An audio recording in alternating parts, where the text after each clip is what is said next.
We've waited 1,000 years and it's finally here! Hello, friends.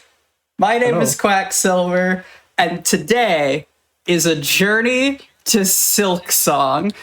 If you've been living under a rock for the past almost a decade, Hollow Knight is a 2017 indie Metroidvania that redefined and revitalized the genre for everyone forever. Then they announced another game in the series and disappeared from the internet for between 6 and 8 years, depending on how you count it. What this Hotfix special aims to do today is to trace the history of what the Hollow Knight speedrunning community got up to while we were all losing our minds waiting for that other game to come out. Then, at the end, we are going to close with some snapshots of what Silksong speedrunning looks like at the beginning of its very long and storied journey, and even preview the Awesome Games Done Quick 2026 final bonus game, Hollow Knight Silksong Any %. I am so excited. This community has been such a meaningful part of my life, and I am so excited to have a dozen of my friends up here to nerd out about a franchise and a speedrun that has been so impactful to so many people.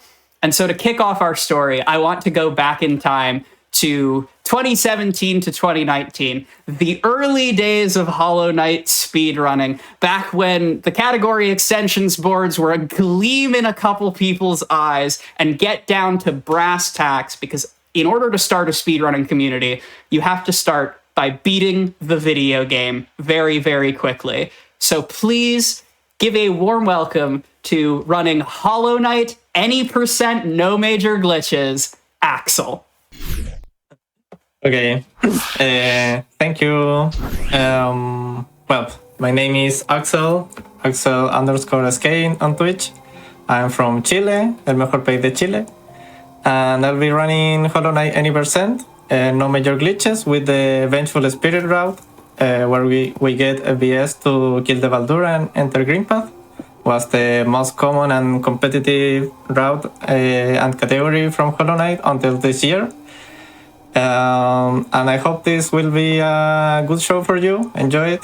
And Stratos will be doing my awesome commentaries, and also known as Strat. So how are you doing, Strat? Hi, yeah. So I'm Stratus. I've been speedrunning Hollow Knight since late 2021. And since then, I've gotten to running world record, which I've lowered by a couple of minutes. And I'm sitting at 6th on the 80% leaderboard as well. So hopefully with that experience, I can provide some good commentary here today. Of course. And talk a little bit about the history of the Hollow Knight Any % run. Yeah, should be a good time.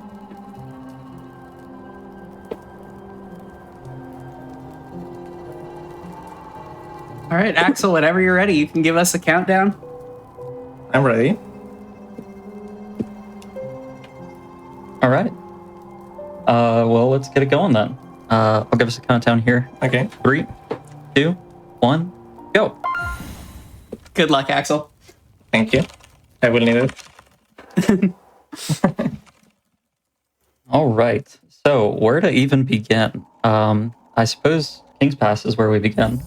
So we're going to do a pause early control there and do a little inventory drop, which uncaps our fall speed. And yeah, so Any % has had, in the 7 or 8 years since it's come out, a very long history with a lot of different runners contributing in different ways. And the route that we're using now is one of the later iterations of the route. So we actually started out by using the Desolate Dive. So we used to get this ability to enter Crystal Peak, and now we use an entirely different route where we get the lantern to go into it instead. And this is just like one small example of the many ways in which the route has changed over the years.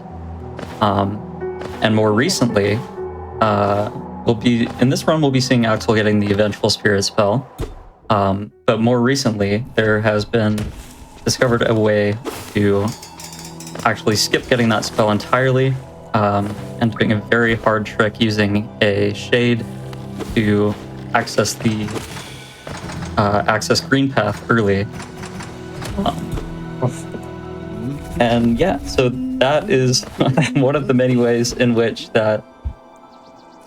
we have optimized this game to the absolute maximum degree while we've been going crazy waiting for Silksong to come out. But yeah, so that route is extremely difficult and probably not ready for any sort of GDQ run, and it probably won't be anytime soon. So today Axel's going to be doing a slightly older route, but that's still very fast. And yeah, so just making our way through Crossroads here to head over to that spell. Gonna be fighting a boss on our way, False Knight.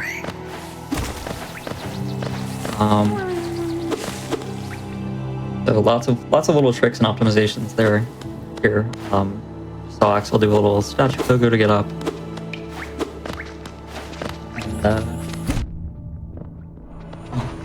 Yeah, That's a funny little glitch that can happen sometimes. This game is very jank.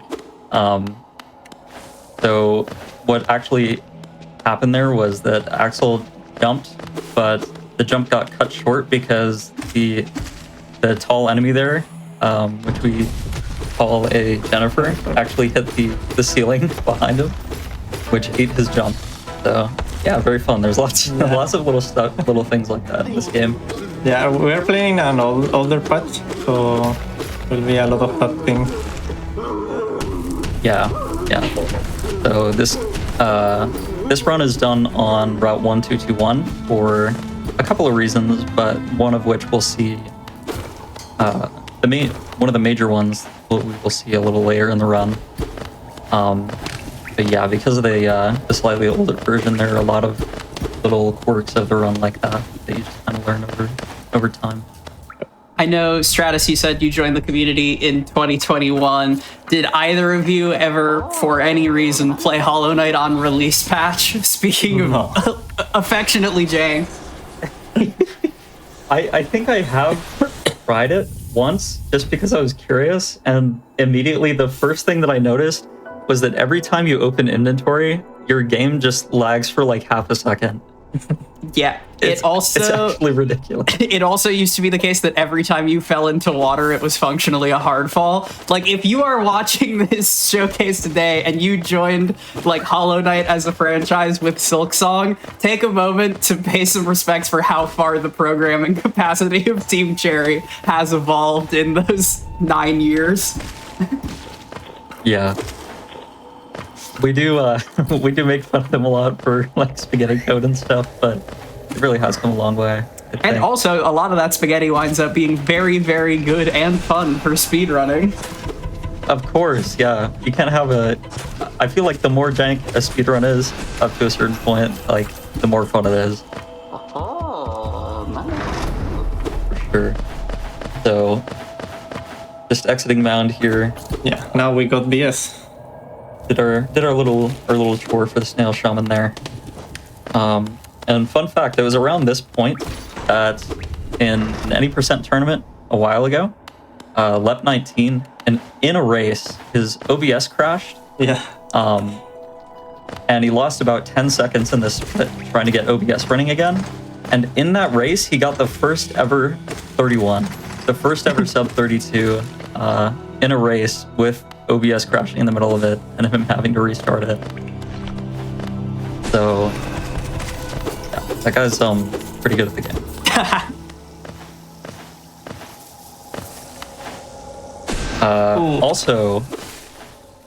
Also the first guy to get a sub 31 using the eyeball route that I mentioned earlier.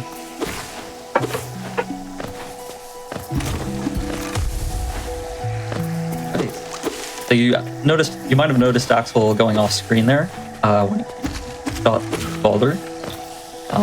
And that's basically just another little glitch that people found out, where you can basically just shoot fireball and have it get stuck on the boulder, and it does 4 ticks of damage, just kills it instantly. Saves a little bit of time on its whole, and it looks really cool. Oh. Okay. Little attempted fireball skip there, didn't go quite to plan, but there's a nice young man named Eric there that we can pick up as well.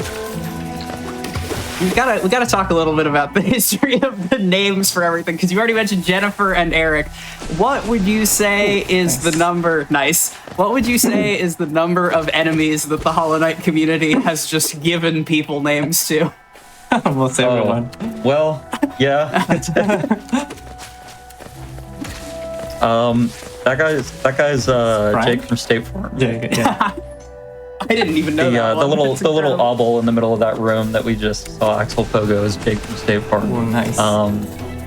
And yeah, there's along with the storied history of any percent speedruns, which we all know and love, there's also a rich history of naming enemies.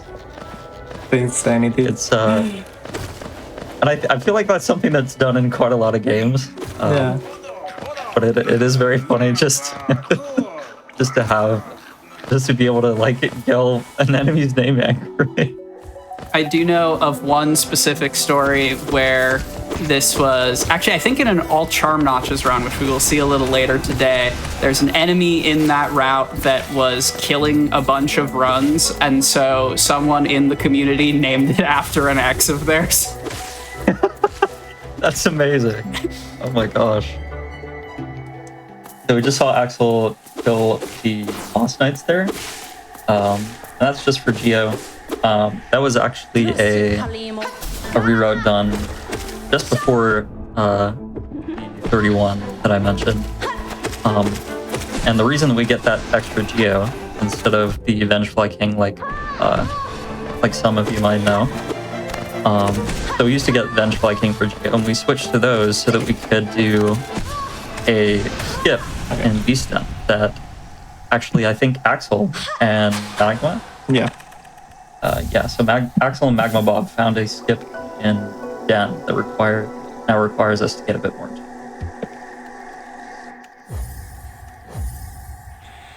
Okay.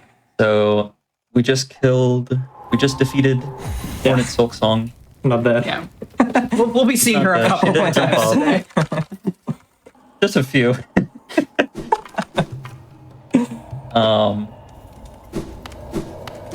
And now we have dash. Yes. Get around a lot faster. Like the Lamborghini of movie films. This is the best segment. Yeah. So a lot of people really enjoy this segment. We're on our way to get the Mantis Claw right now, and there's a lot of fun, precise movement, as well as a few precise skips. Nice. Yeah, so what you just saw there, the little turnaround slash that Axel did, we call that a static slash, and essentially you're just using the nail knockback combined with your fall speed to clear that ledge without falling in.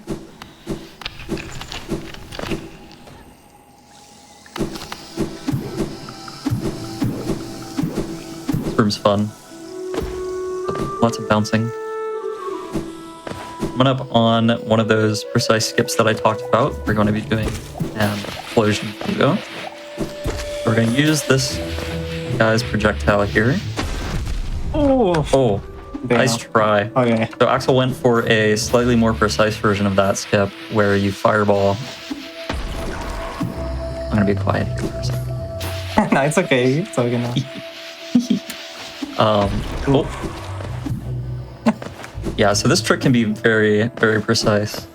But essentially, we're using the projectile from the Sporg as well as the explosion that you can poke off of as well to get up and around here so that we can save about 20 to 30 seconds, I think, off of going all the way around.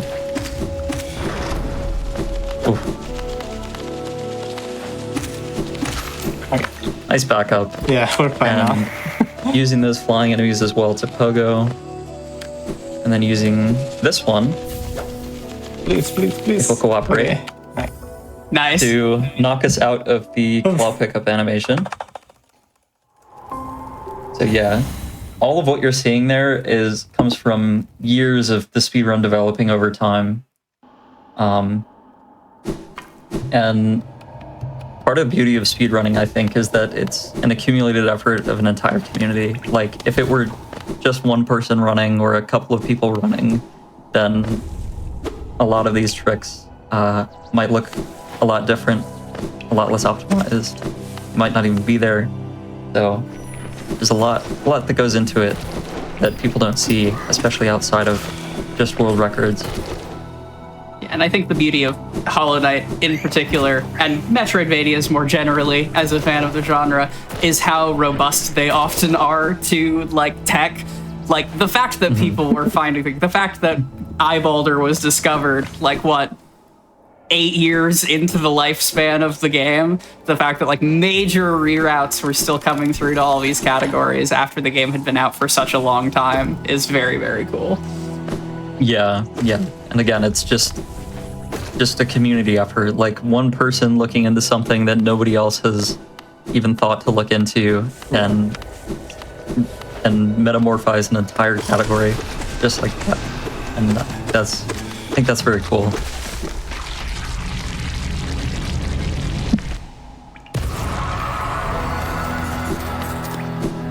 All right. On our way to the Blue Lake now. Going to be doing one of the most iconic skips in the run. Going to be talking to our favorite giggling friend here.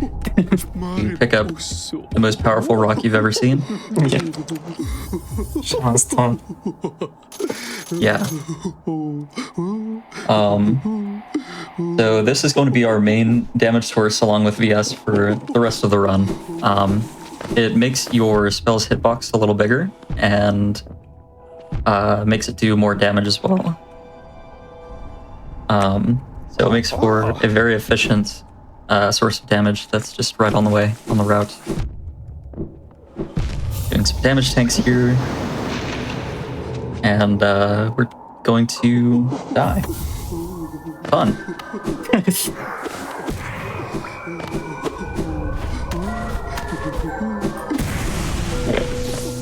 Very nice.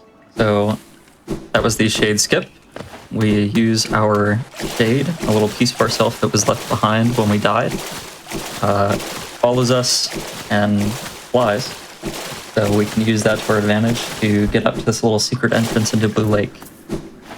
And all across the lake there, you just saw Axel doing Walkling storage, which has pretty much an entire history of its own. Yeah, I was gonna say, so talk about Walkling storage for a little bit. Yeah. So essentially when the game, when you are very close to a wall in a corner and you jump out, the game sort of still thinks that you are touching that wall, and it allows you to preserve your dash speed longer than you normally would. And so it allows you to do some sections very, very quickly. And when you're landing in water, that also preserves that Walkling storage. So you can just use it to go across the entirety of Blue Lake and save, I think, like 2 seconds or something. Yeah. Yeah, so that is used all over the run now to save little bits and pieces here and there. And there's some rules that are associated with it and no major glitches, namely that you basically can't use it to skip sections without movement that you already have. So you need to have the movement to be able to do the movement normally without wall-click storage. Yeah, if you want to tempt a chat of Hollow Knight viewers, Hollow Knight speedrun viewers, to post a bunch, simply mention the following word: topology. Good luck, have fun, chat. Yeah. Shadow word topology. Incredible.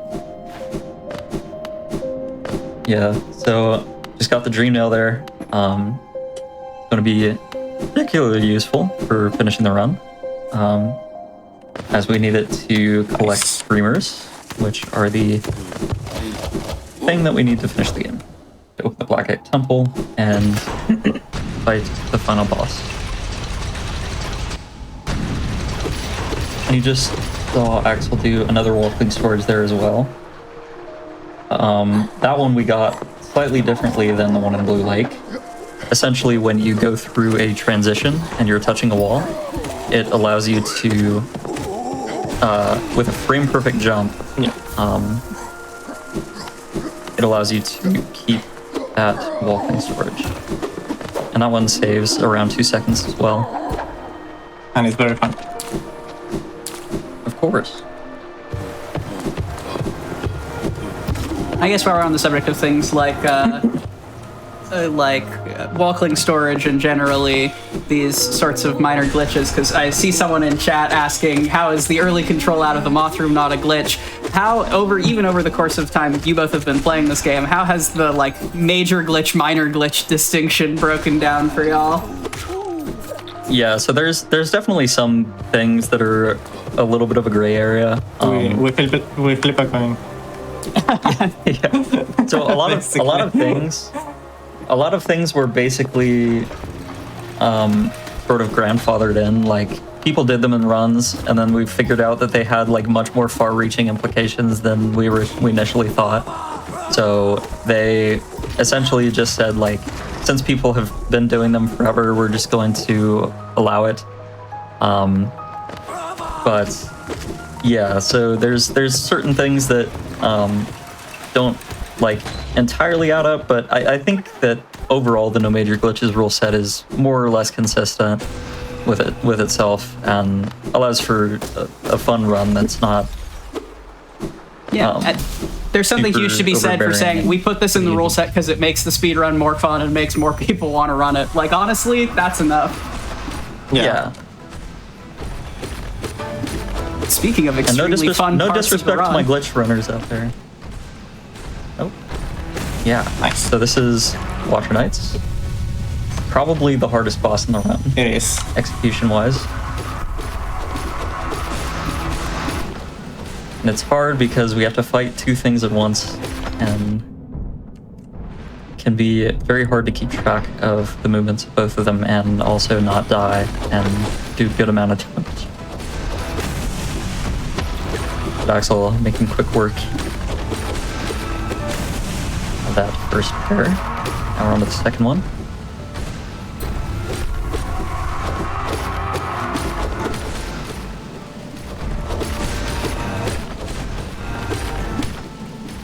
And you'll notice Axel getting multi-hits every so often as well.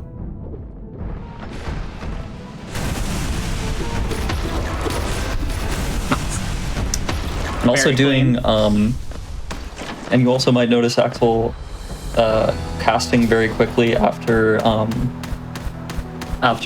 nail. And that's actually a bind in the game that I don't think is even bound by default. It's the quick cast button. So a lot of people, a lot of newer runners especially, will go and ask hey, why can't I do this? And it's literally because there's a bind in the game that isn't bound by default. It's pretty fun. Yeah, if you're a burgeoning Hollow Knight speedrunner and you take one thing from these Hollow Knight showcases, bind quick cast, please. Yes. Pro tip. Yeah. All right. So, got our first streamer here, the Short King. And that's one of three. Pretty gonna be back on our way down here. And this is a hard save, so we can't just like bench somewhere else and quit out. Walking storage. Nice little walkling storage there. That one's super fun.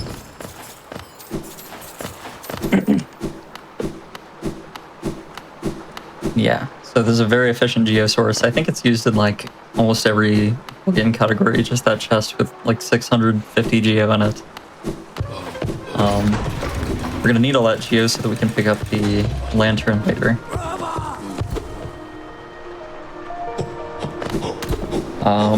And we're coming up on probably the hardest trick in the run. Yeah. Even harder than the renowned Queen's Garden acid skip, which was this was a reroute found by Skate King a while ago. Shout out to Skate. Shout out Skate, my goat. Yes. Currently running Silksong. Here it is. Let's see. Nice. Very nice. Very well Nice. done. So that was a very, very precise skip. Axel made it look easy there, but make no mistake, that is like the hardest trick in the run by far. Essentially just using damage tanks and fireball stalls and pogos to their fullest potential just to use that Vengefly to get up to the Raptors relic a little bit And faster.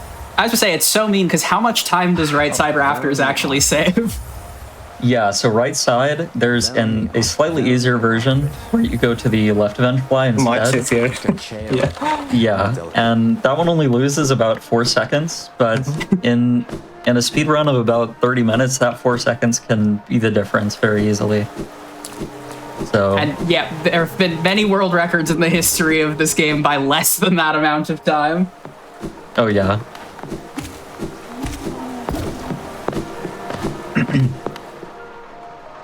Very, very well done by Axel, though.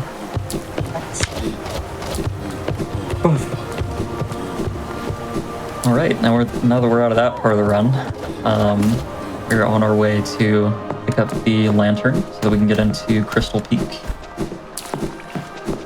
And there is technically, if we were to ignore that dreaded topology, there is technically a route where you would skip collecting the Crystal Dash. But because of the topology rules, we do not have to, or we end up needing to get C Dash in the NMG rule set.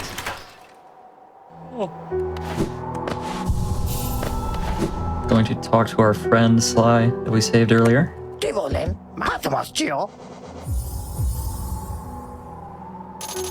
Now we have a little friend that lights the way for us. And this split is also one that people tend to like a lot for the movement. There's a lot of very precise vertical rooms that people spend actual hours grinding.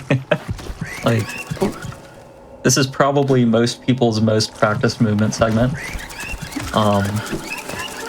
Just because of the level of precision that you need. Okay. Yeah. Those Vengeflies can be very annoying.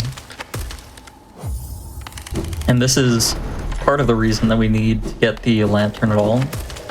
Or the whole reason that we need to get the lantern at all. Because speedrunners would be fine doing dark rooms in all skills, for example, where they get Desolate Dive anyway. They do dark rooms, no problem. But you actually need the lantern to interact with that toll, and it ends up being a little bit faster than getting done. Nice. That was Pogax. Very Pog. Just use the little pickaxe from the meter to move off of.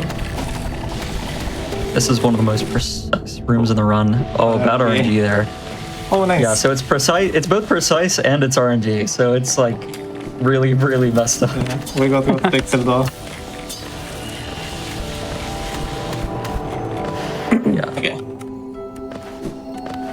Got through those rooms relatively unscathed though. Very nicely done.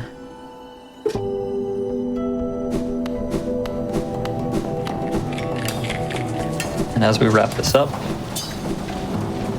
we will be rewarded with a new skill. And I remember watching, I think what like sealed the deal for me to get into Hollow Knight speedrunning originally was watching this room, and then being like the first time I was able to recreate this, because it looks way scarier than it actually is if you're like on the good cycle. Right. Under Flatwoo. Very nice. Yeah, so that room, all those lasers are actually on a cycle, and they only start when you get on screen. So even if you get off and like slightly off in one part of the room, it's very easy to like make up for it in the next parts. If you get hit, it can be very scary because then you have to sort of improvise. But yeah, it is a very fun room to do. But now we have Crystal Dash, which is faster dash that but you need to spend a little bit of time charging it up. So there's a little bit of a trade-off. I think it's something like 4 dashes or something. Yeah. It ends up evening out. And now we're back on our way through Crossroads. Gonna be doing a little acid skip here. Down by Moglar 5K. Fun fact. Wow, that's an OG name in Hollow Knight speedrunning. Yeah. Moglar, I think Fireborn made a video on him. He's basically like this sort of child prodigy, I guess, that found like a lot of skips that are used in both speedrunning and in the Hollow Knight randomizer as well. Shout out to my rando community. Shoutouts Rando. That's how I first picked up the game. Or first picked up the game on PC. We don't talk about Switch speedrunning attempts. Very nice. Nice. Nice. So that was another transition walkling storage, and that one is very sick when you pull it off all the way. Basically just chaining it so that you get past all of the little guys, little flies, without getting hit. Here's our best jellyfish friend, Awoo. Everybody loves this guy. Yeah. Sure. He essentially has the short attack, which you're seeing here, and a long attack. And the long attack loses about 5 seconds. Oh. Ooh. Okay. So the thing with Awoo is that with VS and Nail Zero and Shaman Stone like we're doing now, there's a very precise cycle where you need to use every second that Awoo is vulnerable to your advantage, and you do exactly half of Umu's health. Cool. And yeah, if you make any mistake at all, it's another cycle, and you end up losing 20 to 30 seconds. And that must be why everyone loves this boss. Yeah. Yeah, not only is it extremely precise, you can also just lose 20 to 30 seconds for no reason, because you can also just decide to do extra attacks sometimes, which is very fun, and we love it. But Axel getting through in a little 3 cycle, no problem. Nice. Doing a little walkling storage there to skip a C-dash. Again, the only reason that we're allowed to do that here is because we have C-dash.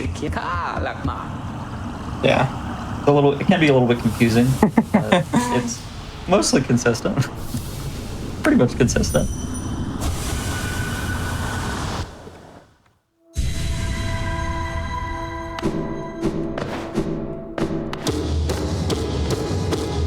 Got our second Dreamer Monomon.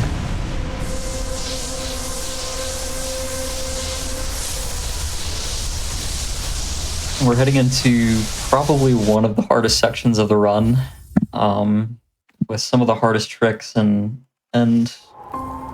most precise movement.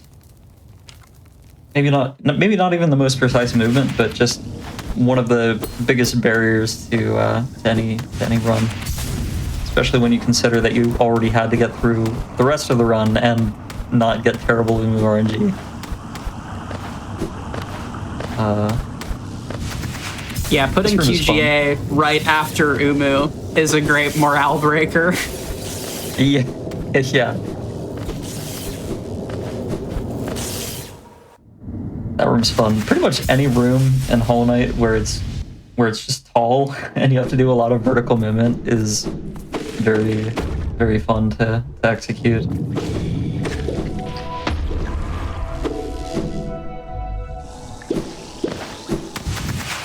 And that's what like 3/4 of Path of Pain is, so. Nice. Oh, very nice. So that was the Queen's Garden Acid skip.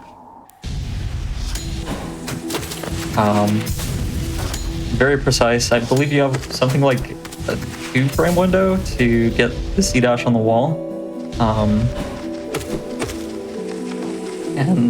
Yeah, let many a run lost there.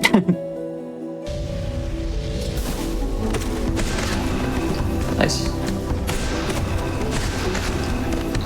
Very, very, very well done.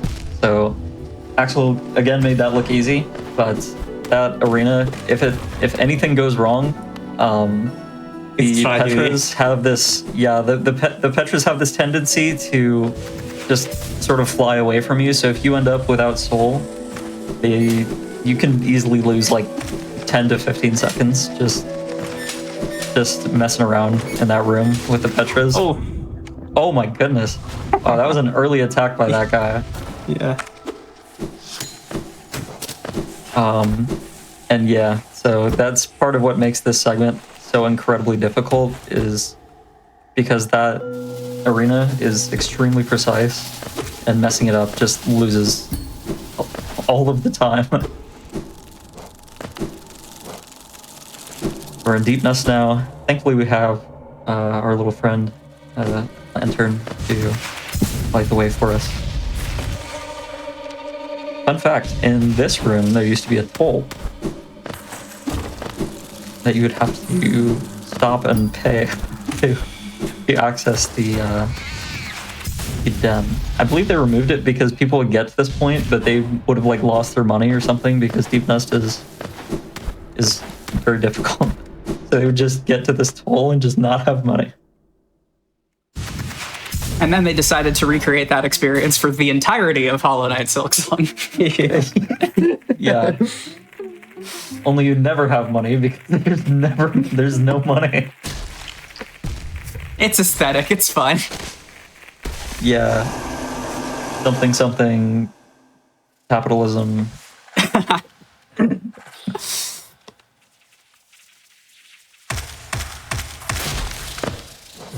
Yeah. Sitting on the little bench there, getting stuck and getting trapped there. And Axel's going to do a little quit out here just to save some health. Loses about a second in load remove time. But it allows us to do gen a lot more consistently. Nice. That was the skip that I mentioned earlier, found by Axel and Magma. And because of that skip, we don't get the geo from that, so that's why we had to do the Moss Knights all the way back in Green Path. Lots of precise movement here, and these spiders are very RNG. They can just randomly turn around. Hey, you're a grub saver. Good. Shout out to Green. Very nice. Yeah, so those devouts have a little triangle hitbox that sticks out just above their Oh no, I'm short. hurt box. Oh, you're short by 2 geo. Yeah. Sad. Yeah, just missed a little bit. We need 250 for the what's it called, the stag, to get back to Dirtmouth. So there's a geo rock that we can pick up. Doesn't lose much.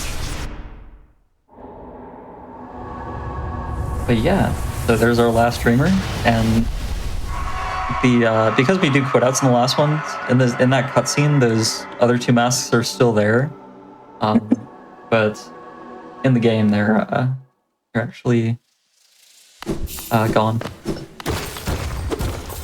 Just another weird little quirk.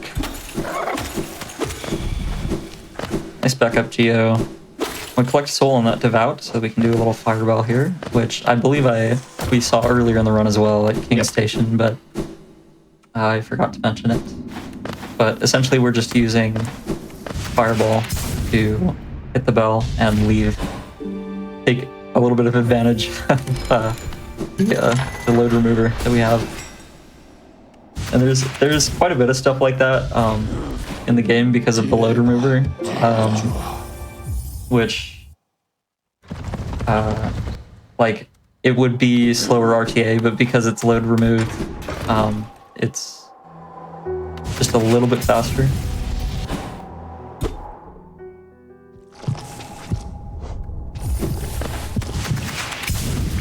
And now we're on our way to Hollow Knight. Follow these in the chat.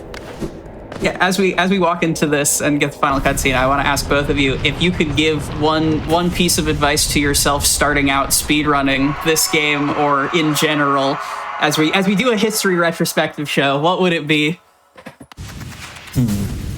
A good question. I'd say probably just do what's fun. Don't worry about like expectations of you. Just try to have fun with it. That's like my main thing.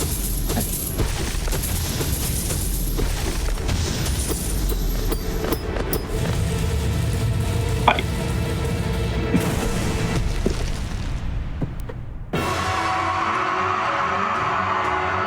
I love seeing the Hollow Ds in the chat.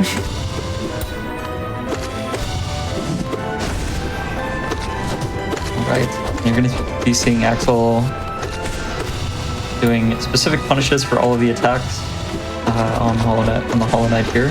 Specifically, when you see a dash attack, Axel goes for a double hit, which is very nice because he uses one cast and does 2 casts with the damage. The attack we don't want to see is the little parry, because that right there. Thank you for demonstrating Hollow Knight. Very cool. I think they heard me. Yeah.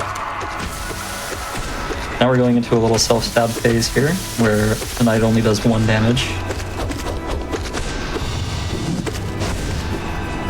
That just happens every time. You can get extra ones like this. It's a little bit unlucky.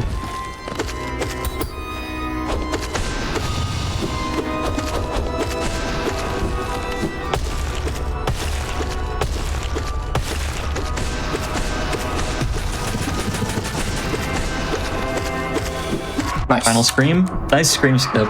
We just anticipate the final scream of the Hollow Knight there and use it to damage tank to get a little bit of early control there. Very well done. Very nice clean fight. final fight. And yeah, this is a very solid run. Yeah, the beginning was a very shaky, but I got confident in the mid run. Yeah, and this the game is generally timed in load remove time, like I mentioned. Yeah, so time now. Time on screen. Mid 39, but that's, I want to say, like 3 minutes off world record. Yeah. Looks like a 39:35 on the final black screen there. Nice. GG. What a strong start to the day. We got a bunch more Hollow Knight, but before either of you leave the stage, I would love for both of you to share with the people if you got any shout outs, as well as where you're at on the internet and what you're up to. Sure. Well, I'm on Twitch, Axel_SK. Shout out to my girlfriend who supports me every day. And everyone also that passed by on the streams, like Boina, Barry, Mark Lab. And yeah, thank you everyone. And of course, thanks for Strat for doing my comms.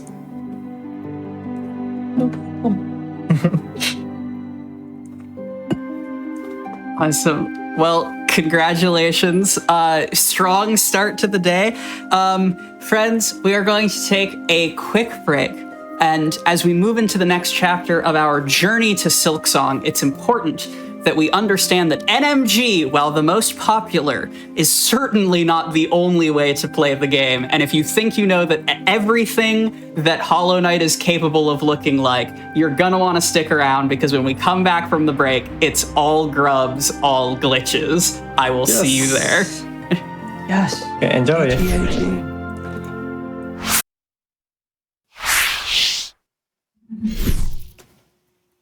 Glitches.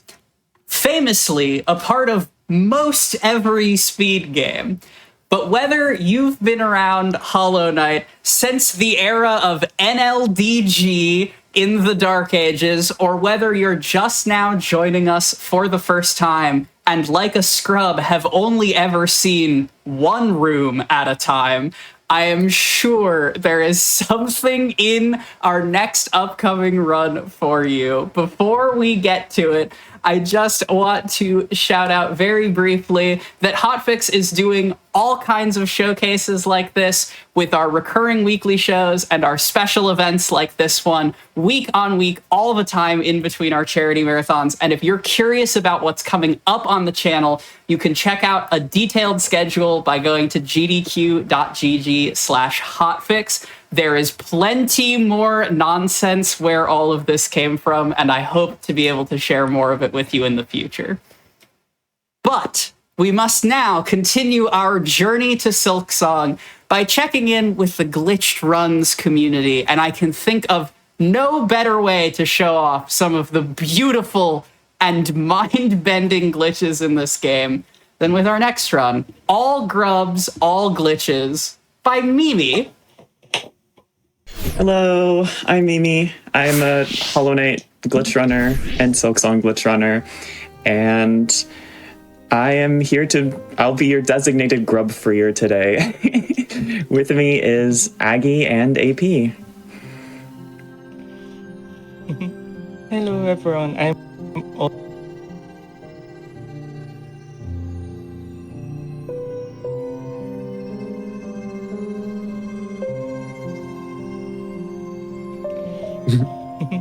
And hi, I'm Apress or AP.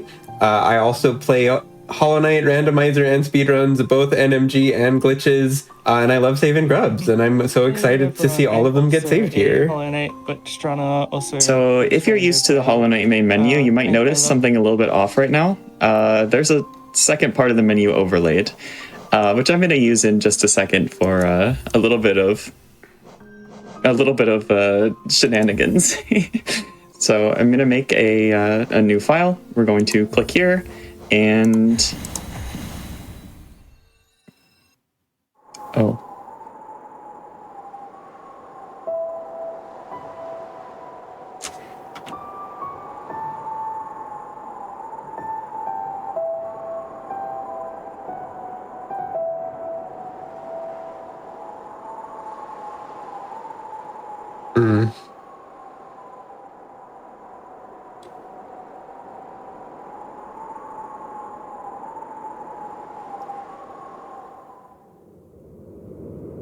yeah, I'll introduce myself later. It's just a lot that's gonna happen really quickly.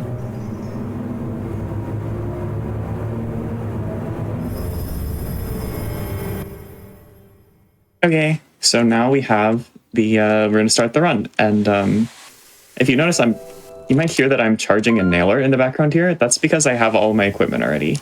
Well, what I just did is I made a Godseeker file, which has all the equipment, but then I put it in the normal level. So here we are with everything.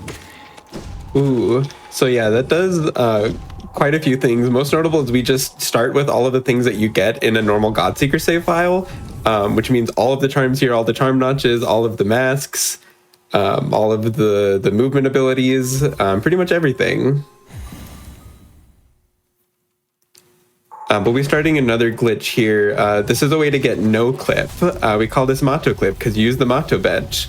What you do is while the game is loading in, you're still able to use a spell. So you use Shriek to get control back, and then you dash into the transition early. And basically the game will still think that you're on the bench, and being on benches can give you no clip.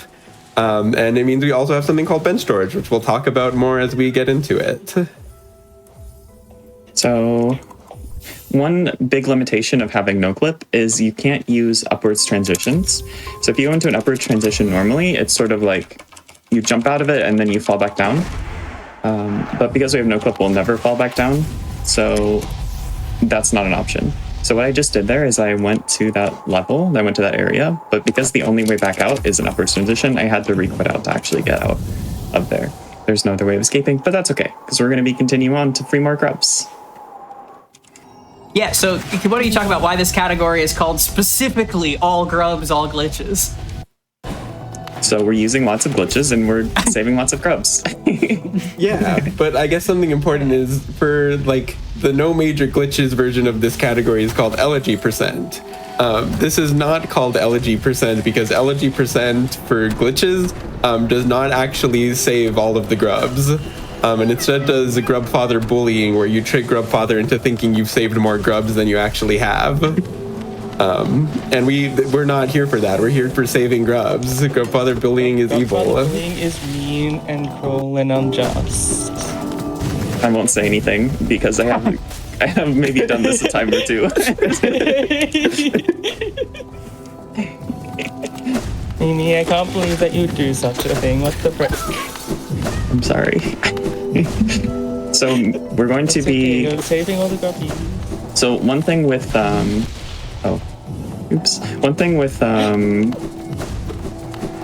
God Seeker mode is that it starts you with exactly one. Oh my gosh! It starts you with exactly one essence. Oh no, I'm not grounded. But we need to do more than that because we need. Yes, saved it. Oh my gosh. Wow. Crystal Hunter. Crystal Hunter, bully. please. There we go.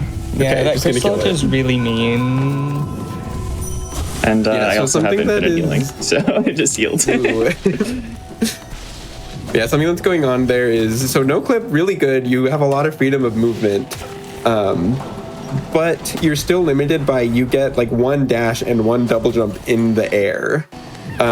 What we can use is tricking the game into thinking that we're on the ground when we're not actually, and we call that airwalk.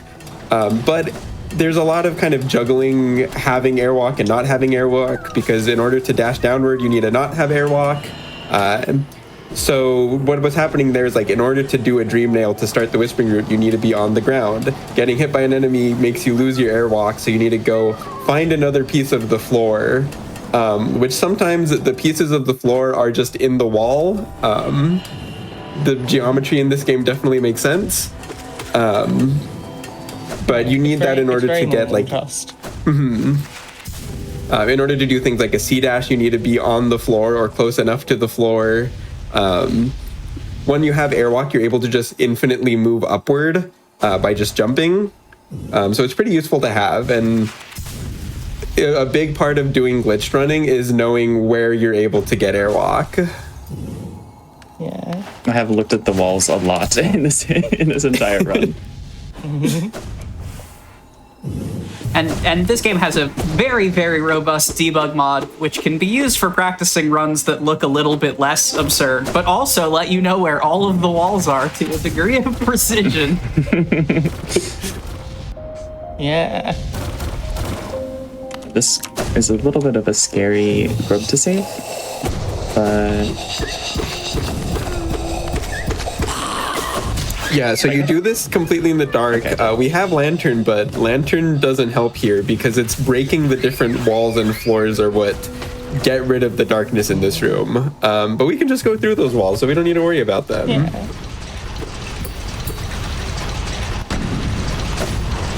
one thing that we're going to be For me using. personally, that grub is the scariest in the run. Yeah.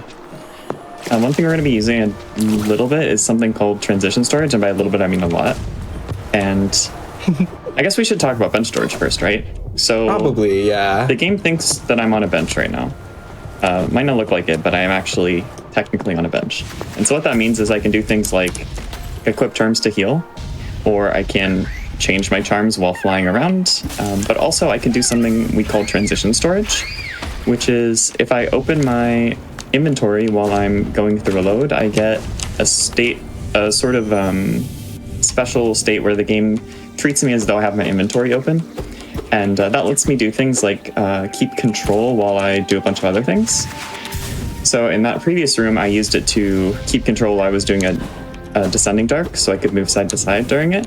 But we can use it for a bunch of different things that we'll get to throughout the rest of the run. Yeah, which we'll see one of these in a little bit here, because one thing about no clip is dream gating will make us lose it. But no clip is good to have, so we're going to need to get it right back. So here we're going to be using transition storage in order to go beneath the acid and set our dream gate below the acid. And now when we dream gate back to it, we can use jumping out of the acid to interrupt it, and this is going to give us no clip back.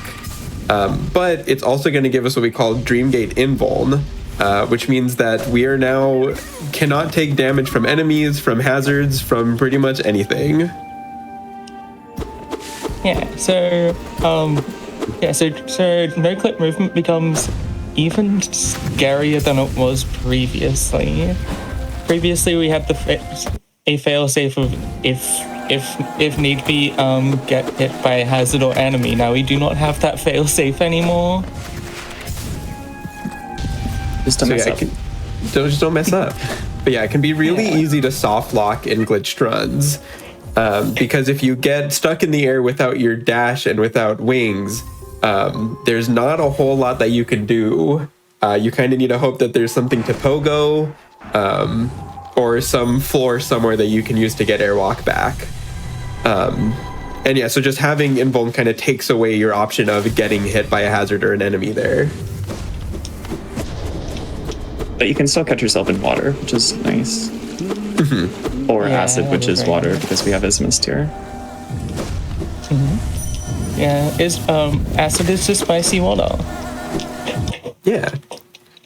We'll be setting a dream gate right there because we're going through a downward transition and we're going to need to come back this way to go towards basin later. And we can't go back up through that transition because of having no clip.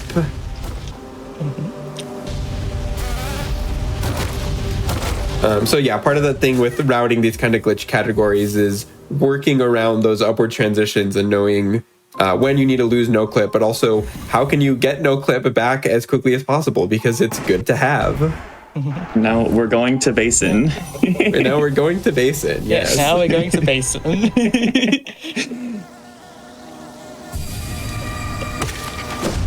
In my practice runs of this, I have been forgetting to go to basin, so gotta remind myself to actually go to basin. This is important.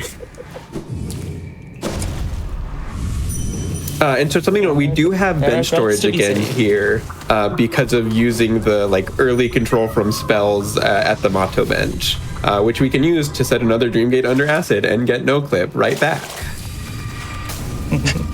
I haven't done that before, actually. I see that glitch. Hey, we got one! I was worried about getting it. That's never happened before in Hollow Knight, which is some very, very tread ground. Oh no! That's what I thought happened. Yeah, that was why. It's because I lost my knuckle. Yeah, okay, strange. That was... It's okay, we get to dream gate into the spicy water again. Yeah. And I guess wait a little bit before starting a C-dash, or it will get rid of your no-clip, I guess.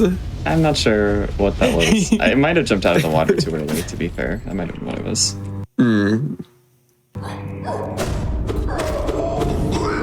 But I've never canceled a C-dash like that before, so it's a new one for me. My guess is that it's because of the dream gate timer giving you control back that did it, but yeah.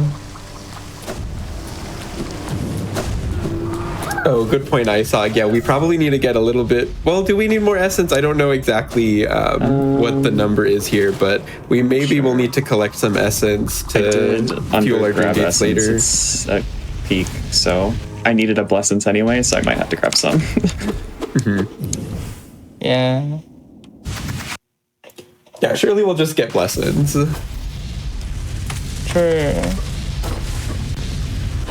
Yeah, worst case scenario, we can probably get a couple from the green path route. True. Setting that dream gate right there is actually pretty difficult. You need to be on the ground in order to do that. So you need to use Great Slash to stop yourself right where the floor is. It's a really small window to actually get that to happen. Yeah.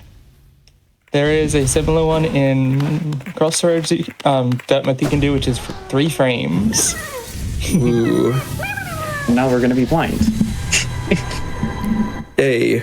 Yeah, so a side effect of doing Dreamgate no clip is it kind of just bugs out your dream gates and going into dream sequences, where the next time you do it, your screen will just be completely white there. So we couldn't see it, but maybe you heard it. Mimi saved a grub there in the white screen, which is just, you need to memorize the movement, go down to that transition, know the number of slashes, and then you save the grub. That was weird. Yeah. What was that?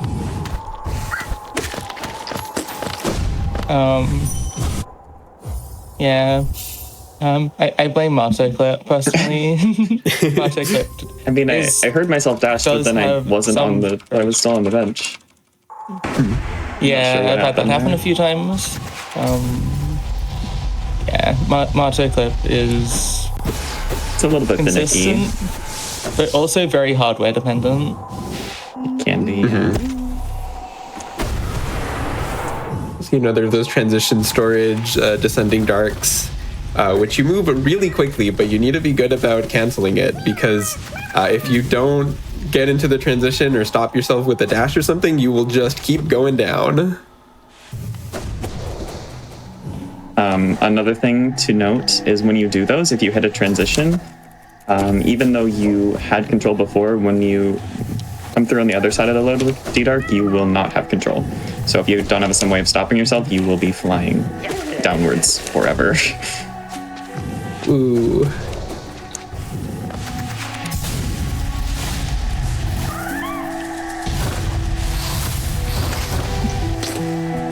So, Mimi, what made you, why glitch runs for you? Because you mentioned at the start that you've run glitches in both this game and in Silksong. Were you always a glitched runner?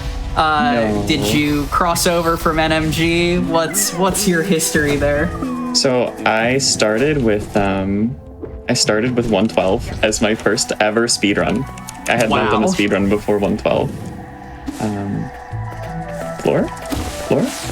Thank you. Thank you. Please.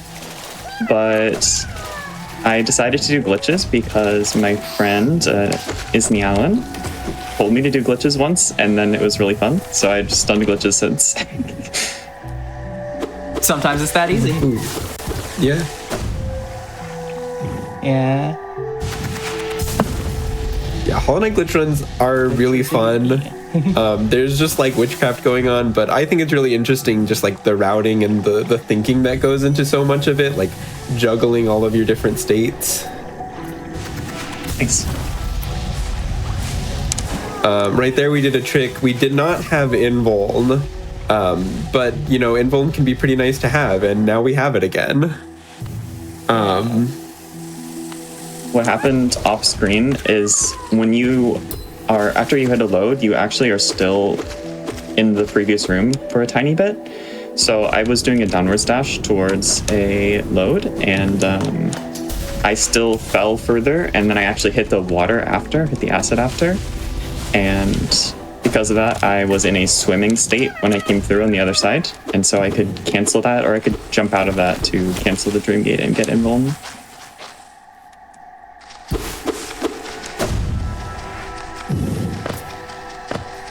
It's very much something that was it's kind of unique to the category.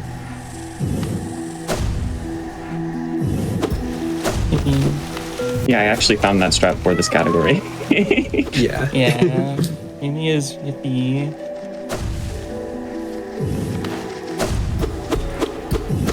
Yeah, we'll be making our way down into And deepness he is- now, getting a whole bunch more grubs. Yay, transition storage. Woo! Yeah, so these Don't warning for transition spiders, storage, but we will not be here for long. But these transition storage down dashes, again, are really fast. They work kind of like inventory drops where they uncap your fall speed. Actually, there's a lot that's weird about them. They work differently with having Sharp Shadow, and you go a lot faster with Sharp Shadow than if you don't have it on. But basically, you move very fast downward. The downside is you cannot stop yourself from going downward. And so if you miss the transition, you're just going to soft lock. Yeah. And another side effect of going so very fast is you cannot see where you're going. Yeah, you go faster than the camera will follow you. Which, you know, makes them a little bit scary sometimes. True. Shoutouts.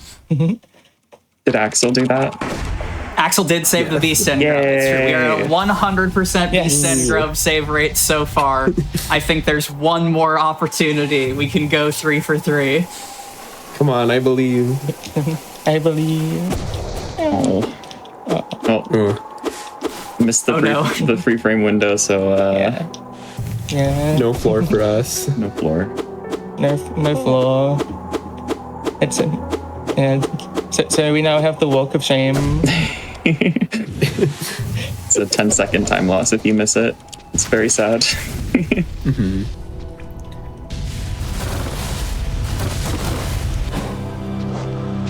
We'll be able to see another thing you can do with transition storage that we call dash storage, which you will pause the game in the middle of a dash while you have transition storage, and the game will just keep you moving with that speed that you get from the Sharp Shadow. But again, once you do that, you lose control, and you can only get it back by hitting a transition. So if you miss the transition, you just are going to be soft locked. Another thing that's fun with that is that if you pause the game with transition storage when you aren't moving, it'll also just store that speed. So instead of dash storage, you can also get walking storage or just stand still and do nothing storage.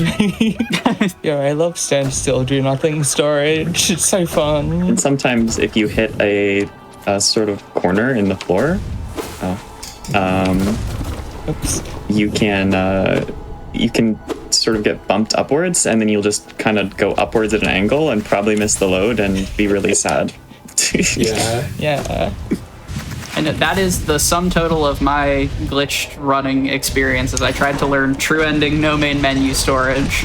And I got to some point where you can accidentally dash storage up off a slope, and I said, actually, I'm good. You gotta learn to neutral your dash storages. I say after not having done that any time in this run.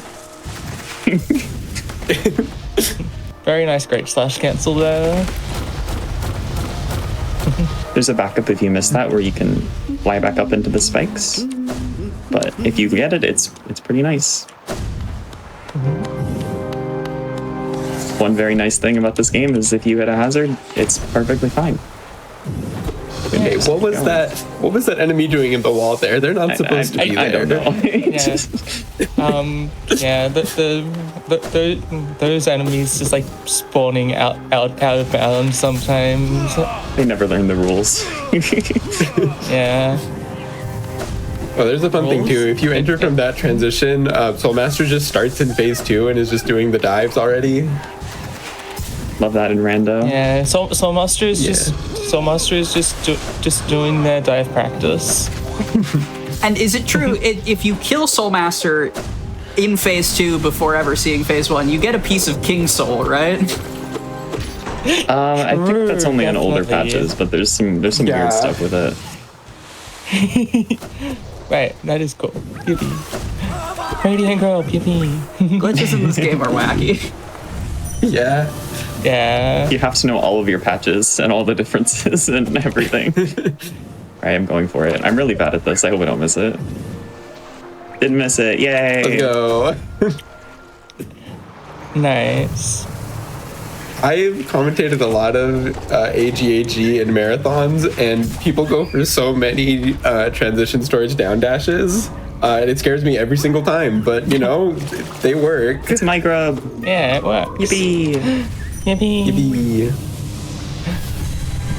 We have a tradition of renaming certain grubs after people, and that's the one I always name after me.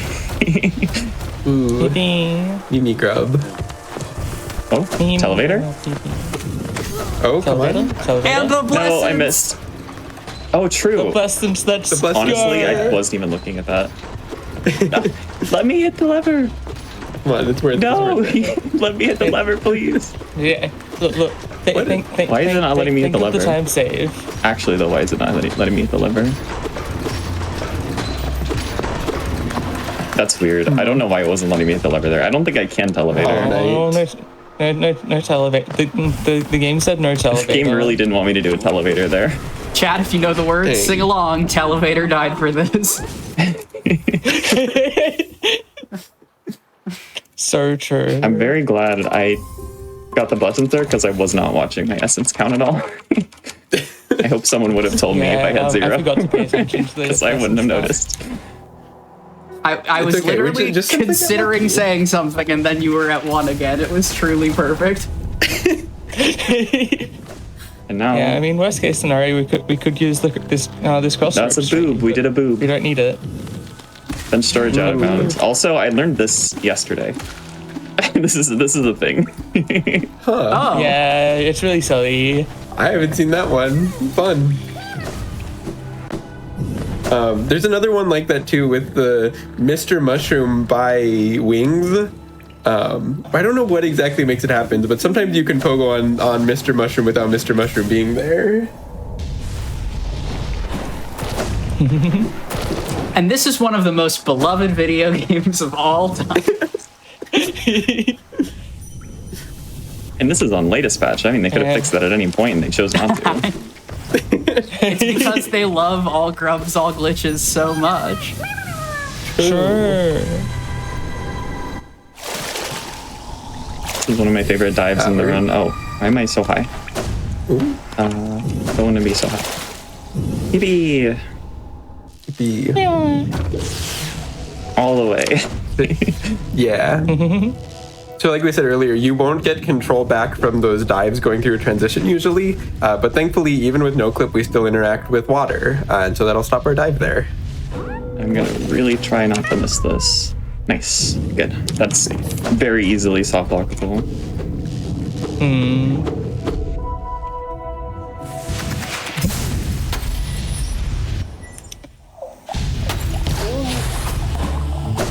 Oh, here's another fun one. With no clip, these purple mushrooms, if you pogo them, you will also just keep going up. You'll just go. Yeah. The knight will just go. I must go. My planet needs me. One thing we haven't talked about yet is a thing called floaty wings, which affects glitch runs a lot, but it also affects NMG runs. And there's this silly bug in the game where if you cancel a jump in the first 4 frames, you get a state we call floaty wings, which is where the next time you do a wings jump, it will always take you to the max height. Which in the case of no clip is infinite. So the wings will just keep going up forever if you have floaty wings. So it's something I'm trying to keep track of pretty much all the time if I can, to make sure I don't go flying off up into the sky.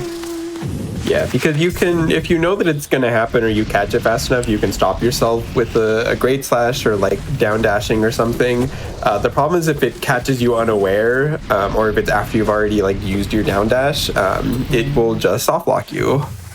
Yeah. Whee! Whee.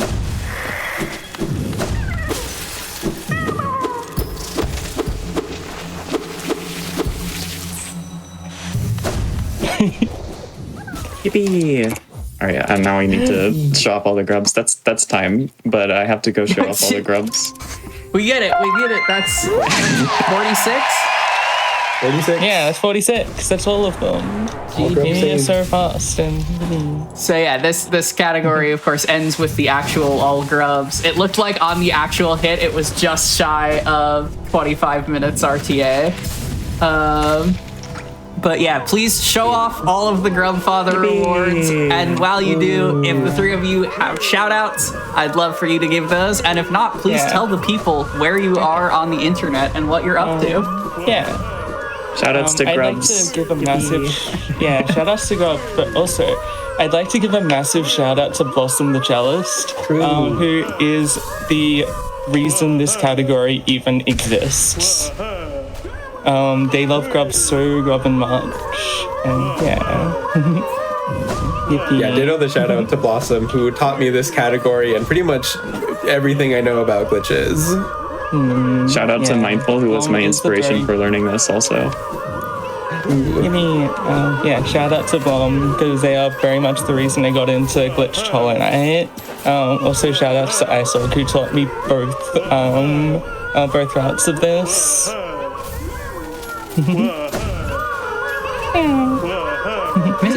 Sorry, you're picking up Geo, but without it being on the UI or despawning the Geo right now. So if you learn all Grubs, all glitches, you also get infinite wealth. Just so you know. Yeah. But yeah, I stream sometimes on Twitch, twitch.tv/a_press. I mostly do randomizer things at this point, but we'll occasionally do some speedrun stuff when I do stream.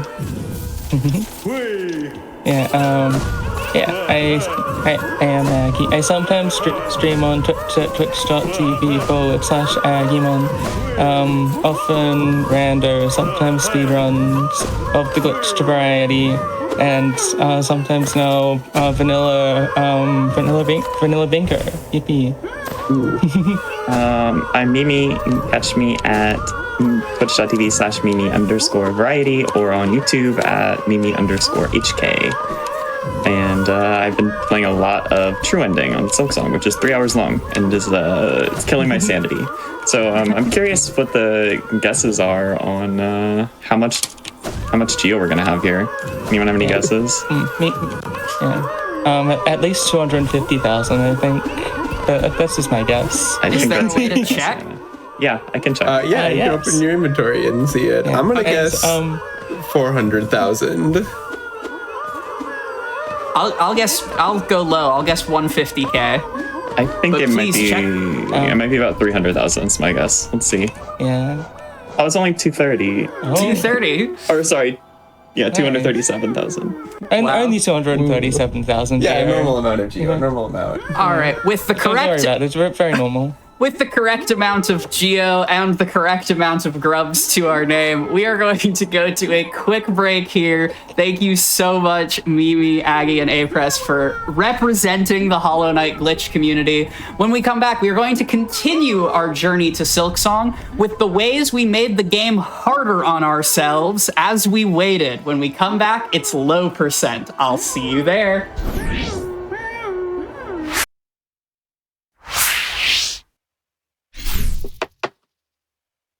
No, and I've been telling you, like, after the third or fourth year in a row of absolute radio silence, they just kept making weirder and weirder categories to pass the time.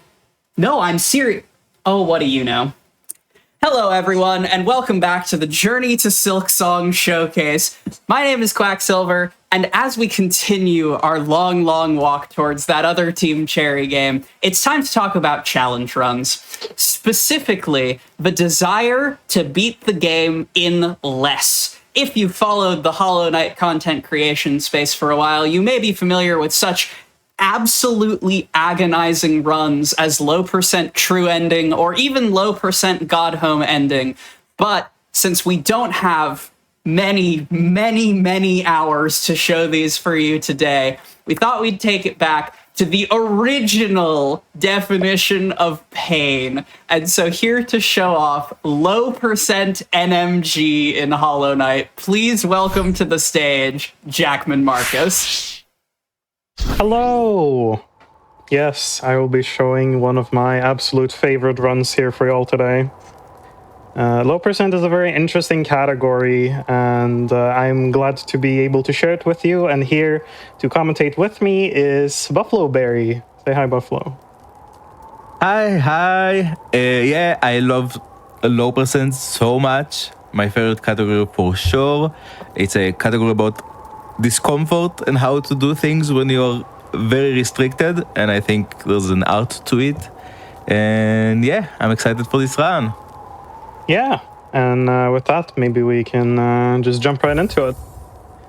So I am going to be starting up a new file here, and we will be going in 3, 2, 1. Good luck. Good luck. Thank you. So starting off as everyone does, we're going to be heading into King's Pass. The run is going to look like almost identical to the any percent run starting out for any of those who are watching, except we are going to be picking up some geo on the way towards False Night so we can open the Crossroads tag. This run is particularly unique in the fact that it does not ever pick up dash, which is what makes it both an interesting and, to some people, boring category, because that a lot of people love the dash movement, but I think it's very interesting and adds a lot of unique challenges, like it challenges and discomfort, as Buffalo was saying earlier, to have.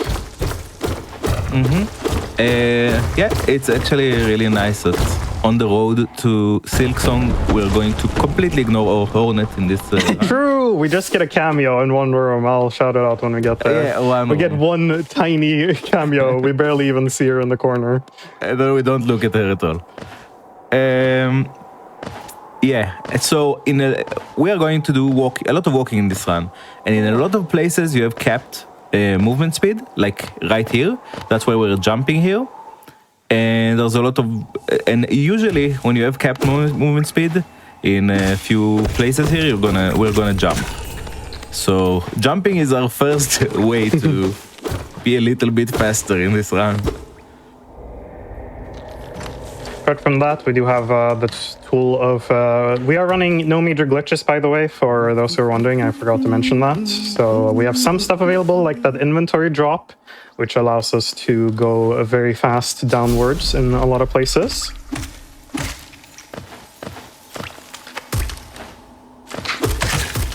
Gonna hit the double spike there to kill those aspids quickly and pick up the geo. And here as well, we're gonna pick up the last of the geo we need. Yeah, so this room is kind of precise in the timing, because you want to make the cycle where you go up here and forget this guy, this Gome. Yeah, we used to get the rock on the left side, but it is 0.8 slower if you do manage to hit that cycle. It's just somewhat precise. On the any percent run, I saw a lot of mentions of a lot of people that developed this run, like any percent. For us, in the last a year, Marcus just came in and did a lot of work on the run and reduced. How much did you reduce in total? About 20 seconds, just under. 20 seconds of a run that is off the calm sub is at least. I guess it's about that now for world record too. But yeah, before that, I built off of the other goats of the category, like Magma, Rhino Feeder, and Constructive Cynicism. So a lot of work has gone into this, but it is a very interesting category because it's also very restrictive in its routing.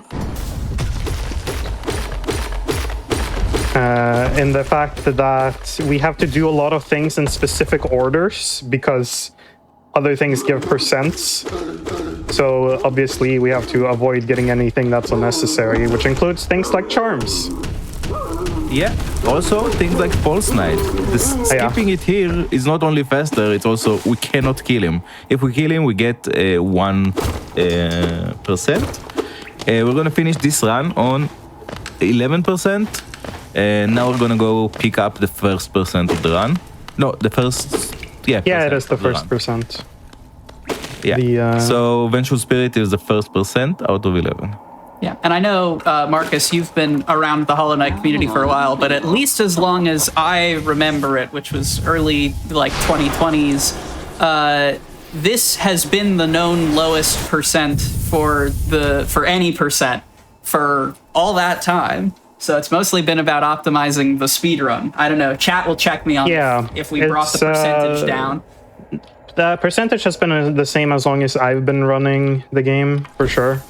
The only difference we've really made is some differences to geo-routing. The rafters reroute for any percent also brought along that for low percent, because I timed it to be about 8 seconds faster for low percent as well. And so we end up skipping Gorgeous Husk in favor of getting an extra seal there for the money later, so that we can buy Lantern. But Yeah, we need Lantern. Even though we're gonna do a lot of dark rooms, we're gonna buy Lantern. yeah, we do all the dark rooms before we get Lantern. Lantern is literally just to get into Crystal Peak for Crystal Heart. Yes, with the toll that we saw in any percent. Yeah. We have to get the Lantern for that. Yeah, there is no iBaldur version of low percent because we need Vengeful Spirit to cross some gaps. Yeah, little known fact, like perhaps, is that Vengeful Spirit is actually a movement skill.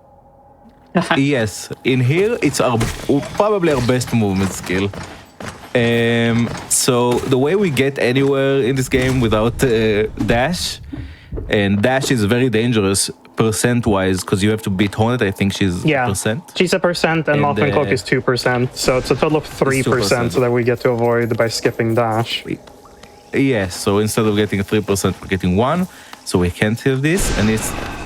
You see how this is movement? We couldn't have done that without Vengeful Spirit. We crossed the gap there. So yeah, the way that we're doing it is where we're heading now. That's where, like, it looks like we're going into Green Path, but we're actually gonna go here not to get Mothman Cloak, but to get to Queen Station. Through Queen Station, we're gonna get to Fangal and Mantis Village and get Claw. Yeah, also here in the next room is the one and only time we get to see Hornet for a brief moment. So if you look in the top left corner. Say hi and bye to Hornet. Hi, Hornet. Oh my god, it's Hornet. Jane Silksong from Silksong. She didn't even run left. She just stood there and was like, where are you going, bro? We're gonna do a fun little skip here. These husks here, when they blow up, when they die here, we can pogo their explosion, so we get to skip going up and around.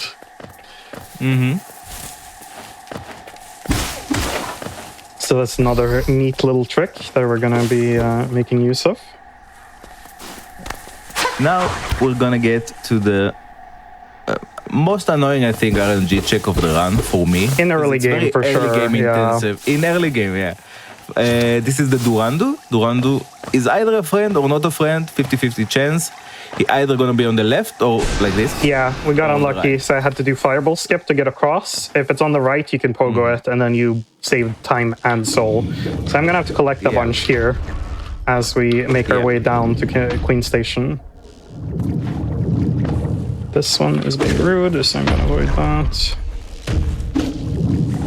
Nice. Now we're gonna do the big triple Fireball skip into Fungal. Nice. Nice. Okay, this is the only way we can get anywhere to get to Claw, so we can get. Yeah, so we can get our most important movement ability. Yeah. So other than conventional movement items, we're using Vengeful Spirit for movement. We're gonna also, to reduce time, we're gonna do some pre-jumps. There's a lot of pre-jumps in this run. A lot of nail turnaround, as we'll see in a few minutes. Okay. This is actually a really interesting part because this is a really, really hard jump. Yeah. It's very, very precise. I think it's 2 pixels. I made that look easier than it is. I've been failing that a decent amount recently. That jump is not that easy to do. The last jump before you get up to the seal with the sporgs. If you mess it up, you're gonna have a bad time. And yeah, we do a little setup to make it so that we have a 2-frame for that jump rather than the 1-frame it can be if you don't do a little setup where you brush against the wall to adjust your sub unit positioning, as we call it. Very rude spit. Okay, now we're gonna do kill the sumo loggers. And we're actually gonna take the charm notch. The charm notch is not a percent. in this run, Yeah. or in any run, but it gives us a free heal. And free heal, because this is a really long segment where you are not sitting in a bench or getting to heal anywhere. You have to. If you get low, it's a very nice place to get your HP up. Yeah. Yeah, we are. Marcus was a bit low on Geo, so Yeah, so I opted this, to kill the Owen Wilson there, as we call them.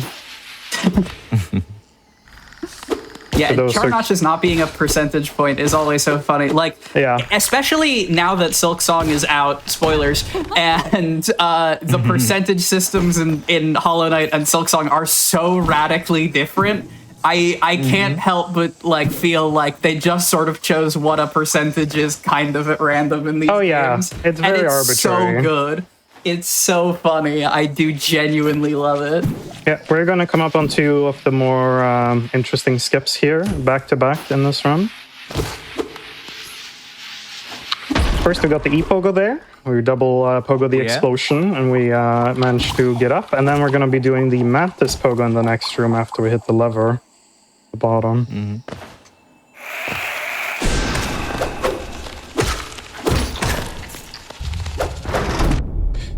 Rude. Ooh. Ow. They're being bullies. Nice Oh, save. Nice. That was sketchy. Nice backup. Not how it's supposed to look, Yeah. but we make do. And now we're gonna get early control and actually not quit out. Yeah. It's very important. And here is the second way we're gonna get distance for to cross gaps in this run.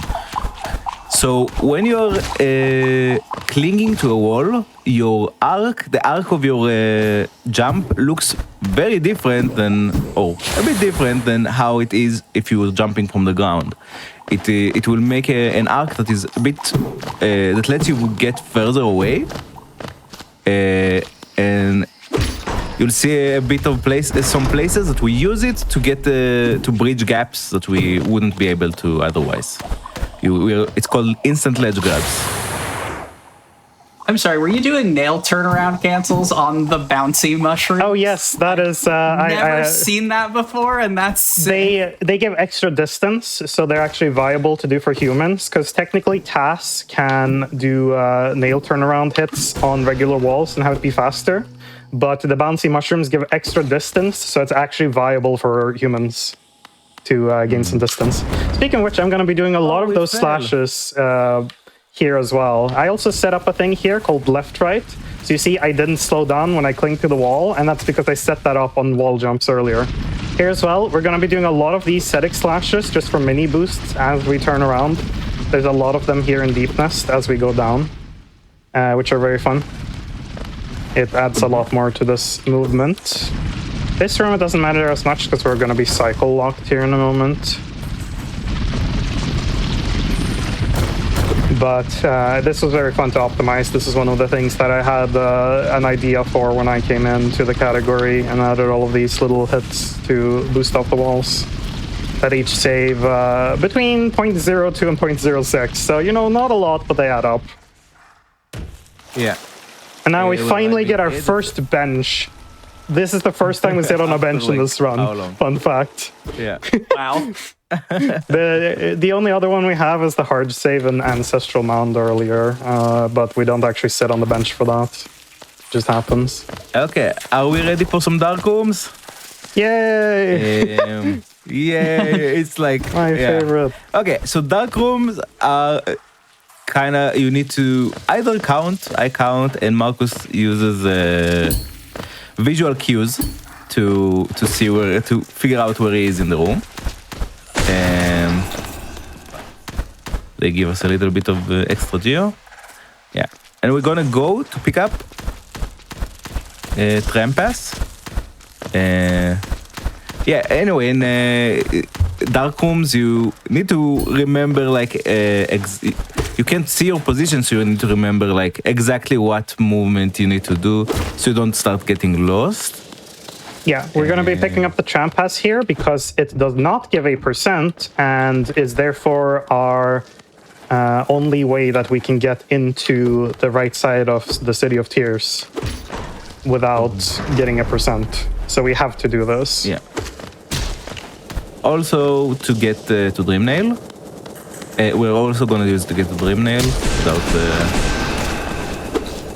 having to kill any boss like Grasmother. Yeah, Grasmother.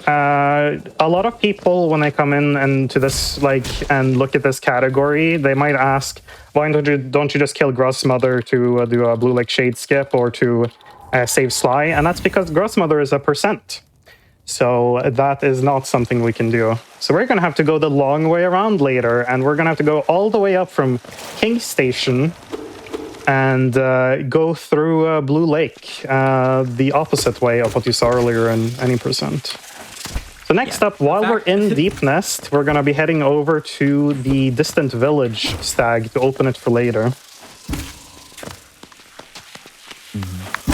As I see people in chat reacting to the Tram Pass not being a percent, that is the comedy at the core of this run, is Grubsmother is a percent, but Tram Pass isn't. Yep. Just go with it. It's better for everyone if we don't ask questions. Just don't question us. Just don't question Team Cherry. You'll only your head will only start hurting. Killing mothers is a progression, but using the public transportation is not. I don't know. Okay, this is a room that Marcus improved. They found out that. Yeah, I'm gonna let you do this. Yeah, they found out that all of the spiders here spawn at the same point of the map when every time you enter it, but they're gonna be randomized on which way they're gonna go. They all start. They have the same spawns, but they either go left or right, and they have a position-based activation range. So as long as you do the same movement, you're gonna have one of two positions for each spider. So I figured out what those two positions were based off of the movement I labbed out, and then I figured out how best to deal with them. Okay, now one of the scariest jumps of the run. You will do the ledge grab to get more distance. Yeah, you can't make that jump without doing that ledge grab there. And if you mess it up, you fall, and there's a dark room to the right to go back up. Yeah. So that you is fall. Yeah, not a fun place to mess up. Yeah. Now we're going to use public transportation to get to more public transportation. We support public transportation. True. We're gonna make use of the convenient fact that we're opening that for later, and make use of the fact that we opened this earlier, and we are now gonna head over and get to Dreamnail, which is required to get all the Dreamers in the run. And since we also got the Tram Pass, we can go over here and use the tram, which is very rarely used for getting to Dreamnail. So I think that's actually kind of cool that a run does do that optimally. We're also using both upper and lower tram. True. That's very cool. So far we have 3%. More than 25% or like quarter of a percent. Allotted percentage. Yeah, 25% of the percent. Yes, the percent section. Yeah, maybe I'm overcomplicating that. Yeah. But this is one of the splits that is kind of nice. It's a nice little break. We just get to hold right. Like literally, I'm just holding right. There's nothing else to do for the next minute, basically. We differ on this. Okay, this used to be like a form to get to the dark rooms to the stag plus getting to Dreamnail used to be the same split. And then came Marcus and decided that's a long split. Yeah. Let's divide it in half. And then you have a really cool split, and right after it, a very boring split, like the most boring split on the run. Yeah, not all splits need to be exciting, you know? I'd rather have the one exciting split up like that, and then we just get to have a chill one, because especially when grinding ILs, it was very boring to just do this walk after you do have a good IL for the first half. It was 4.5 minutes, which is very long for how long our splits usually are. Okay, are you ready for this very special movement Yes. in dream platforms? Jump, jump, jump, jump, walk, Yeah, jump. hold right and jump. Very advanced Hold right technique. and jump. I we see did do chat a- posting for it walk. I get the vibes of the split. Sometimes you just gotta go for a stroll. Yeah. Nothing wrong with going for a nice walk. You know, after Deep Nest, all the dark and musty air down there, you get to go on a nice walk here. A much nicer area. Okay. We get Dream Nail, which allows us to actually get the Dreamers eventually. Dream Nail is 4% so far. Yeah. 2 of those were the Mantis Claw. That was the... So we picked up 3. Yeah. 3. We've done 3 things that give percent. And the next one we're going to make our way up to now is the Watcher Knights, which is... this is arguably the hardest or like most punishing part of the run, especially the bosses, because if you thought that any percent Watchers looked hard earlier, low percent is a whole different ball game. Pun intended. Nice. Okay, we're gonna hit the garbage a little bit, so we can't kill them or something. But Yeah. they give us a little bit of boost, like we did before with the turnarounds. Yeah. Also, Go ahead. we have now we're using the other tram, and we're gonna climb up through broken elevator to a city, and this is a sight to behold. Yes, It's this- not meant to be climbed with no abilities. With Oh no yeah, the spells. climb is fun. This we room don't though, play. the Broken Yeah. Bridge, this place is no. most of the time it can be a nightmare. This is Yes. the most RNG heavy, annoying room in the run possibly. So yeah, they tend to be in the way a lot. Yeah, and you're very slow, so it's hard to avoid. I only got hit once there though, which I'm actually not too unhappy with. I'm gonna Very take grateful. that. After seeing that room with both full movement and total invulnerability in all Grubs all glitches earlier, yeah, I really feel for having to walk across the entire bridge. Okay, pogo, pogo, pogo. That's so much fun. And now, how are we getting through here? Gonna pogo this Yeah, guy. we got lucky. Otherwise, I'd have to do a fireball skip across if it wasn't there. But not only was it there, so I could poke over, I also got a lot of soul, so I can get a heal in the elevator here, which means we should be at a nice spot for Watcher Knights. Now we're gonna do the level skip in a very different way than any percent. That's right, nice. There you go. We're gonna inventory cancel our knockback so we can hit it through the wall. Yeah, you have to Usually hit... when you hit the wall, the gate, it will knock you back, and then you don't hit it. So when you open the inventory, it cancels your movement, like it stops your movement, so you are going to stay in place and actually hit it with a nail. Dropping the chandelier because it's going to be hard enough. Yeah, fighting 5 Watchers is a lot nicer than fighting 6 Watchers, as it turns out. Yeah. Okay.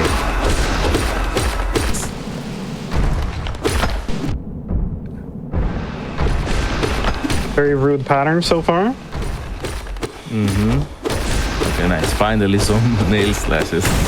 There we go. Okay, so one of the worst thing about this fight is that you can't maneuver a lot in the air. You don't have any air stalls, you don't have dash, and they tend to do a lot of crazy stuff, so Like that. like that. And you don't have a lot of damage, so I'm it's just very gonna take a punishing. heal here. I don't want to be on 2 HP. So while I'm waiting for them anyway to take 3 to 5 business days to come back. Oh, nice, they die together. Yeah, for those of you who've been here since the start of the showcase, this is a lot like the any percent Watchers fight, but no dash and no Shaman Stone. Yeah, Shaman Stone makes a massive difference. not just the damage, but more than anything, the size of the projectile actually makes a massive difference. Yeah. It makes it So substantially when harder they to get roll- multi-hits.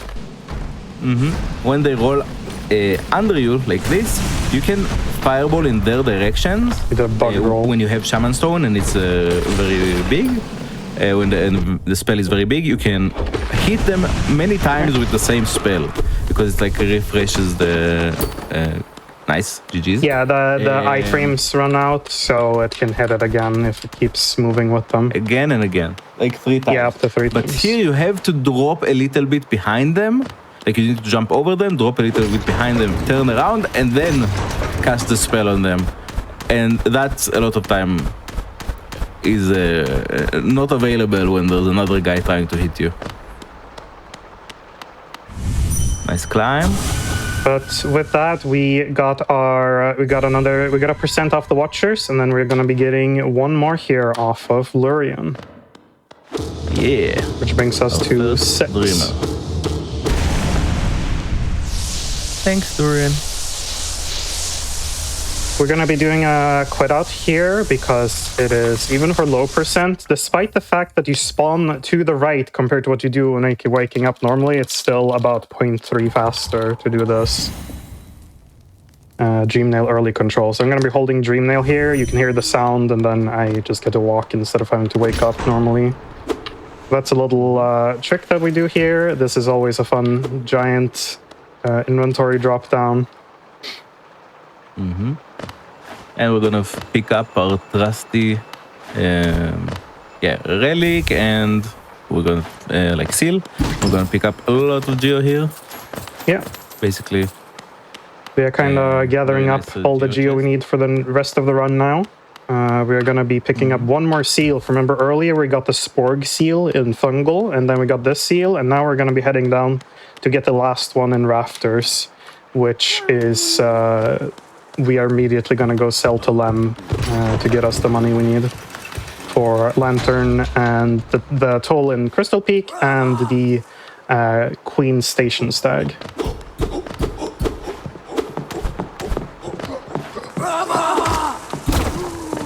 Be a little careful there. Wanna try to avoid unnecessary hits because this is also a rough section of the run.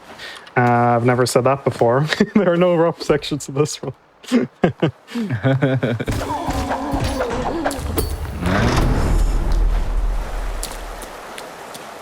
We're gonna be talking. Hi, Lem, go to your store. Yeah. Hi, Lem. Bye, Lem. See you in a bit.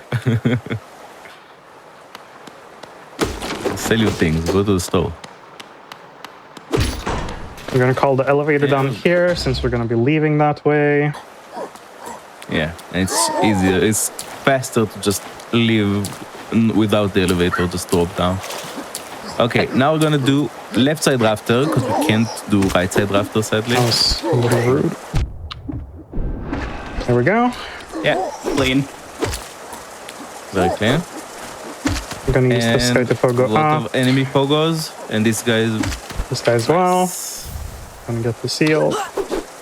We get a little lucky there. Neither of them hit us. That is actually very common for one of them to end up hitting us there. So this is Yeah, when actually you were picking up the seal. looking really good so far. We only took our intentional damage tank, which is rare to only get hit by that. Boris Sun Velmian. and now we mash. Boris Sun. Yippee! Carpal tunnel. Mashing energy. Boris Something that I don't think has come up at all this entire showcase, which I know is a bit of a meme in the community, but obviously these runs have been on Chinese. Yes. If you're around talked about it? speedrunners, you know it's faster. We're not gonna do the whole bit. But for something like low percent where you've got a fair number of relics to sell, do you know what the time save difference is between Chinese and English or even French? Oh, French is a whole nother beast. I don't actually know the numbers, but I know that it's just for any percent, Chinese versus English is about a 30-second time difference, which is crazy because there's not actually that much dialogue. Low percent should be about the same because we basically talk to all the same NPCs and sell the same amount of relics. So it's going to be very similar. Now we are on to the next walking split. So we're going to be walking right like we did earlier. And then the twist is that after this climb we're going to be doing here, we're going to be walking left instead. Crazy, I know. Ooh, walking left. Nice. I'm going to be going through this room here, which has some RNG. We did get lucky on the first section, though. By the way, because we don't have dash, using elevators is very common. Yeah, you don't see like the elevator up towards Chandelier at Watcher Nights, and these ones here is generally not going to be faster than just going up the wall normally, like they do in any percent. Yeah, So walking all the way to the other side of them and climbing the wall takes a lot of time. also especially because we can't jump that far without doing like a fireball skip. So making it across the gap, we just fall down a whole bunch, going like boom down. Now we're going to be moving on to, as everyone knows, the most exciting room in low percent. Everybody ready? Everyone Welcome get your to hop the emotes splash ready. zone. Fox jumps in the chat. Wait, don't get your toes Yeah. wet. That's the goal. Pretend like a dolphin.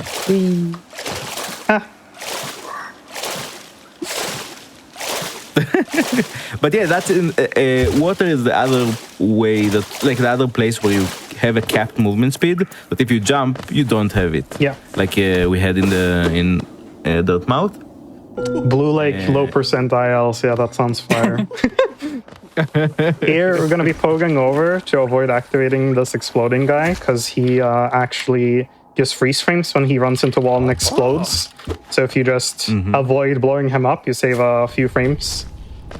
And here we're coming into the best climb room in the game, or in this run rather. Yeah. Pop the goop. Nice. Oh, Very the nice. infection pogo there is Yeah, sick. I love that movement so much. I spent a few hours slapping that out. It's your baby, you could say. But yeah, so we had to do this whole ordeal just to save Sly without killing Grubs Mother, so that we can now go buy Lantern, so that we can go into Crystal Peak to get Crystal Heart. So we had to do this whole ordeal because we had to get Tram Pass to get into City, we had to get Sly to get Lantern, and we have to get Lantern to get Crystal Heart, which we need to beat the game. Okay, getting Lantern. Bye, Sly. Yeah, also here we're jumping to avoid the capped movement speed. And there's another type of capped movement speed that we'll see soon. We're jumping to avoid. Or like to have more control over a movement speed. We're gonna be climbing up here, which looks extremely similar to any percent, except we just don't dash in a couple places. Here as well, Yeah, because it's very we're gonna be vertical. using a glitch that I used earlier as in Distant Village as well, which is the toll wiggle. You can also do a look down, but it basically goes faster, that gate animation, if you do certain animations with the knight and like finish them. The game is looking for the toll animation to finish, but they also coded it so it'll also do it if the player knight finishes an animation, so we can abuse that to go a few seconds faster. Here we're gonna come up on low percent Fog Axe, my arch enemy, so we'll see if I hit that. Of course. It's such a rough trick. I'm gonna go around, unfortunate. Yeah, let's not lose too much HP. This is It why I is. yeeted Mila in the run intro. It's as revenge for that. Don't think about the timeline too much.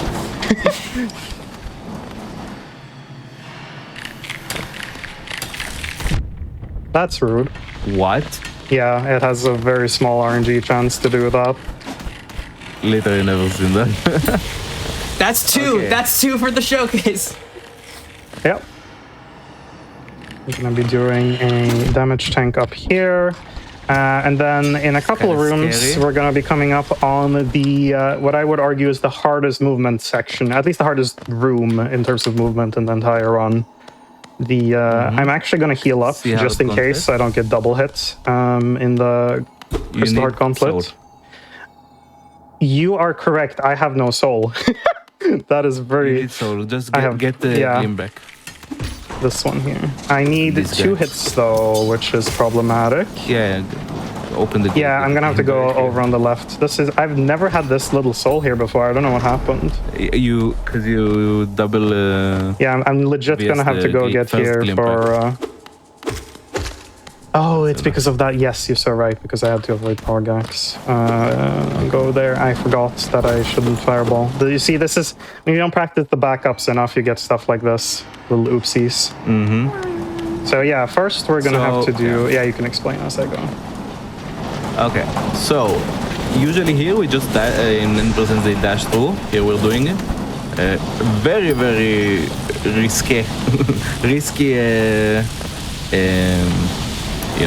Vengeful Spirit fireball skip. And here we try to zoom when it's going our way, and if not, we're trying to jump. And we're doing a lot of I made it. clings, wall Unbelievable. clings. Yeah, that's very, very rough. Yeah. And the cycle, like here, if you want a cycle, the cycle is like awful. It's very tight. So yeah, we did a lot of instant wall grabs, but they are like the first wall grab you're doing on a conveyor belt that is going forward and the other one is on a conveyor belt that's going backward. So you have like 2 very different like speeds in which you need to react to them to do the instant grabs. Yeah, personally, I Now find see us, we can nume. Yeah, we Look can how actually. fast We we don't are. have to walk anymore. Yeah, we are now at We're gonna make our way over to everyone's favorite boss, the old Awoo jellyfish. Surely it will be better with less equipment than any %, right? Yeah, I mean, we basically just do the any % cycle. It's just we have less damage because of no Shaman Stone. yeah, we're on 7%. Okay, nice. Yeah, we can do this skip with the because we have a sea house. Here as well. We have a sea dash. Yeah, we get to This see is a that. very cute, we are doing the Trinomy drop in a very special way because we cannot dash in the end. Yeah, you either have to So, do a fireball skip or do what I did there. Yeah. So it's But it's very awkward to get souls for fireball skip, so we don't do that anymore. yeah, it's also just a little also slower. found we by- found. Marcus. No, that was actually not found by me. I believe that was Javier. Yeah, Javier, who is the Okay. one of the main labbers Marcus for Javier. current patch low %. Okay.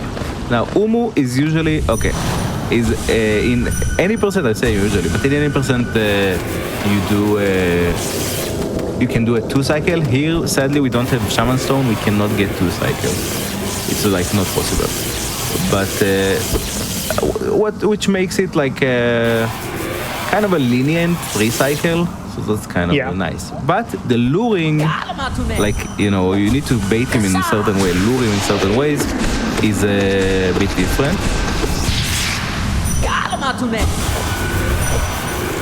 Oh, I actually hit it. Nice. Wood. But yeah. So yeah, a lot of times people will go around him with a dash in any %. Here we're usually going and... Okay, wait. Perfect. Nice. Second cycle as Yeah. well. I'm gonna avoid taking that yeah. hit because I don't need to. I don't need full soul for the last bit. And we're actually getting really good RNG. There we go. Actually, golded the split by over a second. You did? Yes. Yo. Damn. Okay, and now instead of doing, we're just doing C dash from the wall and C dash here from the wall. Yeah, we can't And- abuse the Numi walking bulking storage storages. because we don't have dash, and you need dash to go fast.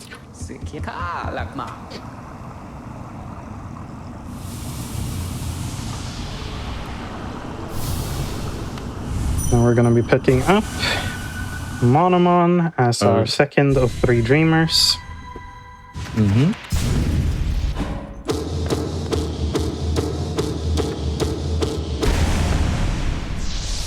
We will also be doing a quit out here. This time, though, we get to do early control with Crystal Heart, which is 0.16 seconds faster than doing it with the Dream Nail like we did at Lurian. So it saves 0.6 seconds here to do.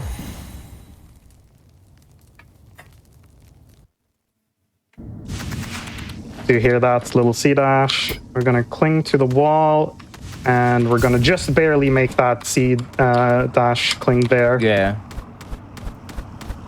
By doing it the fast way. Okay. So now there's some interesting movement. Leaving this room is a lot of C dashes, but. Oh, yeah, I'm gonna have to avoid that.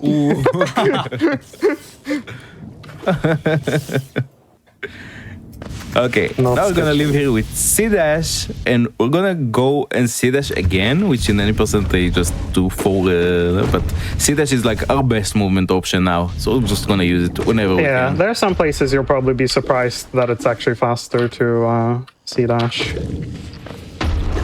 Yeah.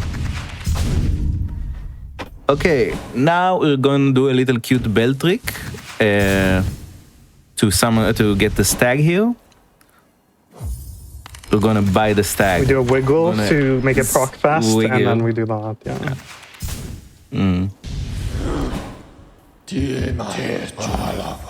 That way we get to save about a second on compared to just waiting it out. And now we're gonna make use of our Deep Nest Stag, Distant Village Stag, to head into Beast's Den with the trap bench. Yeah. Obviously, we don't have enough anything to be able to skip the bend to the trap bench. That would require like 4 more abilities or something. It would just require wings. We could actually go get wings with what we have. Yeah, I'm after that Umu gold. I'm seeing this in chat, and I'm also curious if you got live split up. What's your pace looking like right now? I am plus 35.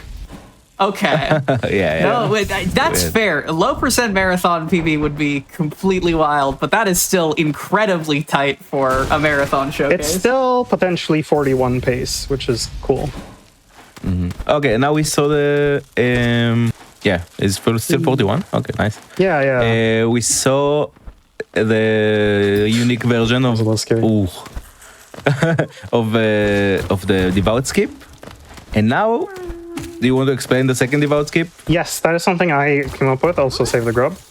Save the grub. We're 3 for 3. Let's go. Well, I would hope that the second one would save the grub. Yeah, okay. With all grubs, it was kind of a given, but you know, I never know with the Hollow So this Knight one here, we're gonna community. set up. We're gonna bait him over, Lines. and then. Okay, this is awkward, but I'm gonna do this. Yeah, that was not... It opened really early, but I still made it. So I figured out there, normally it's not supposed to go over the ledge to go like where you come up from. But if you bait it correctly, like I did there, you can actually make it go across that gap, and then you can go over its like collision triangle that blocks you and make it past... and skip it, and it saves about 1.5 there and another like half second in soul collection. So it saves about 2 seconds. So we get to skip both devouts we have to go past in this category, which is fun. Gonna do another quit out again here so that we can C-dash over. I'm gonna go over Travis here. That's his name. The one at the top is Trevor. The one at the bottom is Trish. I didn't know these names either. We keep adding more names. Oh yeah, I mean also all of the spiders in Deep in Beasts are named too. That's incredible. So, well, as we're walking to the Hollow Knight, I can't believe your pace is incredibly good. This is a retrospective showcase, so as we get back to the final boss, for both of you or whoever wants to answer, if you could give yourself from when you first started speedrunning, either this game or in general, one piece of advice, what would you tell yourself? that is Probably just to enjoy the experience and the journey and not be too bothered by early game. just don't reset. Oh. That's the answer. That's the answer I came to eventually. That's a good one. Is just, Oh my God, why didn't you tell me that? Just don't reset your early games. People reset early games way too much. A lot of people also just say this, but it's true. I have so many PBs that had terrible early games and then just pulled it back later on in the run and still got really good times. Okay. People I need to do are that too more then. obsessed with like being, 10 seconds behind or whatever at like Mothwing Cloak or whatever other splits depending on the category. You heard it here first. Follow Jack. these. Now good Follow luck. these. Now good luck, Hollow Knight. Thank you. So unlike in any percent, our fireball is tiny, so we can't really go for doubles realistically. There's a 1 frame window to go for them, which is not really realistic to hit consistently, unfortunately, unless you're a maniac. Even I'm not that much of a maniac. So we're just gonna pogo over them anytime they dash and hope they don't, because it's bad for us. Yeah, it's usually the best one that you like to see, but in this one, you like this one more. For example, you like the speed. Yeah. You like when he backs up, and accidentally gives you a double. That happens sometimes. Okay, that's really nice, RNG. Yeah, you had to say something. I'm sorry. Fireball the wrong way. That's funny. So we're gonna get the self-stab screen here. We're in full health though, so I don't need to take this time to heal. I'm just gonna do a slam. Okay, now you said it. Yeah, that was my bad. Okay, scream skip here is kind of awkward. Yeah. Because you can't dash in. You need to time it very well.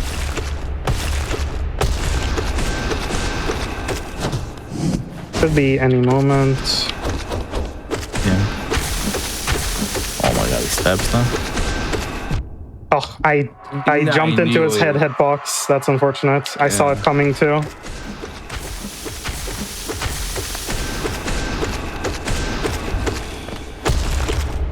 Slam. And And there it is. GG. Incredible. GG. Whew. We got through the discomfort. Nice. Let's go.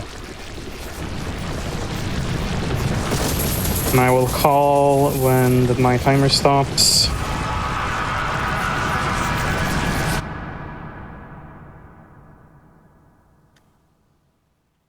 Time.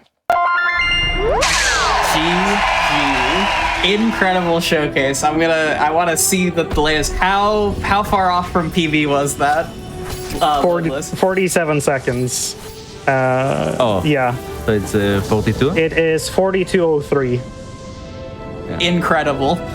Within a minute of PB Still for top. low percent in a marathon, unreal. Looks like 47:36 RTA. I have no words. GG. Please, the both of you, if you got any shout outs, please give those, and also let the folks know where you're at on the internet and what you're up to. Yeah, thank you. Thank you so much. Shout outs to all my friends and all the communities I'm in and people who came to support and watch today and who just support me on my journey in general. It means a lot to me. And if you want to find me, you can find me on Twitch under Jackman Marcus, same on YouTube, just the same name as I have as you see on the screen. And I just occasionally, do some speedrunning and stuff whenever my energy allows. Maybe stream occasionally too. Low percent is also kind of fun to stream, so I might do that soon. Yeah. Speaking of streaming low percent, I stream low percent Buffalo Berry here on Twitch, and I would like to shout out my wife, my lovely wife sitting here. She suffered through a lot of moments of me obsessing over runs, and the wonderful Hollow Knight community, and my cat here.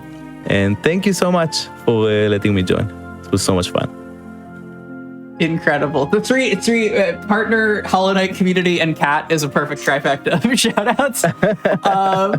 Friends, we have just one more Hollow Knight run left for you in our journey to Silksong. We're getting closer. Can you hear it? Can you hear Farloom calling? When we come back from the break, we are going to dive into the full story of Hollow Knight late stage meme runs, which is a history in its own right with some all charm notches. So don't go anywhere.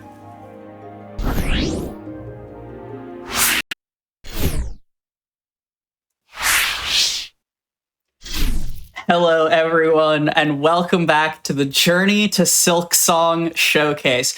We're making good progress. Astute viewers will notice that Silksong is on the schedule right now, but we have one more Hollow Knight run, and it's time to talk about memes. The Hollow Knight category extensions speedrunning community is its own storied, its own history, volumes and volumes of which that we do not have the time to get into right now. But it is a community that is near and dear to me, that is near and dear to all of the people who have touched it. And generally, when putting together this showcase, I can think of nothing else as important as showing one of the memes that began it all. But while we're on the subject of community, I'd also love to invite you, if you're watching this, if you're a fan of Hollow Knight, a fan of speedrunning in general, to join our community here at GDQ. We have an official Games Done Quick Discord that you can use !Discord in chat to get more info on that. There is a hotfix enjoyer role in that Discord that you can use to be notified of all of our weekly schedules and all of the wacky broadcasts we do.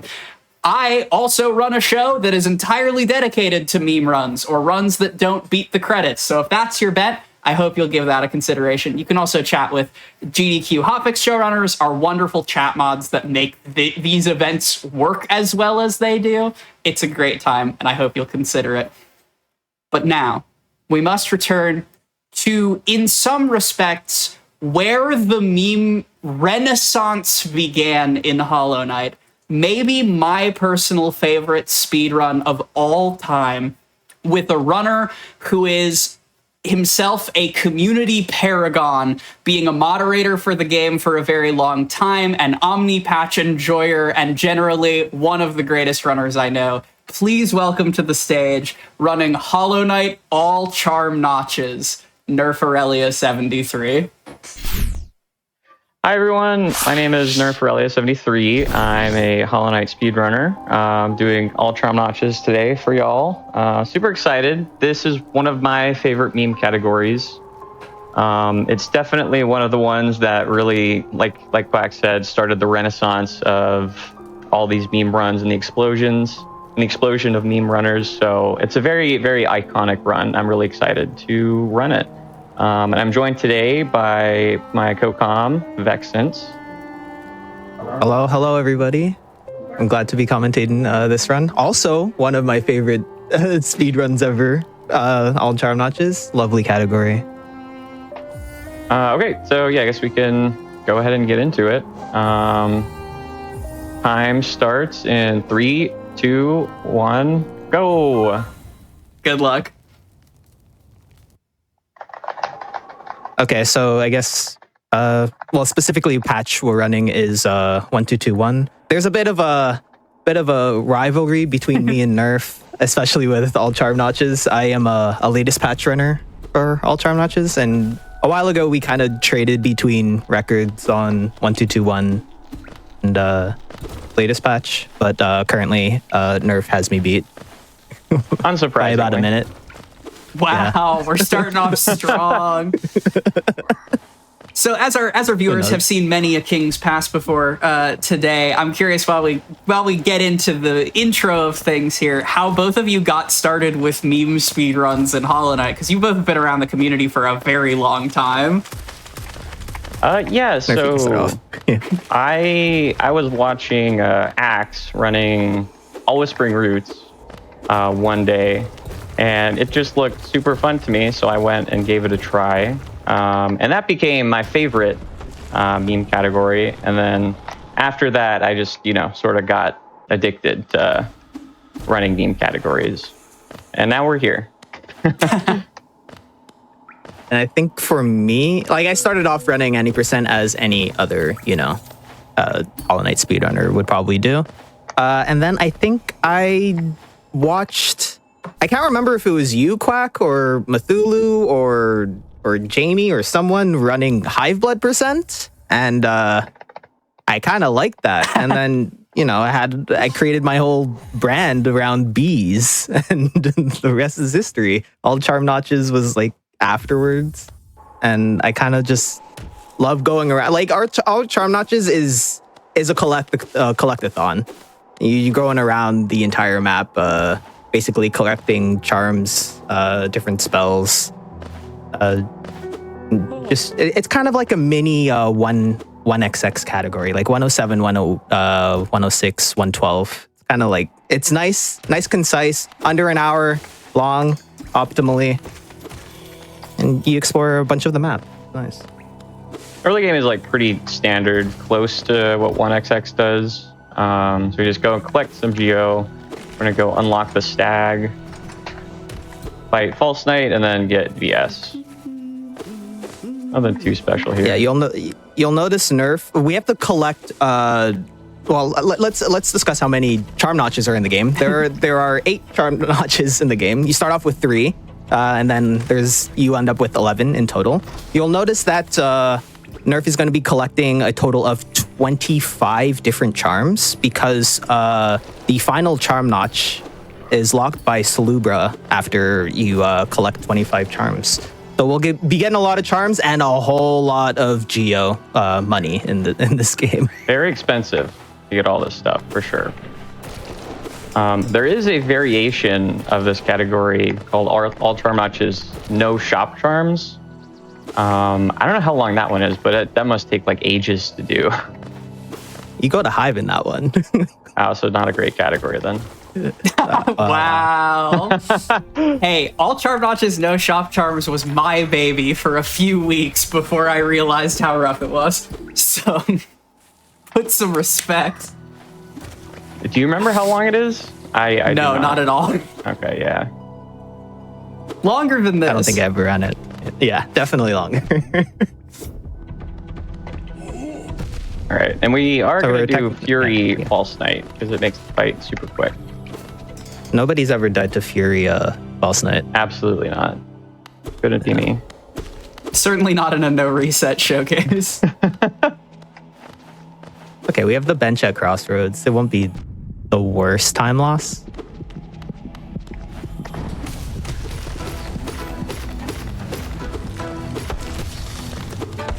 So we're actually going to be killing False Knight because we want a City Crest access. So we're not going to be doing the Blue Lake Shade Skip.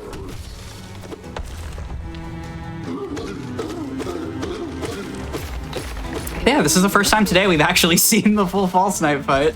Oh, we kind of bully him. He doesn't really get any attacks off.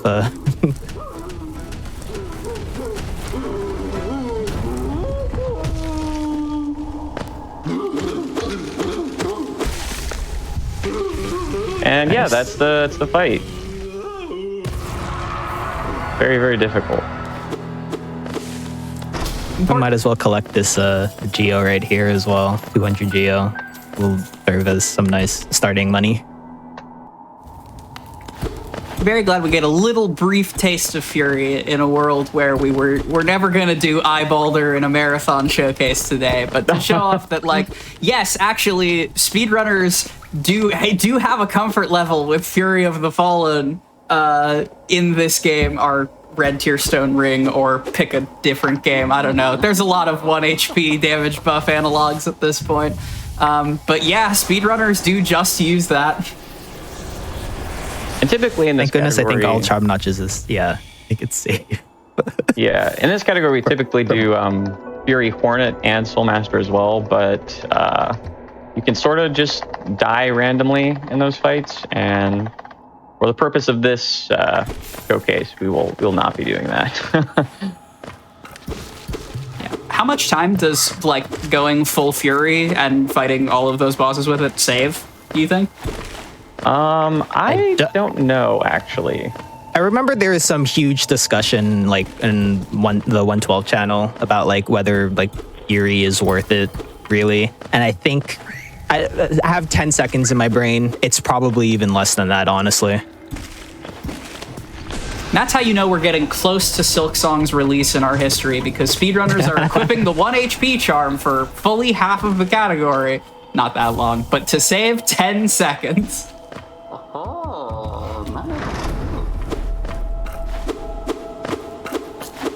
So we picked up our second charm, Soul Catcher. We'll equip it. It's slightly faster to equip it after Green Path. So no comfy soul in Green Path. I know a lot of meme runners like their early Soul Catcher.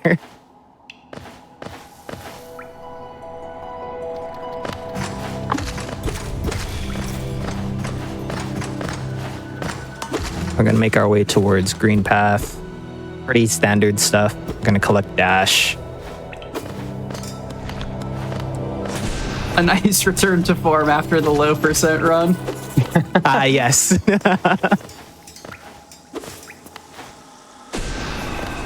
right, nice. Get the fireball skip.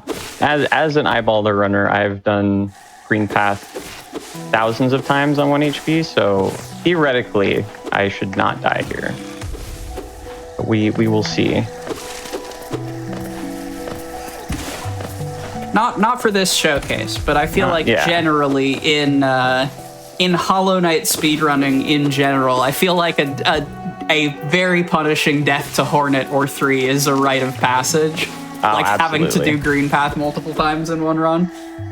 We're not going to see it today, but...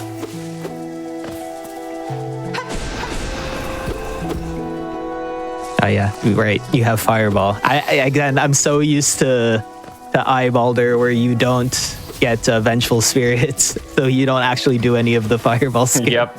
All right, it's gonna have to be one fireball. Oh, nice. Nice. Yeah, you just built like that.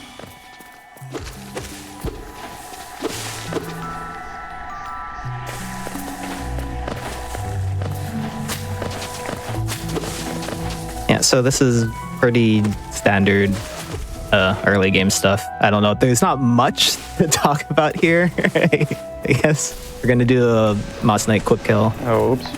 Okay. We will not be doing the quick. Well, we missed the. Yeah, we will not be doing it, I guess. Oops.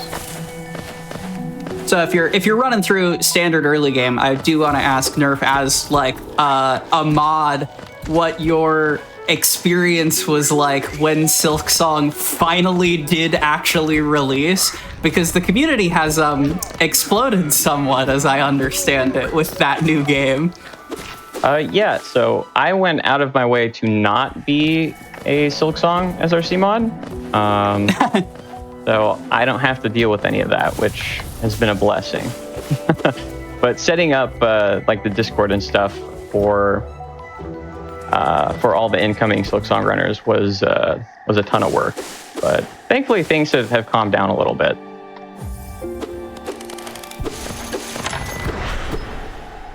We're just picking up this stag because we're gonna come back here later for Grimkin Flame and a couple of charms.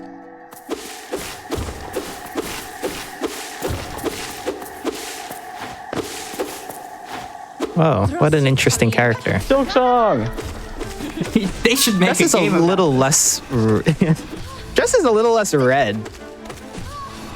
Yeah, when I came back to Hollow Knight, I thought there's like something wrong with Hornet because she looked so just dull. Oh, that was a really good fight. You got a lot of doubles, yeah. It's because living in Hallownest for a long while will wear you out. Or Exactly. maybe Hornet went shopping before getting kidnapped. Who's to say?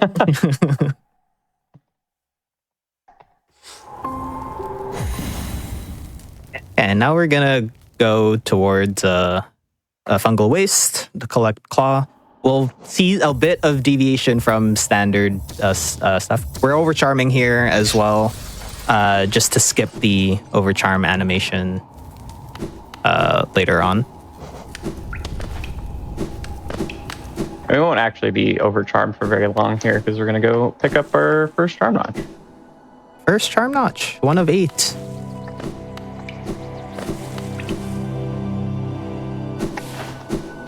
Happiness at 8? I guess it would, no, it's happiness at 46, right? 46 grubs. We will not be collecting any grubs in this. We had our run. grubs run. It's okay. Yeah. The moral balance of the showcase day is secure.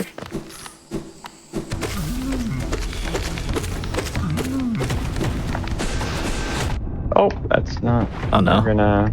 Oh, that's not great.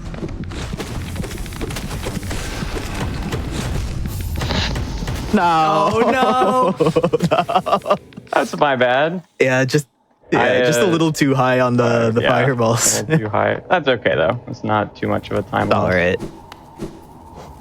So ideally, you don't die there. Yeah. I don't know if that was apparent. We're taking notes. But yeah, so that initial strat there where you like wedged yourself against the right wall with the Shroomel ogre is what is the history of that? Because I feel like that's relatively newer to the category and its 1xx derivatives. That's a 1221 exclusive. I think. I think on latest patch we don't have enough vengeful spirit range to actually. That makes sense. Yeah, so you're gonna see a bunch of there's a bunch of like little strats that are different between 1221 and latest patch, like this being one of them. Okay, so that was a little better. One cool thing about 1221 is if you have Fury, so charm notches heal you when you pick them up. If you have Fury, you go back to full health, but you still have Fury. Now, and for this category, it doesn't matter because we're gonna lose it before we do anything useful with it, but just like a cool little glitch. Yeah, I think it's up to 1432 where that's the thing. On latest patch, it's not. Yeah, I believe you're correct.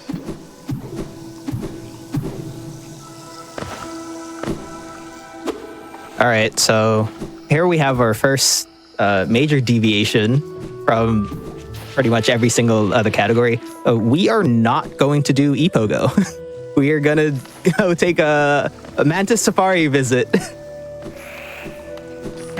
How old is Mantis Safari as a term? Because I feel like that's a rando thing from like Rando 3. Exceptionally old. Yeah. I used to know Mantis Safari as the punishment for like whiffing Epogo. Yeah. Whoa, Epogo, Mantis Safari be upon ye. Yeah.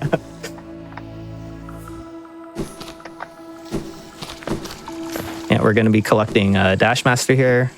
We'll be using it a whole bunch. It's, you dash faster, so we might as well use it. This is one of the and we're going to quit out here. Game. Yeah. It is very cool. Now, for you, a 1221 Dashmaster enjoyer or a latest patch Dashmaster enjoyer? 1221 Dashmaster is superior. Of course. You gotta pick on brand, of course. You gotta rep the patch, you gotta rep, you know? Yeah. And so, gosh, it's been a second. I'm not even sure I remember, because Dashmaster is busted in different ways on each patch.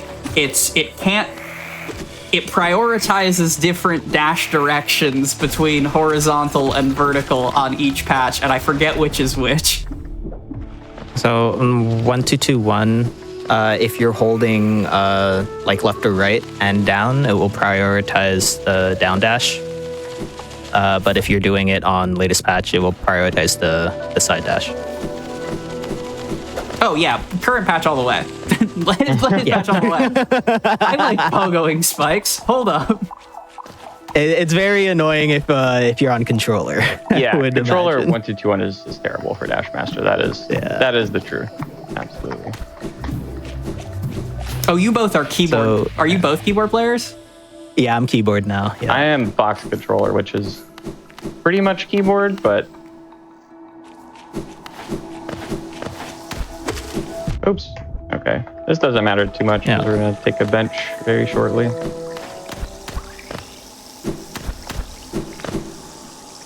So now we're gonna do some.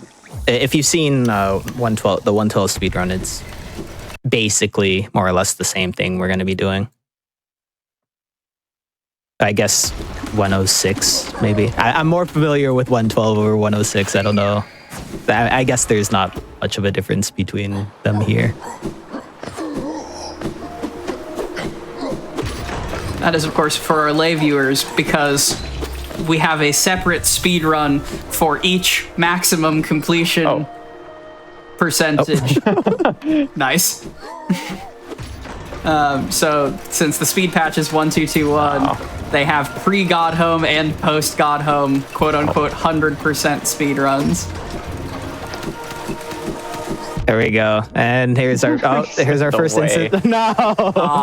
The first instance of wall clean storage. It's very funny. Wall clean storage with Dashmaster. Okay.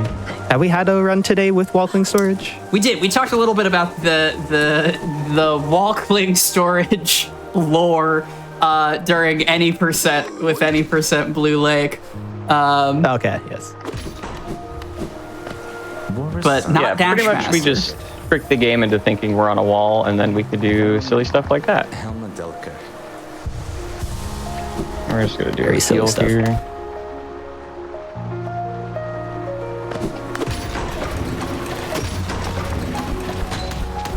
And here we're just gonna, because we can do lover skips on 1221, we don't need to go all the way to the left and around in that room. Yeah, those rooms are actually called the DLC rooms because we don't do them on 1221. They're extra content.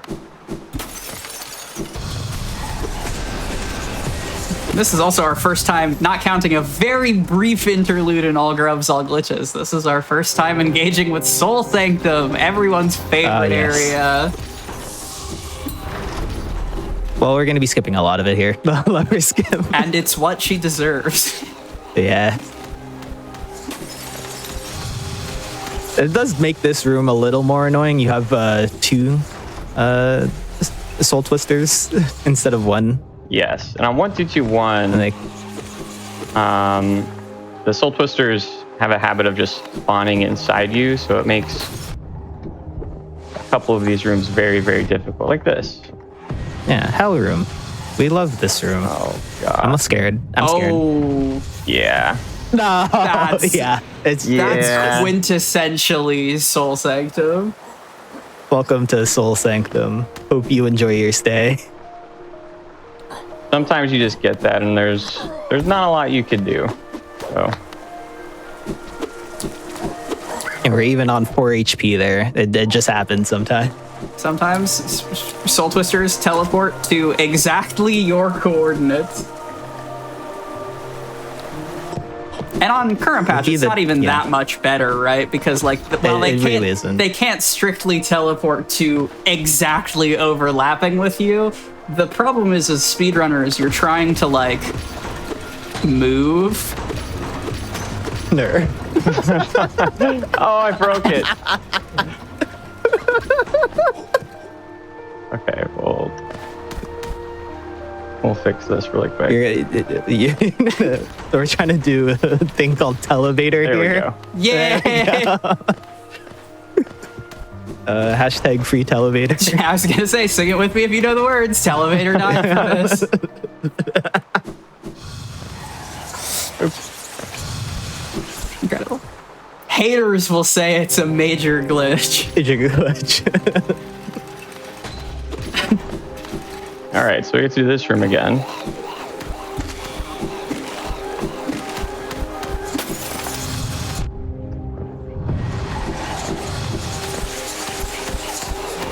Yeah, Sanctum is not a fun place to be, but it might be the area I have like practiced the most, even though it's at the end of the day, it's just gambling. So I don't know what that says about me, but oh my god. Wow. You guys are being very mean to me. This trolling is exquisite. I haven't had RNG this bad in all the practice I've done. That's always how it goes.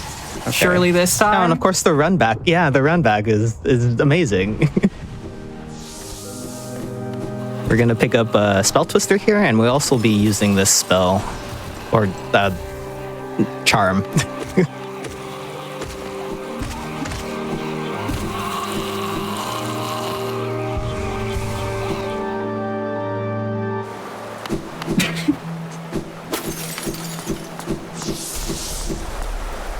Okay, so you're gonna see Nerf actually take we're gonna dunk into the spikes here. This allows us to skip the scream of Soulmaster, and then we're gonna dash into him as well to to make sure we don't float and accidentally major glitch. The only major glitches we're doing this run are the cool ones. Yep. Yeah, exactly.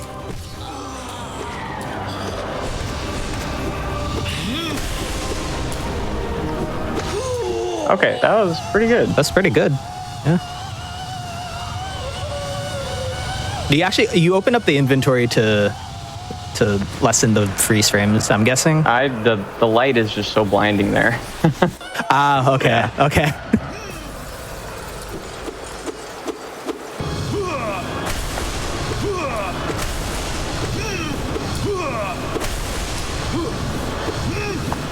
Oh my god. That's unfortunate. Soul Sanctum said you will not have fun today. And honestly, it's important that we got that. We couldn't leave Hollow Knight without a true representation of everything it's capable of doing. It's some lore. Alright, so now we have dive. Reason we're getting this is because there's some charms that are locked behind it that we want to get, and it's also a way to get into sea peaks. Actually, it's Sea Peak. It's one peak, Crystal Peak. Okay.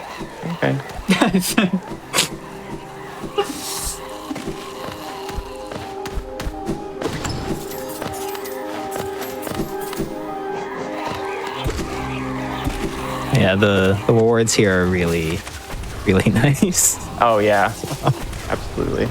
Yeah, the difference for Crystal Peak access, the difference between Lantern, which costs 1,800 Geo, and Dive, which gives you a bunch of Geo and also has a charm right there, which we need for this category.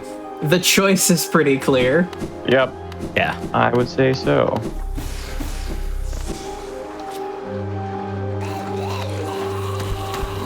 Okay, so we're actually not gonna dive through the floor here. We're gonna climb back through Hellroom because we have not fought the Soul Warrior. So if we dive through the room, we're actually gonna end up fighting him. Worse than that, we're gonna get soft locked. Oh yeah, soft locked. Yes, yeah. Right. Because you have not hit the lever. The game gets confused, as it often does with most things.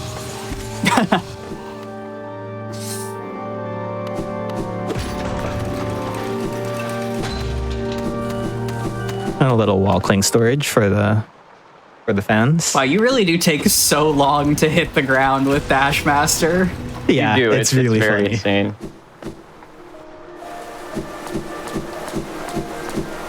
All right, and this is one of the hardest rooms in the game. A lot of dashing. Thankfully, I did that perfectly. Are you a like mash dasher, or are you a time your dashes for long stretches like that? I time my dashes. All right. Yeah. Kill these guys. Timing is, I think, the way. We're gonna use the simple key later for waterways, as there are 2 charms there that we will pick up, as well as a King's Idol, which is 800 Geo. Just a lot of money we'll need. So. Yeah. What's the total cost of this run? It's I don't remember. It's a bunch. It's a lot. It's a lot. After you sell to Lem, you have, I think, 5,300 or something like that. So it's got to be close to, I don't know, 7,000 or something throughout the whole run. Yeah. There are a couple more expensive meme runs. Obviously, there's All Unbreakable Charms, which, if you're unfamiliar, is a speedrun that literally just grinds Geo in one room for an hour. because it relies on the DLC, which added some geosyncs for people with completed files. But That just sounds like a Silksong 100%. exactly. I'm so genuinely scared for if they add a rosary sync to Silksong in like a potential DLC. I think the main game is the Rosary Sync. I'm not gonna lie. Yeah, exactly. I'm like, what are we gonna... If they add unbreakable tools... I know there aren't fragile tools in the game, but if they add unbreakable tools to Silksong in DLC, I think we riot.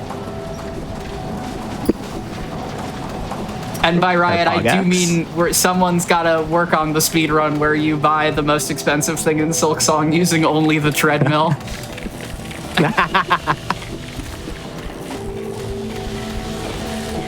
Okay, that was Jerry. Jerry is very mean to us often.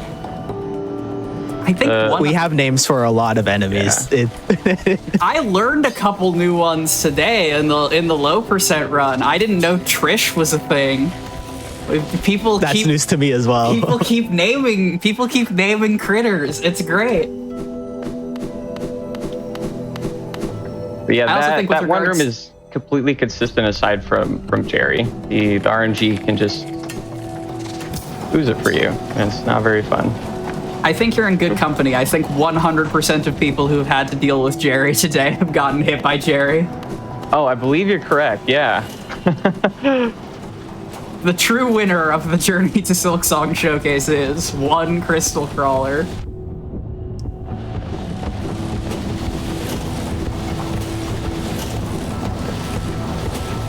Oh, you didn't go for it. No. There's a fast cycle you could do with Dashmaster, but it's really tight and it's actually faster to not do underplat with Dashmaster. yeah, which is really sad. But by how much? By how much is it faster? Honestly, probably not a lot. Yeah. We'll explain who Adam is later. Not Adam in chat right now. But yes, the different Adam. Okay. Well, I teased the existence of Adam, I think, during the first naming interlude. I'm so excited for that to pay off. I have enough soul. I do. So we're gonna go get deep focus here. Now, Vex, I have it on good authority that deep focus cycles were not meant to be given names. Would you care to comment? No. I'm good. I spent a lot of time labbing in this room. You can actually see Dash underneath, like the crystal, I guess the lasers.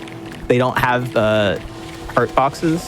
So you can just see dash through them, except for the ones on the last phase. They can hurt you if you dash into them. Don't know why that's a thing, but you know, we love our little bug game. I mean that's why this is the anchor for the Hollow Knight part of this showcase. Is as time went on, the finickiness of the categories of the labbing of people pushing each other in runs only got weirder and weirder. All right, that's how that's supposed to go. Yes, we're opening up this elevator for the Crystal Peak Grimkin later. We'll be coming back here, so we don't have to go through all of Crystal Peak again. Yeah, typically you we don't come out have here to do that, yeah. But like 1XX gets wings, but we do not, so yeah, we have to take the elevator. And we're all the way back in Crossroads. We're gonna go buy the probably the most important charm in the game, and also rescue Sly. True. Yes. Who also has a lot of charms for us.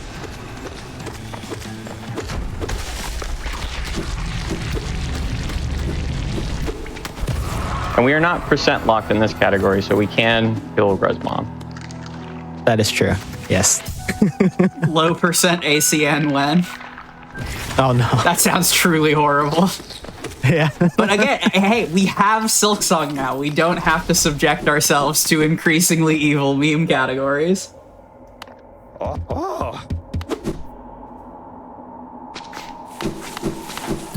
And now we're gonna get into pretty much the main reason why wall cling storage is banned on latest patch. It was because of this trick here that probably saves 5 seconds. The history of wall cling storage. Yep. So we're allowed to do that because of, what is it, topology? Topology, baby. Yes. So basically, we can actually get up to Blue Lake using C dash.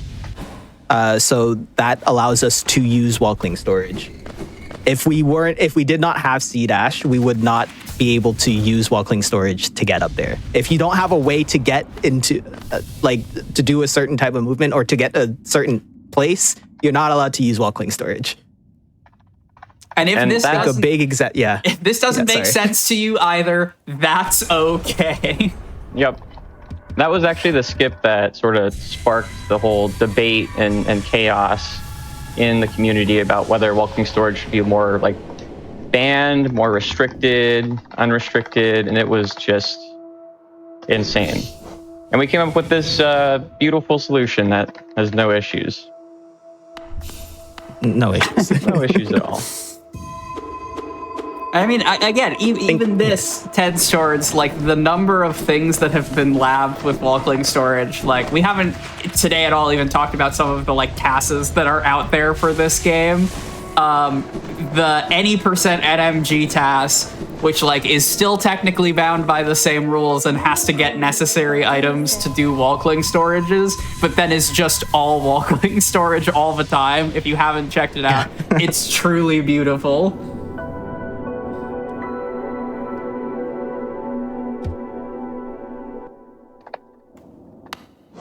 All right, and we collected Dreamnail.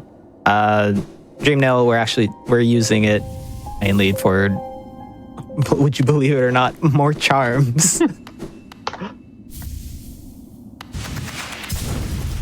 Oh, I guess it also Grim Troop. So no, it's hard required. Yeah. Yeah.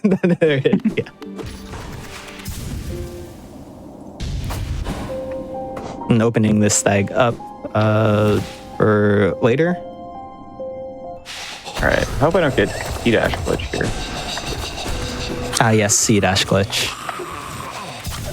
Nice. Oh, blessings. And a blessings. Truly blessed. It's our second blessings of the day. It's important.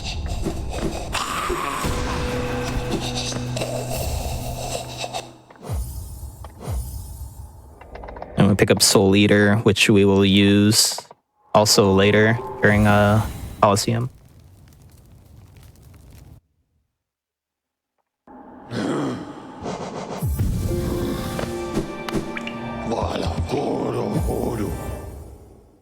All right, now we're going to make our way back to Green Path, and then we're going to bench and activate the Grim Troop, as well as pick up Balder Shell. So yeah, there's a lot of little like backtracking you need to do. We can access more of Green Path with our new abilities. Yeah, at this point, it's mostly just like Grim Troop stuff and then charm collecting. Yeah, we have all the movement that we need. Oh, that's fine. We are also overcharmed, and probably will be overcharmed for a lot of the rest of this.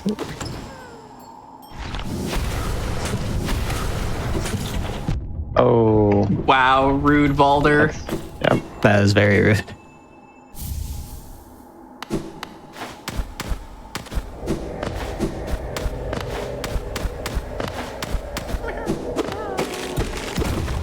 I'm sorry, Grubby. Not today.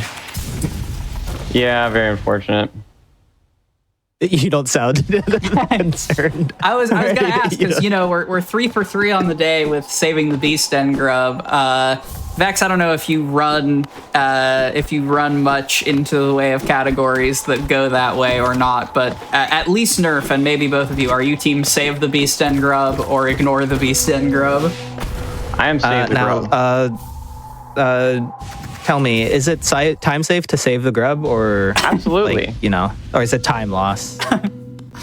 Absolutely save time.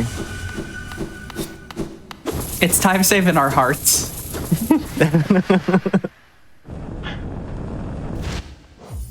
When it splits, you quit, or something quack, right? Yeah, something like that.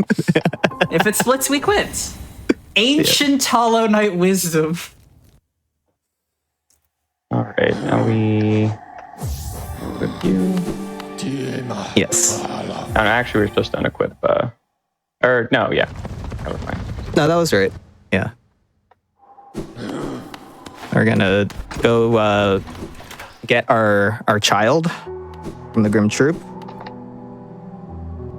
But first, also, we need to buy E-Key to get Shade Soul access, which will just increase our damage by a lot. I think our VS is doing 20 damage with Shaman Stone. Shade Soul ups that to 40. All right, I really hope Grim's not invisible. That would be sad.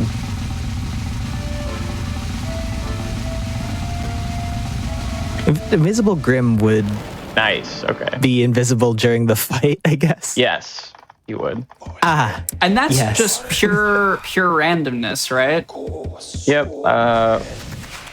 This game, especially 1221, has an issue with memory leaks, and that can cause things like infinite loads and invisible bosses.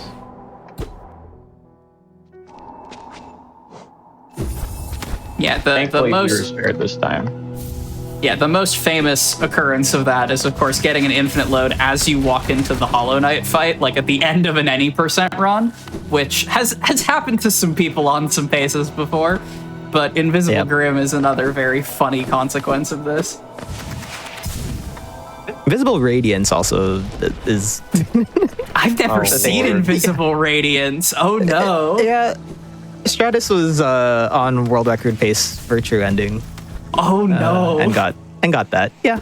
It was nice. Did he finish the run? I don't remember. But yeah, we're coming into Fog Canyon here. Doing some acid skips. Here we're actually just gonna use Walkling storage to skip the acid skip. Probably one of the more difficult acid skips to do. On latest patch, we actually have to do it. Oh, that was actually a gold. Nice. That was pretty fast, yeah. Okay, and so now we start collecting all the Grimkin.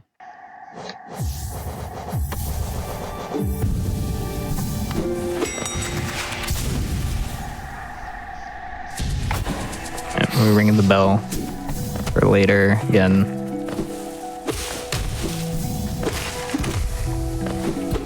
Oops. Yeah, just because Green Path our is first Grimkin. Yeah. Just because Green Path is so early, because like you're pretty linearly forced to go to Green Path, at least for a little bit, kind of no matter what you do. No one talk to me about shade skips. A lot of categories wind up revisiting Green Path several times. Yeah, there's lots of stuff here. Oops, that's fine. Oh.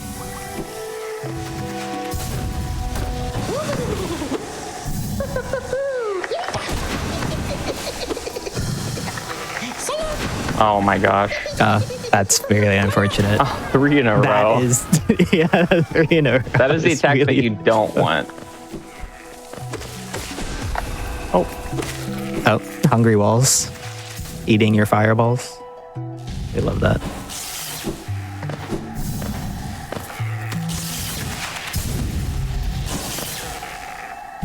And another charm at our arsenal. one we will not be using probably ever. We do not use most of these charms. Yeah. Yes.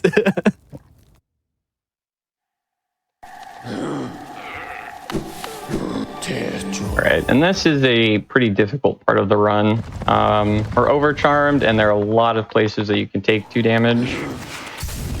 So yeah, hopefully I don't die. It starts here with this Grimkin.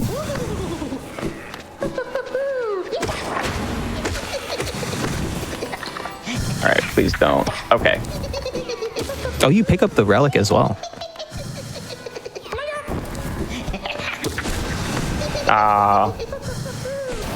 There we One go. more. Yeah.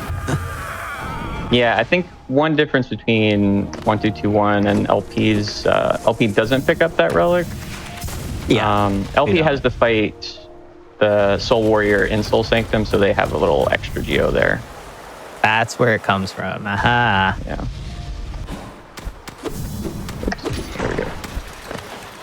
But yeah, we have to do the Grimkin on top of this Soul Warrior here. So it's pretty... You don't really want to be taking damage. Oh.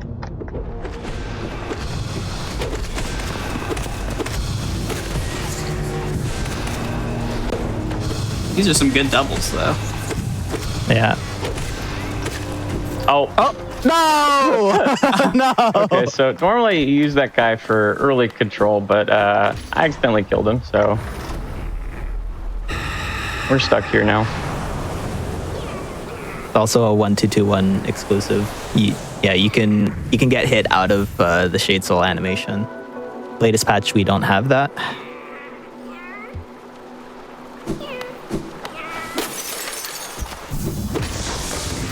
But then again, 1-2-2-1 doesn't have elevator squeezes. So. That's true. So who's the real winner, Nerf? Okay. Oh, God. So on LP, that guy doesn't respawn, but on 1221, he does. Really annoying because, you know, like we said earlier, soul twisters can just spawn inside of you.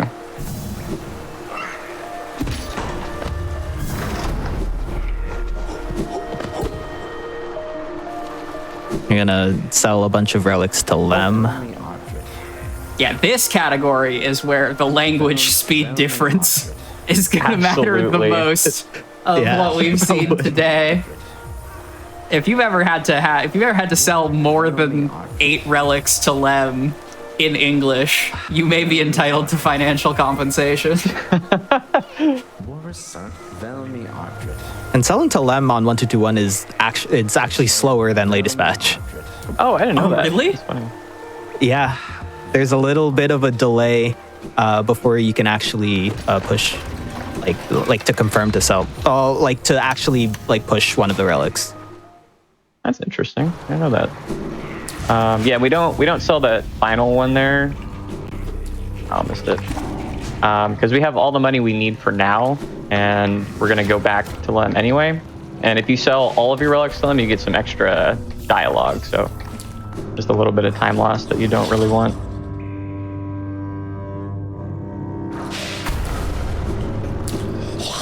We're going into everybody's favorite area, waterways. It's definitely got the most charming soundscape of anywhere in this video game. Yes.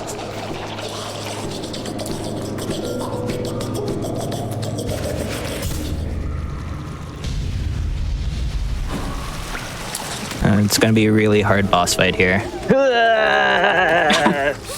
Okay. Yeah. You set it up so fast, we didn't even have time to get Pat to start, putting yell emote, like DBZ emotes in the chat. It's like, ah.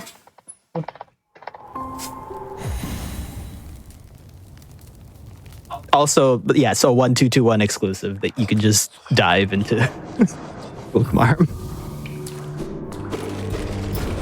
We're going to equip Flukes for our first Flukes combat.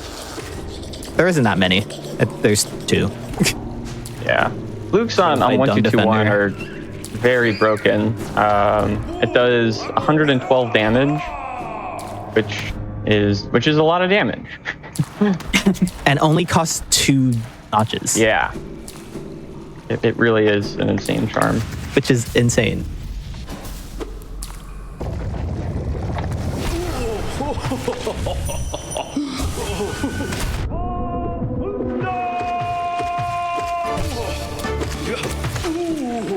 And he's gone. Yup, good boss fight. Yeah.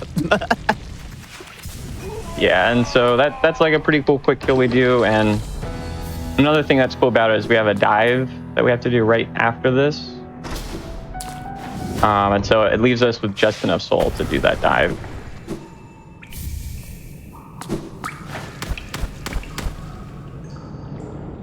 This part is even scarier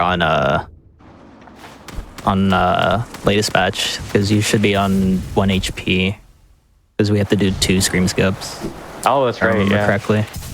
Yeah. I mean, you should never get hit here. It's pretty like there's just this one enemy that you have to hit for a bit of soul so you can fight the Crystal Peak Grimkin. But that's about it.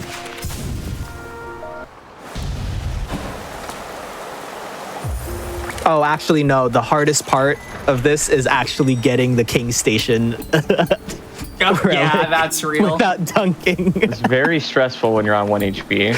1 HP, yeah. I have had the opportunity to like coach new players, casual players through that that max height. It's just a max height jump, wall jump, pogo on the thing, on the spikes, but it's absolutely the scariest thing imaginable when you're starting out. Bapanada. Empanada.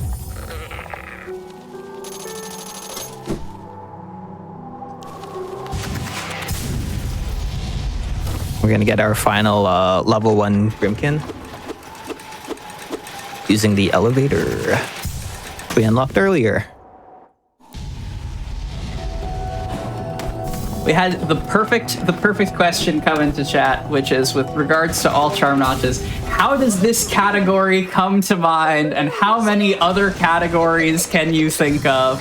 How many Hollow Knight meme cats are there nowadays? Oh my god. Too many. I don't even know. Especially with your the meme extensions. Way too many. Yes. So as Nerf mentioned, in the olden days, TM, I think there were like 4 major ones, right? Because it was Zote, Myla, Elderbug, or I guess 5, because Zote, Myla, Elderbug, Whispering Roots, and Elegy. And then around the time I was first getting into the game, there was a general push for latest patch speedruns to like be taking place. People were starting to run any percent and all skills, some of the most major categories, obviously, on the latest patch of the game. And because I am edgy, I guess, spent a lot of time running meme categories, and from there a bunch of other people got roped into it, like Cthulhu, who we're going to be seeing later today, like Vex with Hive Blood, like Quadopine, shoutouts Quado. And yes, to a point in chat, there wound up being a full off leaderboard spreadsheet that is still maintained to this day. So even for as many extensions as there are on the official SRC page, which I think it's got to be like 20 by now, It's gotta be more. official extensions.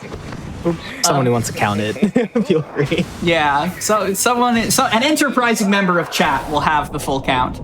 But on top of that, there is an unofficial extension spreadsheet that has like another 50 or something. I can't stress enough, we all lost our minds waiting for Silksong.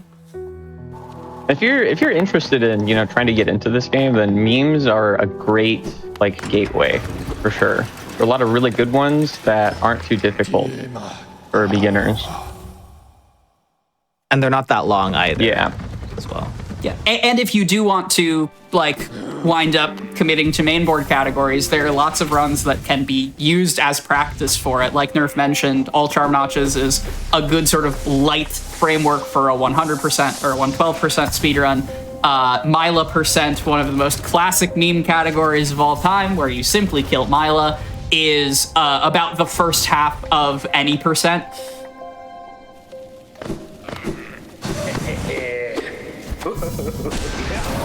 Thank you very much. Didn't dash. Yeah.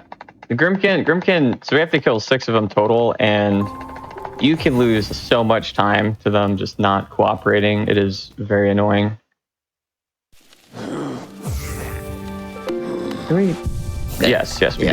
Yeah, that's right. So we're unequipping Spell Twister here, just because, this is probably one of the more difficult sections of the run, probably the most difficult section of the run. Doing this overcharmed, I mean, technically it would be optimal, and I theorize potentially actually not even taking the Coliseum bench.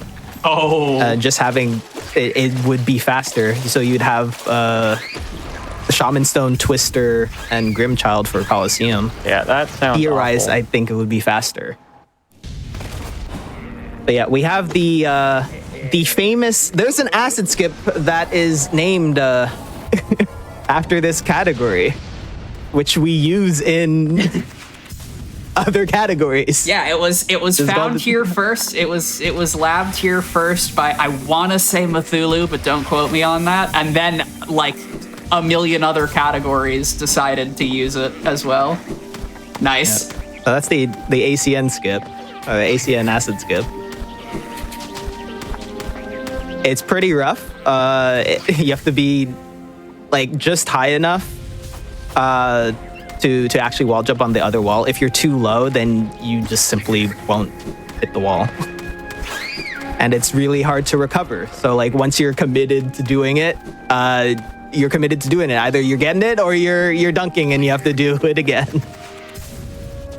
Definitely yeah, very unlike learning QGA point. where you can jump back out. Yeah.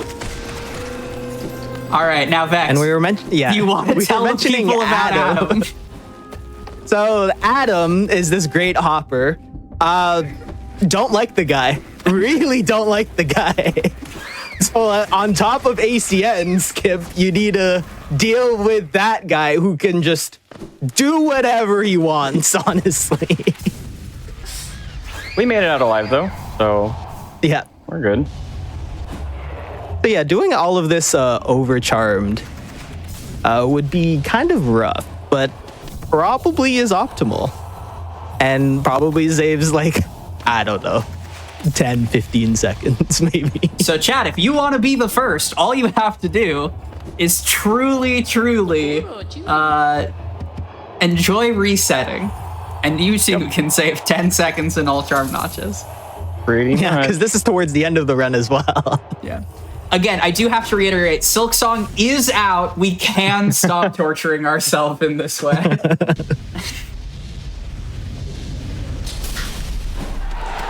Yeah, so our charm loadout here is Shaman Stone, Spell Twister, and Soul Eater overcharmed.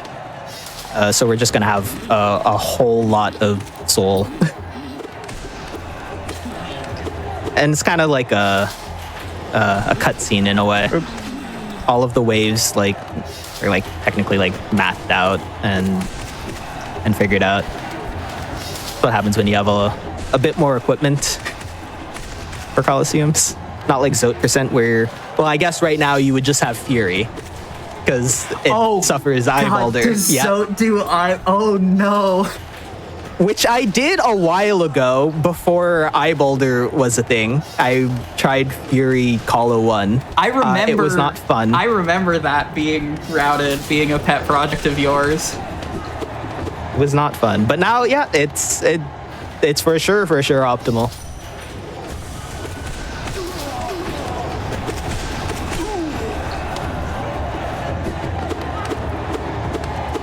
Yeah, Shade Soul just melts every enemy here.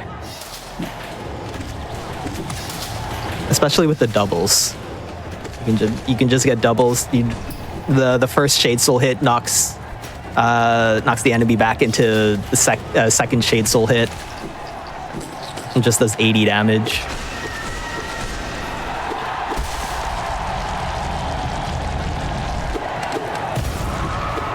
No, Fury Colo specifically with base nail. So you're doing 9 damage. And as you can tell by the double Shade Soul hits just barely killing things, so many enemies in this Coliseum have basically exactly 40 or 80 HP. Like, it's so clean with Shade Soul and so miserable with anything else.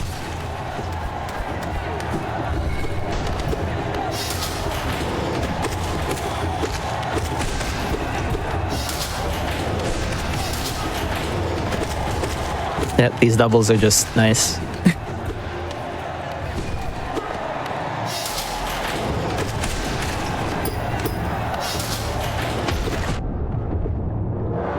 Where? Okay, I'm just gonna wait for them to explode. This will give me Might as enough well take soul it for safe. the Rose Mom, so not the end of the world. Yeah. There we go. And there's they're Colo nice. 1.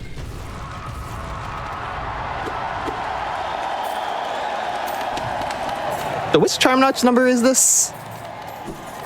5? Oh, no, Nerf 5. 4 or 5? It's the third one you picked up, I think, because Ogres, Fog Canyon, and this. Fog Canyon. Oh, yeah. Yeah.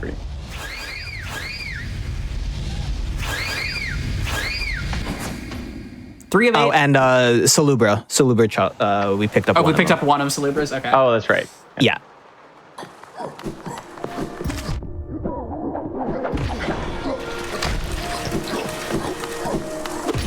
Now we're gonna head back down to King Station, bench. This is also where the routes deviate as well. On the latest patch, we would sell to Lem right here. But on 1221, we're gonna equip our Grim fighting charm arsenal. Because we are going to go fight Grim. Yeah. And honestly, on latest patch, the Grim fight is one of my favorite things because you just equip a buttload of charms. Like you have Catcher, you have Eater, you have Twister, you have Flukes, and you have Grimchild. You don't have Shaman Stone, and you beat Grim before you can even stagger into his Bats phase. Which is nice. Watching you do the like hit counting level labbing for Grim in that fight was an all-time Hollow Knight community experience for me. That was ridiculous. So you'll notice here, Nerf is actually not fluking, and Grim is doing the balloon face. They don't do any damage while he's doing the balloons. Oops. And now we're gonna wait for a proper attack where Grim is like on the ground for a while, so we can skip the last balloon phase, like right here. There we go.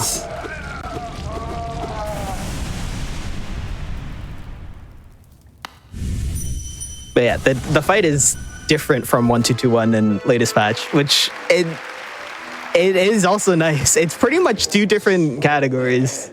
Yeah, it is. One thing that is really nice about this category specifically is a lot of meme categories, either 1221 or LP, are just like clearly better for the faster time. But for this category, it's relatively even. And the category has gone back and forth between LP and 1221 multiple times.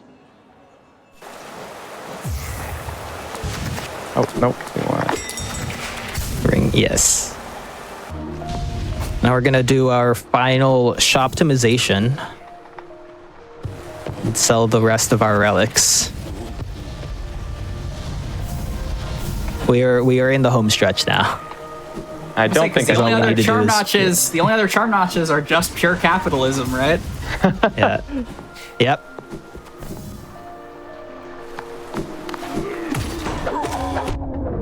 Well, as we do our shoptimization and get ready for the final buying out, I'm gonna ask you both the same question I've asked most people this showcases. This is a retrospective showcase. So both of you or whoever wants to answer it, if you could give yourself from when you first started speedrunning one piece of advice, what would you say? Oh God. Do hand stretches. A lot of hand stretches. Honestly, I would agree with that. Yeah. Ditto. Yeah. 2025, Yeah, 2026. It's the year we take Yeah. care of our hands, gamers. Take care of your hands, please. This is Tendinitis is not fun. real. And this isn't even. I didn't get it specifically from this, yeah, but like it's not fun. Take care of your hands. And what we do here is we equip Defender's Crest because it makes Leg Eater super happy and he gives us a nice little discount. Yes, if you didn't know that Easter egg, Leg Eater appreciates you more when you smell like dung. Don't worry about it.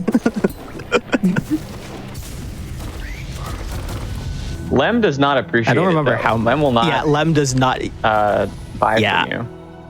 Yeah. So make sure you do not have Defender's Crest going in to sell your relic. I feel like I've done that on pace. By Oh accident. no.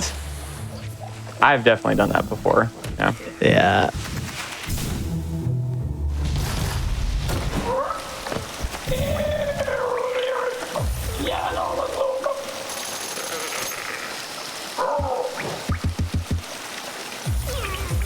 Yeah, so you can see that I know the price for strength is 600. It's reduced to 480 here. Yep. There is actually, this is shout outs to Gustin for knowing a lot of incredibly obscure tech about patches that people don't generally run on. But there's one patch of this game, I don't remember where you can like stack the discount multiple times and get Leg Eater to give you the charms for free. I don't remember the patch. When in that, like, I don't know, 1424 or something. Probably. The Lifeblood era. Yeah. I don't actually know if that glitch is banned or not, or if people just agreed to like not run it. I forget. All right, now we're just gonna buy the rest of the Mashing notches. split, Well, the rest mashing of the split. charms. Yeah, mashing split. Yeah. Energy in chat for the mashing, but no tendinitis.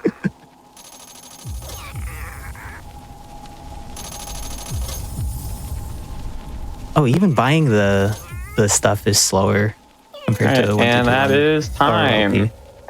Jeez. Now there is one It's thing left to do. Oh no. I have to do this really quick. Cut the feed. I'm so afraid. I don't know what this one thing left to do is, but while you, I know we've got dung flukes equipped, and I'm afraid. While we are setting up our final surprise, Nerf and Vex, if you got any shout outs you'd like to give. Oh, yes, I know what we're doing. Let's go. I know what we're doing now. This is important and good. Nerf Vex, if you've got any shout outs you'd like to give, and also please let the people know where you're at on the internet and what you're up to. 07's in the chat for Mila. All right. GG's. Nerf, you could go first. Yes, I mean, shout out to just the Hollow Knight community. I've made tons of friends here, and they're all awesome. And I actually started speedrunning when the whole world shut down. So this was a nice little community to sort of discover and be with. And you can watch me over at twitch.tv/NerfAurelia73. I stream every once in a while, but when I do stream, it's usually a good time. And yeah, I think that's it for me. Yeah, likewise, I started running this game at the end of 2020, when the world was shut down. I made too many friends to count in this community. And I'm really excited to also start learning some Silksong stuff. There's a lot of cool people also learning stuff there, a lot of overlap in the community members. You can also find me at twitch.tv/Vexens. Oh, shout out to patch 1221. It's the best patch. Oh no. No, got the feed.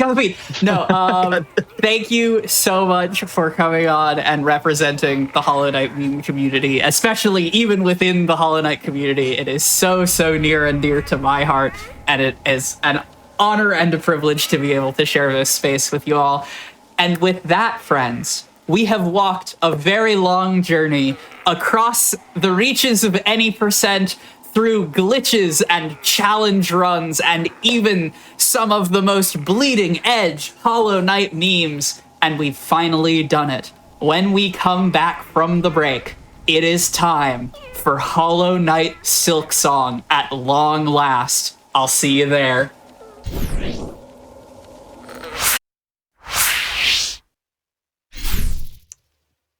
Hello, everyone, and welcome back to the Journey to Silksong showcase here on GDQ Hotfix. Do you hear that? Do you hear that sound? It sounds like a string quartet.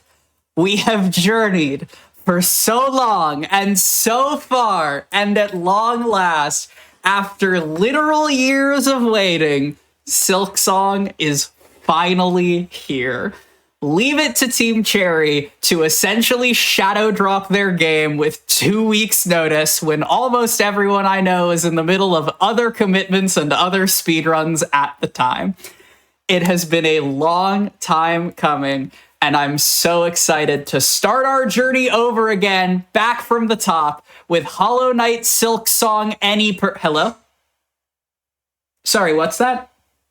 The meme runners, they've already started doing their nonsense. Like from literal minute 1. Wait, how are you alive, Mila? Didn't I kill you earlier in a bit? Here to speedrun as the first appearance on the GDQ Twitch channel of Hollow Knight Silksong.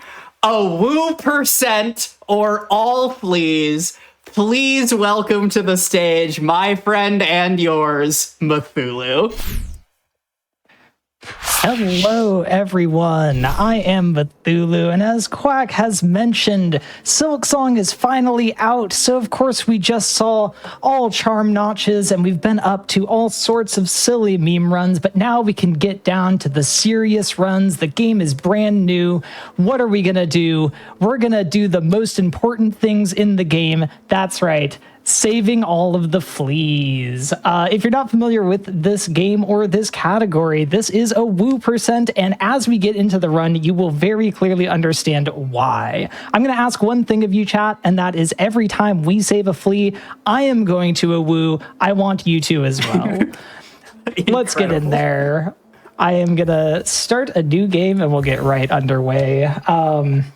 This has been a fantastic showcase so far. I am a Hollow Knight speedrunner myself, and I have played a truly ridiculous amount of Silksong since it released. This game is absolutely fantastic. I adore it. I had around 4,000 hours in Hollow Knight, so it maybe should not come as a surprise to you that I enjoyed its sequel, but we are bordering on 500 hours now in Silksong, so... Wait, actually... I'm putting the time in. Yes, indeed, Quack. It's like 480 now or something, so we're getting there. But all right, so as we get started here, there's a fair bit of the game that you're going to see today, but everything will be contained to Act 2 in this run. We don't go much further than that, and we do as little story as possible, because our goal is not to do anything with Hornet, it is simply to save all of the fleas. You'll notice immediately that I'm doing a bit of kind of maybe unnatural movement here. Hornet has a diagonal pogo, which many casual players found out very quickly and promptly hated. We use that to our advantage in the speedruns of this game because it is significantly faster than walking to repeatedly pogo. So you'll be seeing that for the first 10 to 11 minutes of this run, and then we'll finally pick up dash and you can be spared the, the nonsense. But yeah, Moss Grotto here is the tutorial area. Everything is pretty straightforward here. I will be grabbing 1 frayed rosary string here. This is going to be useful money for us later. And we need a fair bit of rosaries in this run. Not for anything too important, but mostly to unlock bellways, which will be our fast travel, and occasionally to purchase a bench or two. A lot of the benches in Silksong are paid. They are not free. You don't get to just sit on them. You have to pay for the privilege. So most of the benches we'll be using in this run are free benches at least, but we do have to pay for 1 or 2 here and there. But yeah, we're coming up on the first boss of the run. It is Moss Mother. It's a bit of a pushover, I would say, especially in the speedrun context, but it is here to show us that if King's Pass was a little too boring without any boss at the end, we will toss one into even the tutorial area. And that sets the tone for Silksong, I think. Of course, Moss Mother gives me this pattern. And of course she does this. Come over here, Mossy Mommy. There we go. It's about setting a message. Don't call it an oven. It's also it's payment for my last run, which had perhaps the best early game I've ever had, and then choked toward the end. So I'm paying it back here by having a little trouble early on. But of course, bile water will go fantastically. Surely, we're manifesting that now. We will need to. One thing, as you have seen in all the Hollow Knight runs, the game is generally speedrun with the Chinese language. That is also true in Silksong. It is even more important in Silksong than it was in Hollow Knight. There is so much dialogue in this game. The characters, while adorable, do know how to yap. But this is one of my favorite interactions here. It's a perfect way to wake someone up. Tap them with a staff while you say, hello, ababa. That was pretty good. Thank you. I've had 400 hours of practice. That's such an unreal figure. Like, the game has been out for 3 months. Yeah, it's a little unhealthy, but it's all good. You know, what we sacrifice at the altar of speedrunning these games.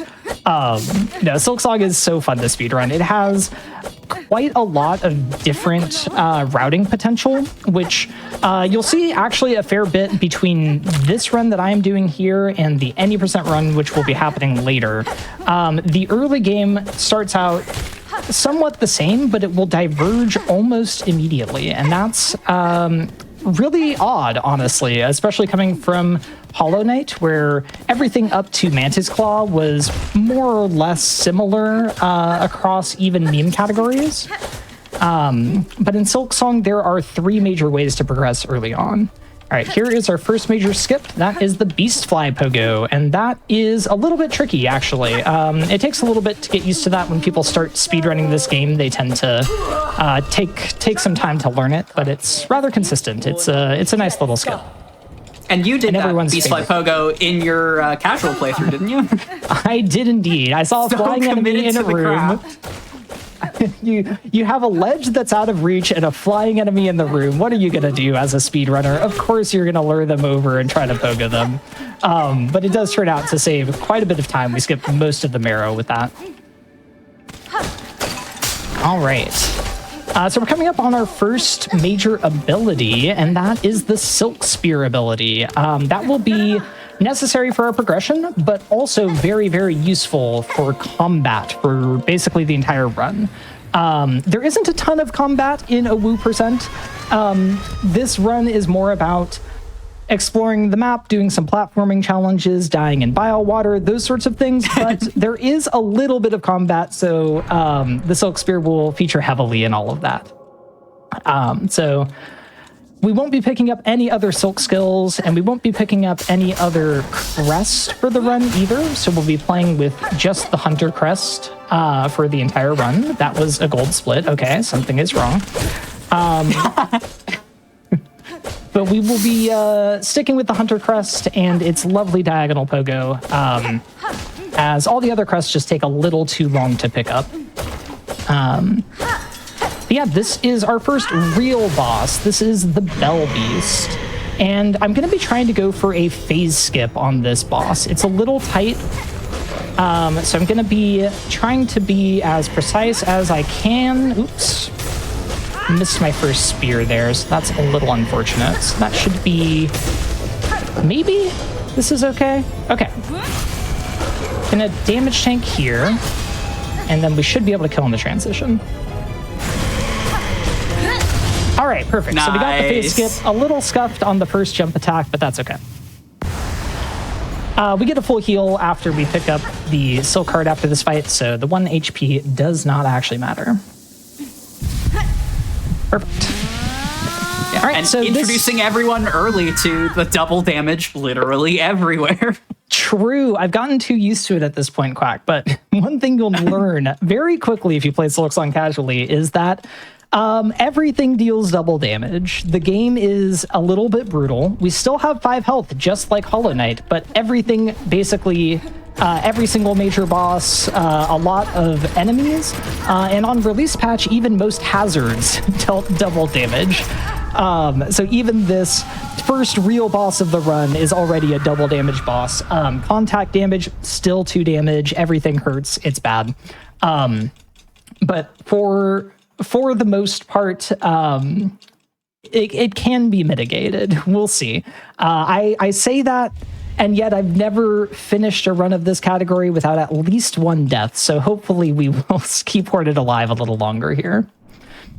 But we picked up a Silk Heart there. It's not going to be too important to this run, but it is useful. It will regenerate one bit of Silk, which is our mana, whenever we run out. So basically just necessary to progress, though, because this unlocks the Bell Beast, which is the cutest character. We call her Aira because that's what Hornet says when she calls her. And she will be our fast travel system through the entire game. And we will actually be making use of it, unlike the any % run that you'll be seeing later. In Awoo %, we do have to do a fair bit of backtracking because there are a lot of fleas that are in areas that are inaccessible or slow to access when we first go through. So we'll be returning to a lot of areas as we go throughout the game, and obviously hopping all around the map. Yeah, for this beginning part, it's still a lot more of these Pogos. I am doing my best not to mess them up. They are a little bit mechanically difficult. To do the fastest version of them, you need to actually let go of directional input when you hit the ground. So I've been trying to do that, but sometimes you'll see there is a little bit of a slip up, but that's okay. We are on our way to dash, which will make the run, obviously, much, much faster, luckily. And also be, of course, a key piece of progression. So much like in all the Hollow Knight runs, we do effectively rush the movement. That will be our fastest way to get through the game, especially movement like dash that speeds just absolutely everything up. We love Chakra. Chakra is probably... there are so many good characters in this. We don't see enough of Sherma in the speedrun, sadly. But Chakra probably the best of the characters we see in the speedrun. I don't think you can say that when the speedrun is about all of the fleas. You know, that's fair. But the fleas are not NPCs. Well, that's not true of all of them. There are a few NPC fleas. Oh my goodness. This Hopper is not happy with me. There we go. Do they have to have names in order to count? I know beyond a shadow of a doubt that the community has already named every single flea. I haven't seen the Scurry video, but I'm sure that's happened already. Oh, yes. But do they have to have names in order to count as the best NPC? You make a good point. I think the big flea has certainly an argument here. And it's certainly one of my favorites. We'll be seeing them about halfway through this run. But yeah, I know what you're thinking, chat. It's been 10 minutes and we still haven't saved any fleas. I promise I'm not lying to you. We are, in fact, going to save them all. It just takes a little bit of time to get out of the early game here. but we're about to pick up the dash ability. And once we do, there is a flea in this very room, and it will be our first flea. Awoo's at the ready, chat. Yes, get your Awoos ready. In this category, it might be called Awoo percent. There is no actual requirement to sit around and listen to the Awoos, but rest assured that I would not be running this category if I wasn't going to listen to all of the Awoos. So we'll be sitting around for a couple seconds after every flea just to hear those lovely, lovely sounds. It's not a couple seconds, is it? It is. Awoo! That is 1 of 30. There aren't quite 30 Awoos, to be fair. Not all of the fleas Awoo, but the ones that don't are Bog and Krat. So we don't need to worry too much about them. All right, so there's our first flea. Now, I know that you waited a long time for that first flea, so I'm going to try to be quick in getting our second one here. Okay, I was a little too quick, and we hit the lava. That's okay. There's another flea just here, hidden behind the Deep Docks Bellway, and we are going to go and save that flea down. Awoo! That's and I'll be sure to get all of these Awoos in. Some of the rooms you can start to leave and still hear the Awoo, but the game is quite rude. If you get even a little bit far away from the flea, they don't play the full sound, which I think is a travesty.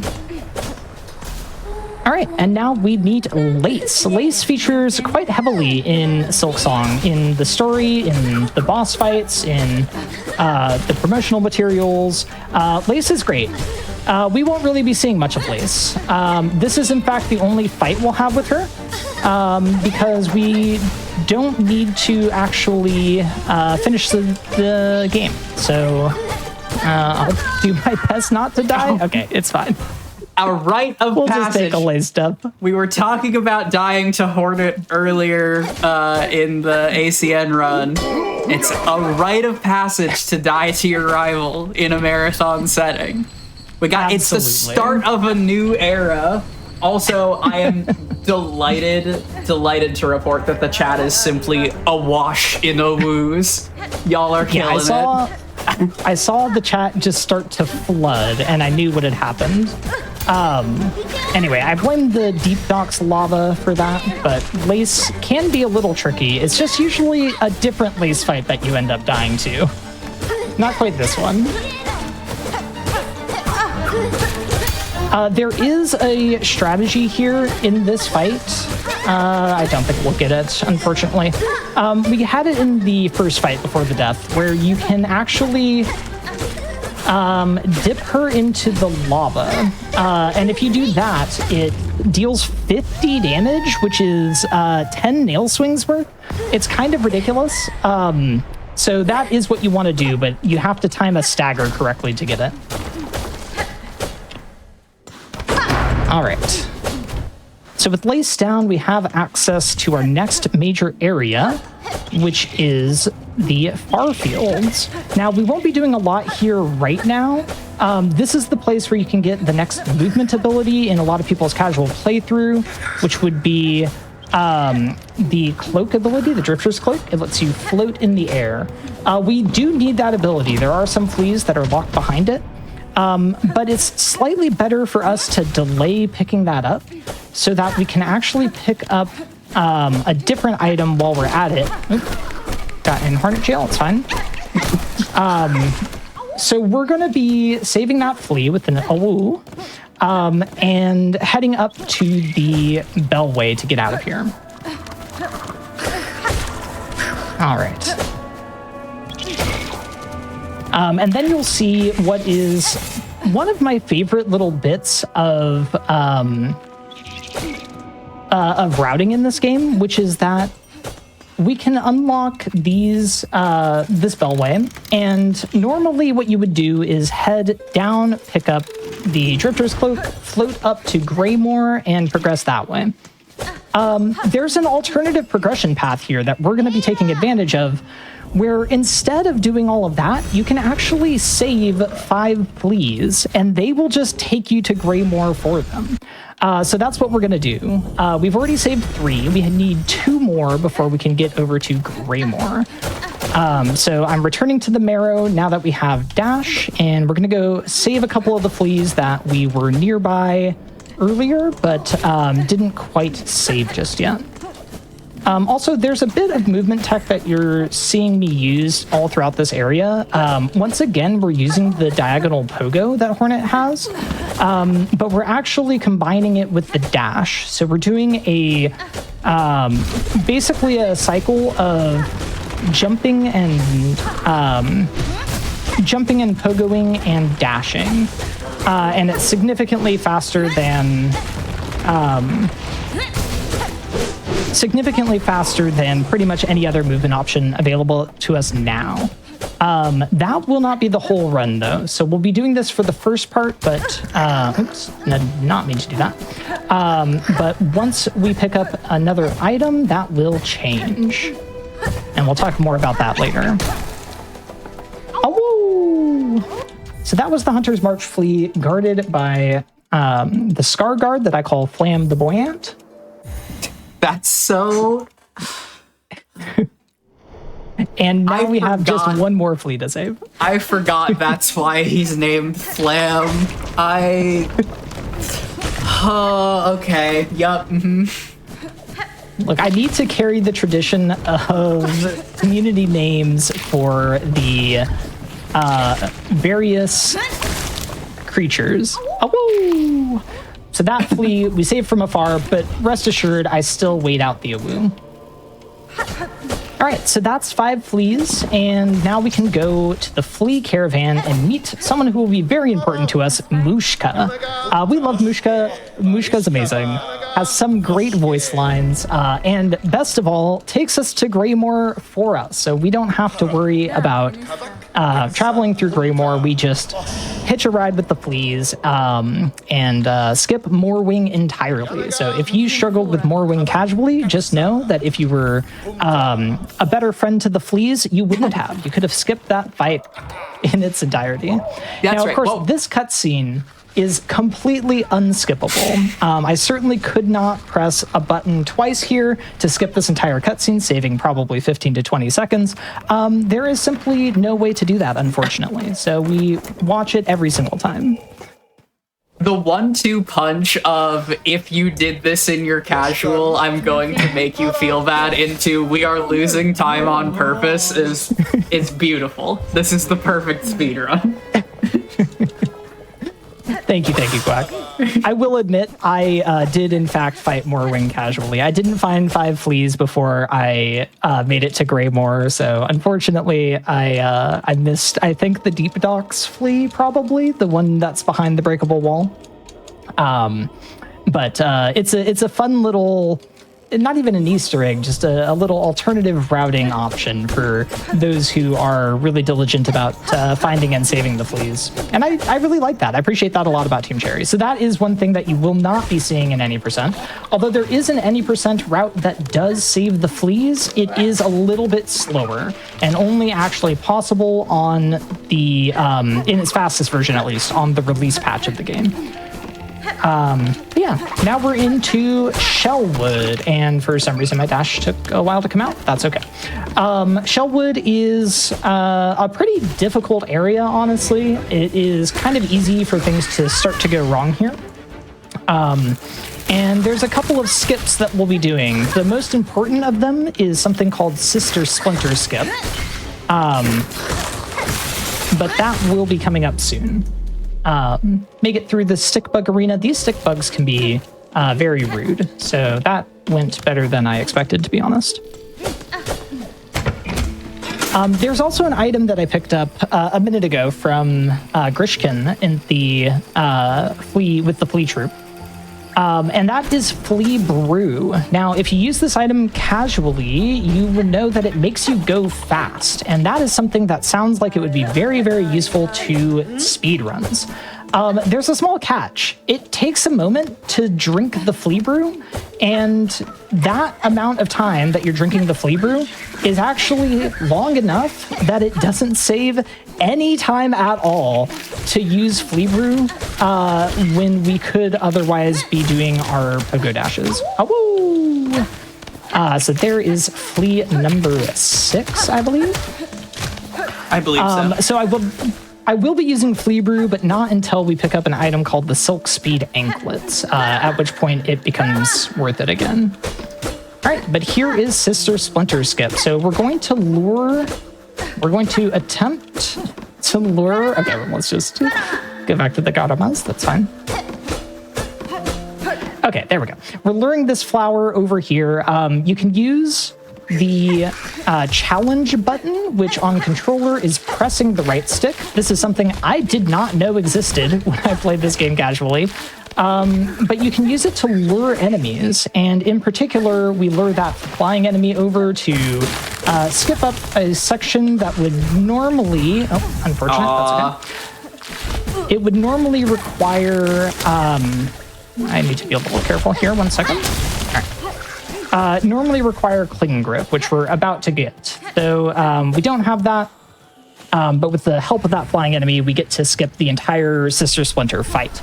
And that's used in just about every category of this game. I think even all bosses does that skip and then comes back later to fight Sister Splinter, honestly. Wait, actually, that's so funny. I think so. I think the all bosses route is a little up in the air at the moment, but yeah, I believe that is an option. All right, so now we have our next ability, which is Cling Grip. That is the equivalent of the Mantis Claw from Hollow Knight. It lets us do wall jumps. So it is our probably most important piece of movement next to dash. And we'll be using it for the entire rest of the run, basically. Quite similar to Hollow Knight. You'll notice the times, this takes 20 minutes to get. It takes 10 minutes to get to dash. Everything is a lot slower. Awoo! All right, we're waiting out that Awoo, which will make us miss this cycle, but it's still worth it. Everything takes a bit longer in Silksong than it did in Hollow Knight by just about a factor of 2. And that is a number that stays pretty consistent. Moss Grotto is a little more than 2 times as long as King's Pass. Any percent is about 2 times as long. 100% is about 1.5 to 2 times as long. So it is simply a larger game. All right, but let's focus a little bit for this fight. This is Widow, and I absolutely love everything about Widow. The fight can be a little bit chaotic, and I say that in the most positive way possible. Widow is insane, and I love her. And also, easy contender for one of the best tunes in the OST, and there is some steep competition there. All right. Oh, yes, absolutely. The Widow track is fantastic. I had to show off that scream skip there. So, Widow was not done with us when the slowdown and the, death-looking animation played. No, that was not the end of the fight. There is a second phase, but I used a bell to intentionally bounce it while I waited for the second scream to get a scream skip there. I then promptly got hit enough that I needed to heal, but we don't need to worry about that part. It's fine. Saving time in our hearts. All right, so that is the Widow fight. This, on its face, will not be that useful to us. It gives us the Needle In ability. We won't be using it a ton in Awoo percent, but it is actually necessary, at least on the patch that I'm running, to enter the second act of the game, which we do need to get to in order to save a lot of fleas. So we'll use it a little bit, but mostly it is just to get us into Act 2. We have this little cutscene which teaches us how to use it, and actually it is this ability which helps us to get that item, the Silk Speed Anklets, later, which is why we delay picking up the Drifter's Cloak. So it does come in handy in one of the fun, simply speedrunner go fast kind of ways. Fun fact, this pickup is absolutely nothing. There's no item you pick up there. You're awarded the needle in as soon as the fight ends. In fact, you use it before you get this item. And there's a shiny pickup there. It gives you nothing. It's useless. They make you do this cutscene. But the lore, put that item there. The lore is important. Also, I hope the randomizer mod is randomizing nothing, or just randomize the cutscene. You pick up a random shiny in like Biowater, and it's just the Weaver's cutscene. Yeah, honestly, I want that. I cannot wait for a randomizer for this game to be completed. People have been working diligently on the randomizer, and it's going to be amazing when it finally releases. So I am very excited, and I know many others are as well. But yeah, randomizing, just pick up a random item, you know, in the middle of a whole bunch of danger, and now all of a sudden this cutscene plays. But of course, in true Silksong spirit, Hornet should still be damageable. Exactly.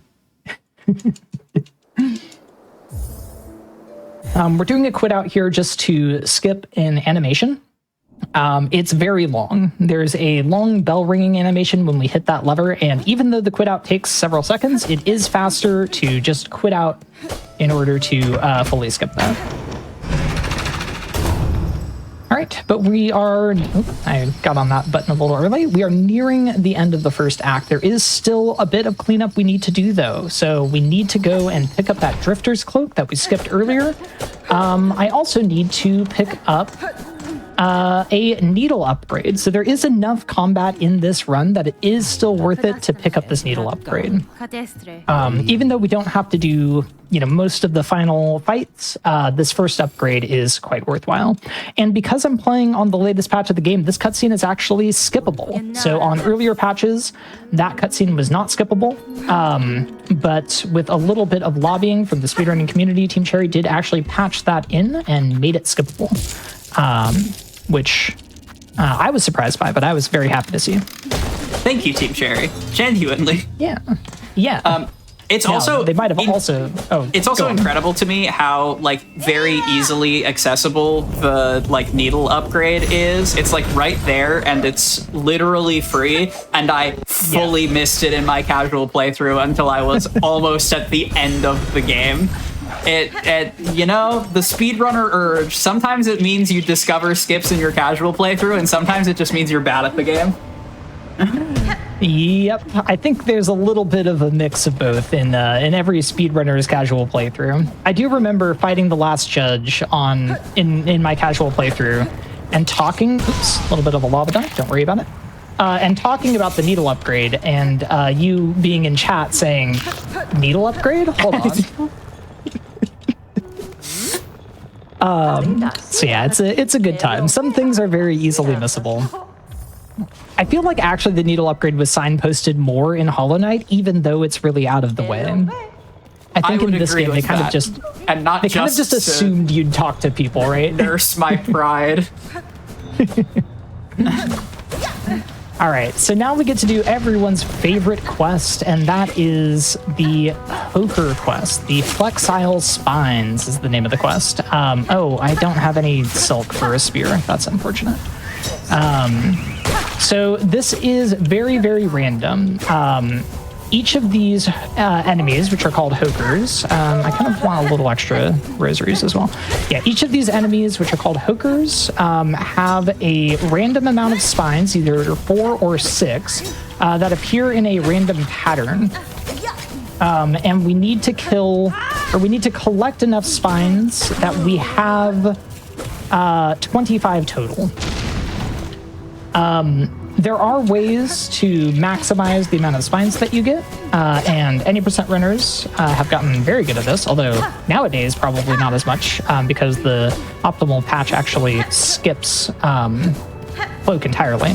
But I would say by my standards, that was a pretty decent round of Hokers. We got it on the third Hoker. It is possible to get in just 2, but you have to get very lucky.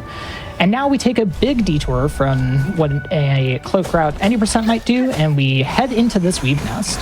And that is because there is an item here called the Silk Speed Anklets, which makes us go fast. It's a tool that costs a little bit of silk to use, but it speeds us up the entire game, and it will be quite useful to us. In particular, it means we no longer need to do the pogo dash tech that we've been doing.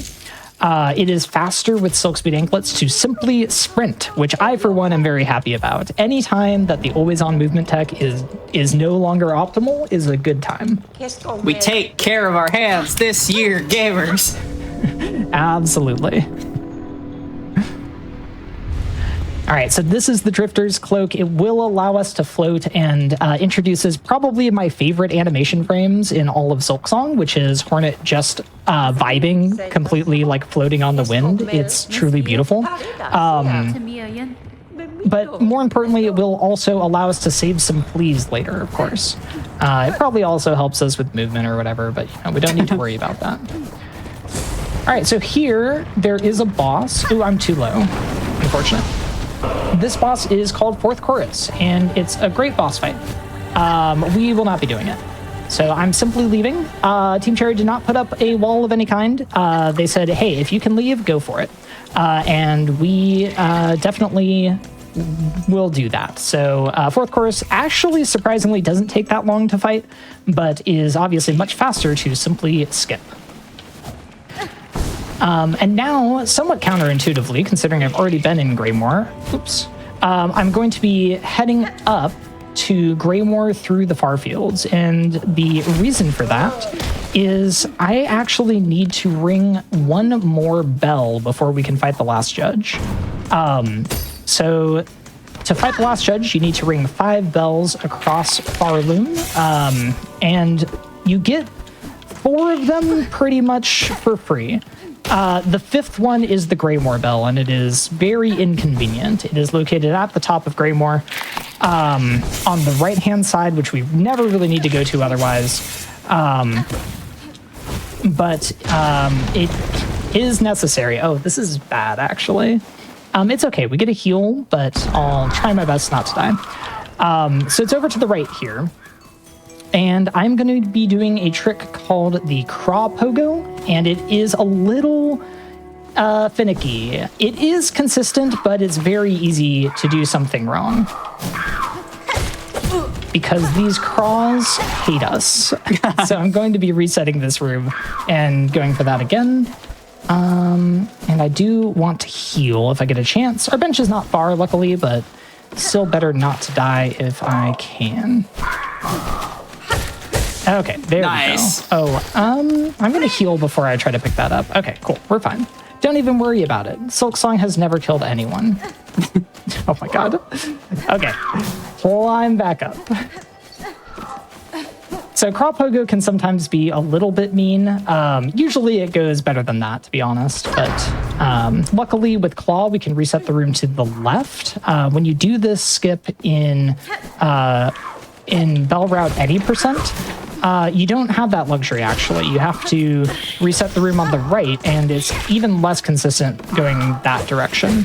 I need to farm up a heal here. I took that safety heal, which is a little bit of time loss, but not too bad. All right, so here I'm going to try a quite difficult skip. And I'm going to use multiple air stalls. So the Flea Brew helps us go fast, yes, but it also resets our air momentum, which allows us to do what you just saw there. This skips an arena that has a lot of craws in it. Craws are some of my least favorite enemies, and I imagine I'm not alone there. It's always a bird. It's always a bird that no one likes in these games. Absolutely. The flying enemies are diabolical in Silksong. Yeah, no, the craws do truly, truly suck. They're evil, evil enemies. Yep. All right, and I love that we got a little bit of Ada nap time loss. That is completely random. There's a 20% chance whenever you go to the Bellway that Ada is simply taking a nap and loses you about a second, I think. So yeah, that will just happen some of the time. All right, now you get to see the true glory of the Flea Brew. when we have the Silk Speed anklets, we are basically just sprinting anyway. So it's actually better for us to use the flea brew, even if we have to wait for the time it takes to drink it. So now we get to use flea brew and actually save time with it. And you'll see me using this a lot throughout the run. With flea brew and anklets, you simply go so fast, and it just feels so good. It's such a fun feeling to be able to just zoom this quickly in a speedrun. Like, as a general rule, Silksong is significantly faster paced than Hollow Knight as a speedrun, but with anklets, it becomes even more so. All right, and now we are finally making our way to the last judge to finish up the first act of the game, but I do have one more flea to save on the way, which is the Wormways flea. So this one is just a fair bit of a detour, but this is the only time that we'll really be in the area. All right, and now I'm going to pray because the worm cycles are random. So if we're lucky, like that, we just sneak on through, and it's great. If we're unlucky, like that, then there's a worm in our way. Haters will say it was scripted. Haters will say it was scripted so he could talk about it like that. Oh, shoot. I swear, those worms are the bane of my existence. Awoo! All right, so there's the Wormways flea, and now we head to Blasted Steps, which is one of the more difficult parts of the run, honestly. So we have a couple of skips I'm going to be trying to go for. Which are assisted with flea brew. So we only get 3 flea brew uses per bench. So I'm going to be deliberate about when I use the flea brew.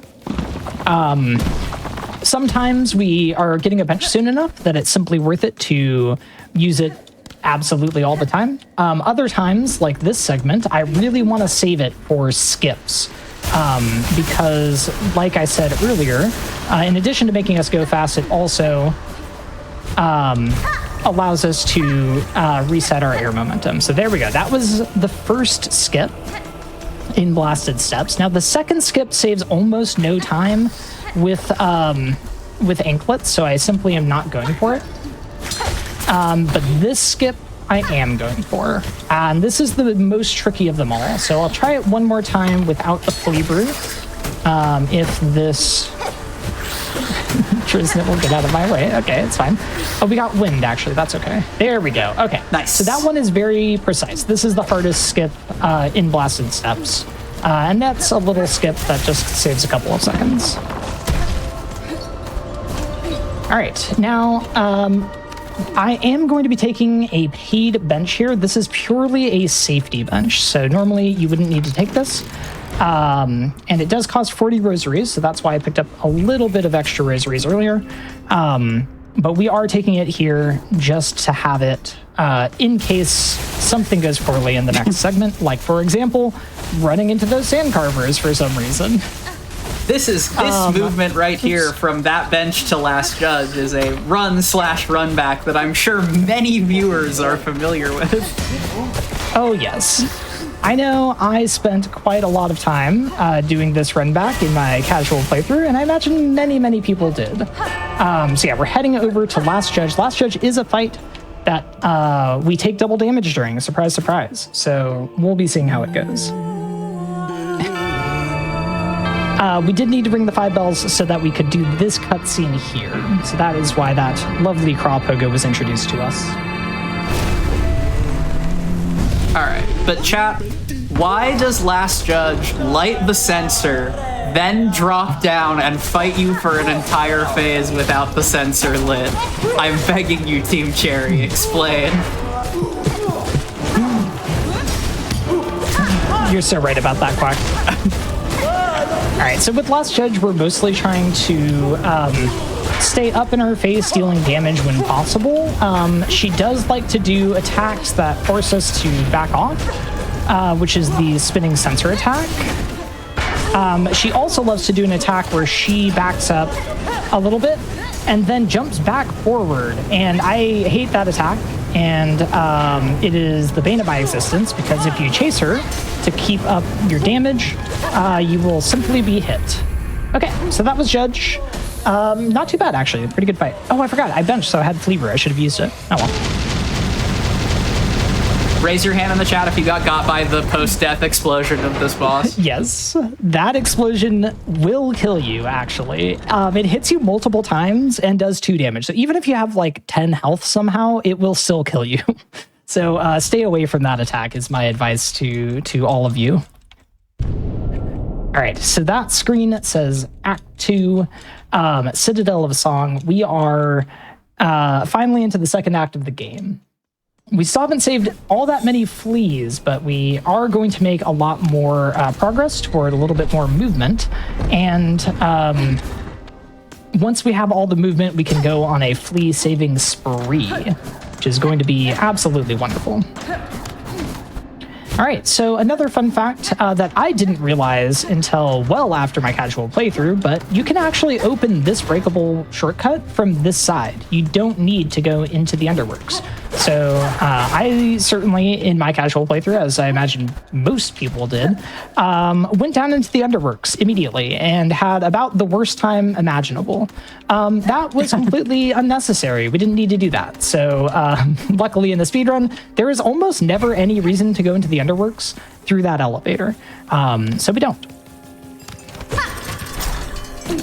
All right, and we are going to have our final meeting for this run with Lace. Okay, we just run into the wall for a little bit. It's fine. So Lace pops in to say hi one more time here. She basically tells us, "Hey, come, up to the top of the Citadel and see what's going on up there." We aren't really going to care about that. There aren't any fleas up in the cradle, so we don't need to do any of that. We will be still fighting the Cogwork Dancers, though, so we'll have a nominal bit of additional story progression, but it is a little while before we do. All right, so we're taking a bench here. This is a routing bench, actually, because I need to take a detour to the slab in order to set myself up for later.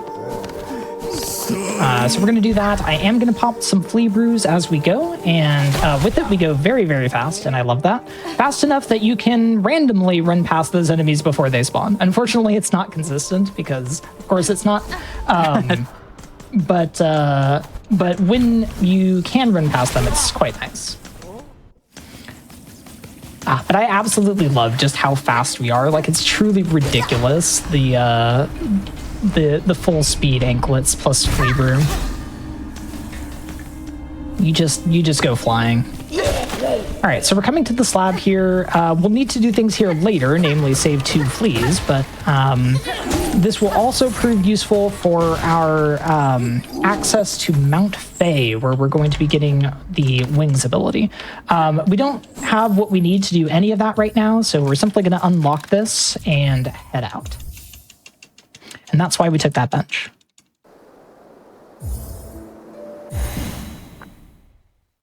All right, and now we head up the Citadel for real. And I'm going to pop this. I need 3 more rosaries somewhere. So I'm going to make sure I get those. Don't worry, every enemy in the Citadel is famously quite farmable and definitely never bullies you when you're just looking for a couple rosaries. Certainly not. I'm not going to trust a single enemy. I'm going to go grab those hanging rosaries. Okay, we're good. Even with anklets, sometimes you can run past those guys, but again, I am not pressing my luck today. All right, so now we get to save another flea that's over here. Woo! I've lost our formal count.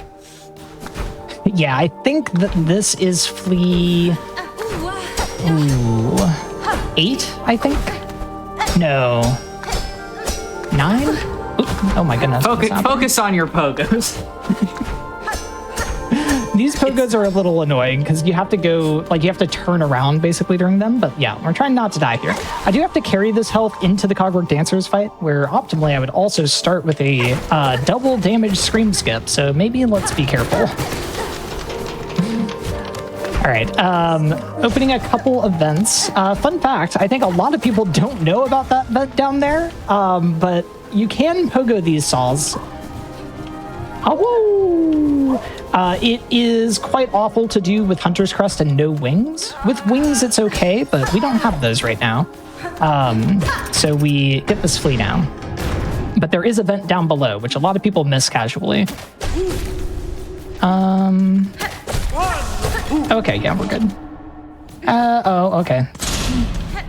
I'm not gonna push my luck. I will not do the scream skip. I was going to heal and then scream skip, even though I was on 4 health, but... Oh, the silk speed anklets? Yep, the anklets took the silk, so it goes. Okay, I wanted to see... Oh, I didn't eat the silk from the spear, though. Wait, did I hit the one far away and not the one close? That's kind of funny.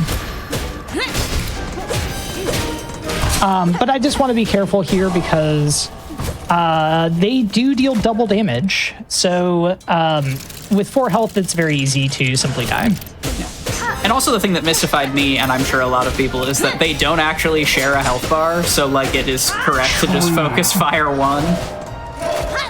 Yeah, it's not worth attacking. Of course, I got on the wrong side there, but that's okay. It's not worth attacking the second one because they don't share a health bar. I am going to use a brew on this phase. So Flea Brew, in addition to making you move faster, also makes you attack faster. It's a pretty moderate increase in attack speed, but it is significant enough that it will save you a bit of time in boss fights if you can keep up damage decently. Wait, I lost track. I think it's that one. Yeah. Oh, wow. 1 hit away. Okay. Nice. Sure. I'm also reminding you about break after this quit out. Oh, true. Thank you. Yes, I had completely forgotten, so I appreciate that. Yeah, we do have a quit out right after we kill the last dancer. It is to skip the cutscene that follows. Also, this is perhaps the saddest boss phase in video games. I don't know. I don't know of one much sadder than this. But we won't get into the lore. Okay, so that is the Cogwork Dancers, and we are going to quit out here.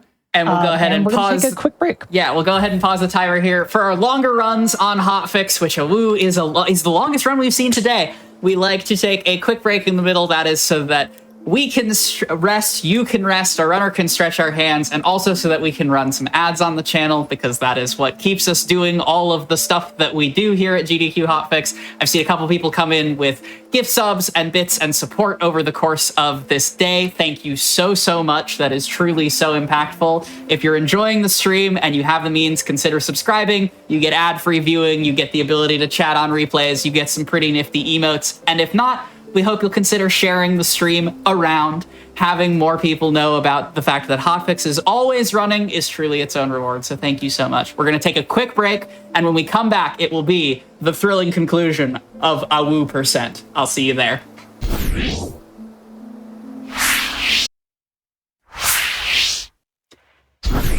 Hello, everyone, and welcome back to the Journey to Silksong special event here on the GDQ Hotfix. We are, in fact, in the middle of Silksong. We're going to pass it right back to Cthulhu with the second half of Awoo%.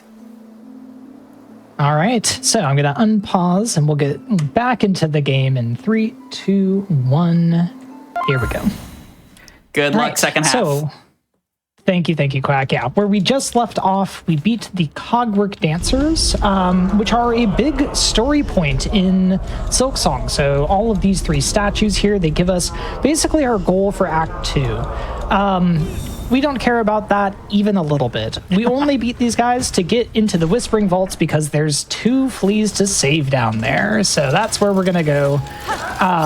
We have Cogwork Core to go through. Now, this area... stuck out in my mind for 2 reasons in my casual. The first was the absolutely killer soundtrack.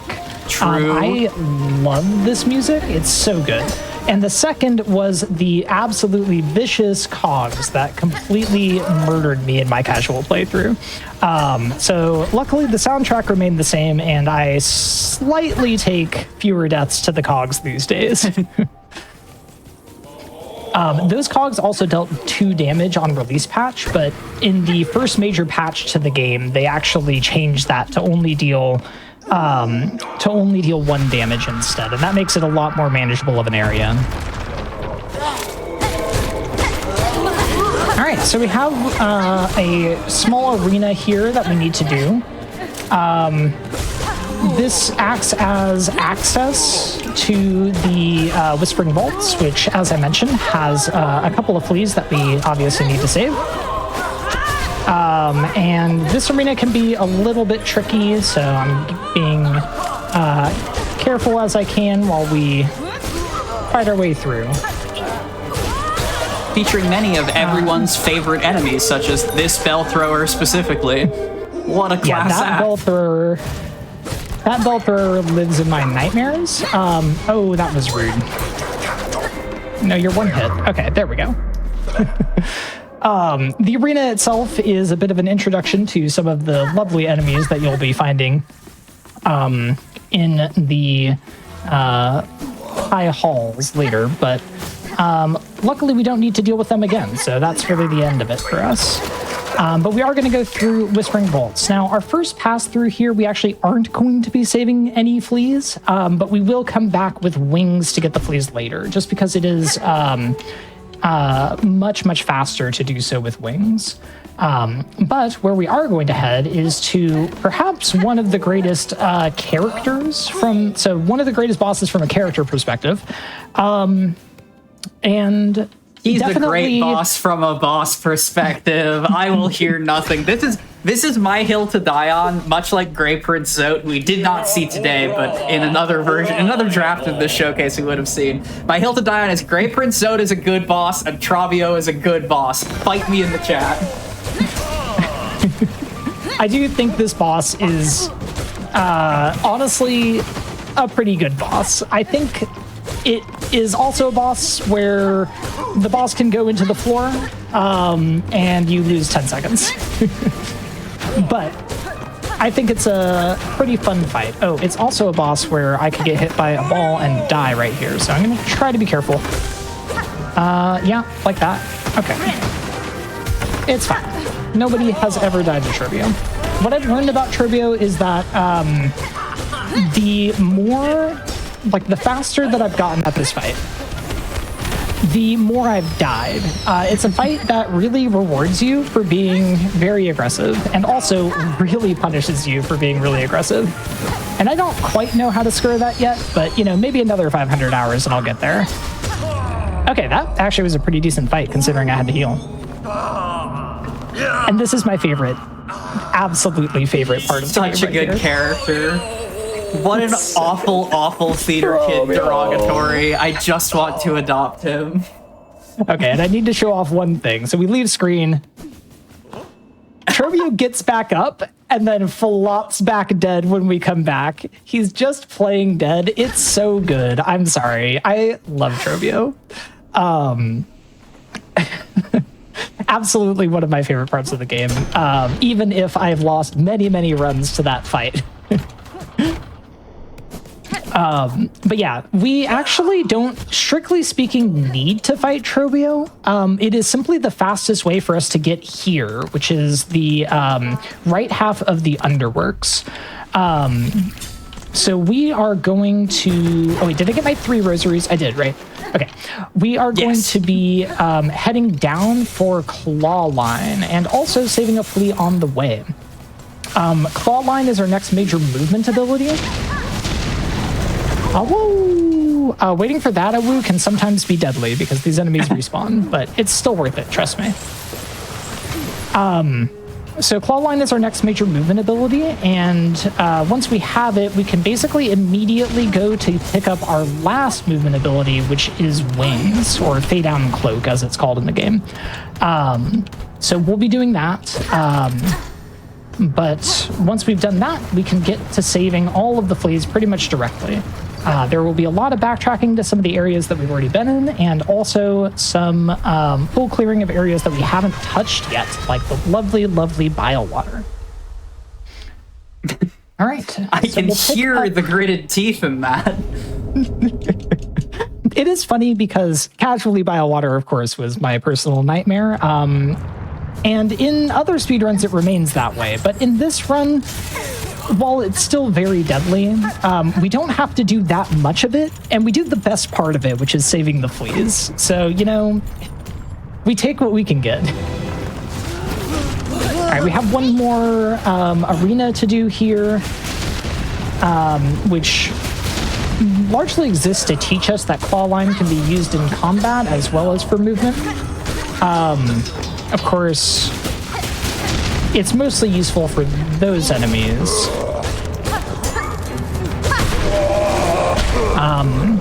But it's a nice short arena. All right, perfect. And now we can make our way out. So normally what you would do here, once you have claw line, is make use of your exit from... Oh, that was a very delayed jump. Not sure what happened there. Make use of your exit from Turbio and head underneath this elevator to pick up the Vault Keeper's melody. We don't care about that. We don't need any of the melodies. So I simply pop a Flea Brew and wall dash up this wall, which is perhaps my favorite use of Flea Brew.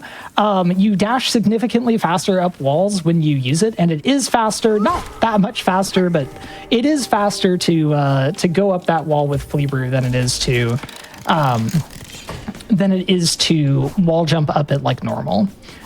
So I love that, and I try to do it when possible. And Hornet just looks cool. Oh yeah, absolutely. All right, so now we head back to that bellway we unlocked long ago, because like I said, now that we have Claw Line, we have what we need. Oh, I really wasn't expecting to hit that ring. It's fine. We have what we need to get the next major movement ability, which is Fey Down Cloak. That is gotten at the top of Mount Fey, and this is a big platforming challenge. Lots of people really struggled with this in their casual playthrough. It is not easy to do. And you'll be angry when you see what we do here in the speedrun, if that was you. Because we can skip most of Mount Fey with one little intentional death. So that's what I'm going to be doing. I am going to head on up to this ledge right here. And now my goal is to die. So I'm going to make use of these spikes here and wait for the cold to come and kill me. And by dying here, we set up a cocoon, which Hornet leaves upon her death. And that cocoon is going to allow us to reach the upper part of this room without having to go all the way around left to all of the lovely crystal caverns and ice, water, and everything that exists over there. So we're skipping all of that and simply going straight up this room. But we do have to do this bit a couple of times, and then hopefully we will hit the cocoon skip first try. How much time does the cocoon skip save to going around? Something, I think like 2.5 minutes. Wow. It's very significant. Although it saves less time when you need to get the flea anyway, because the flea is actually over there in that path of things. All right, so that's the cocoon skip, and now we are up here. This is the final platforming area, really, of Mount Fey. Oops, and we will hopefully not fall. There is, a little bit more platforming that we need to do, but luckily we do get to skip the bulk of it with that cocoon skip.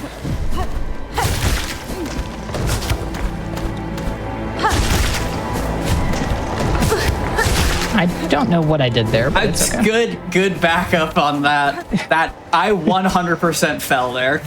Let the record show. Yeah, I just didn't harpoon when I should have, and then had no idea what I was doing, but it's fine. Okay, so now we're at the top of Mount Fey, and we do get to pick up our Fey Down Cloak, which will let us double jump. So this is our last major piece of movement, and it will unlock all the things we need to go save all of the fleas. So it's a pretty big milestone in the run. Do you have an important question, paraphrasing a question that a couple of people have been asking in the chat, which is, why is it called the Fey Down Cloak when you fade down the cloak, up jump Fey the cloak? I'm banning you from your own hosting gig. Cool, thanks, friends. Math's got it from here. All right, so the first thing we do after getting this is we fall completely off the mountain. We do have one more flea to save here, but we need to... nice wall jump. But we need to generally just leave this area. So we pick that bench up just to have it for later, to quit out to after this flea. But then we'll be leaving directly. So we do get a little bit of these rooms that we skipped earlier. Now, if you were not doing the cocoon skip, you'd be able to save this flea on your way to the wings, but it's still faster to do the cocoon skip and then come back. Awoo! Beautiful.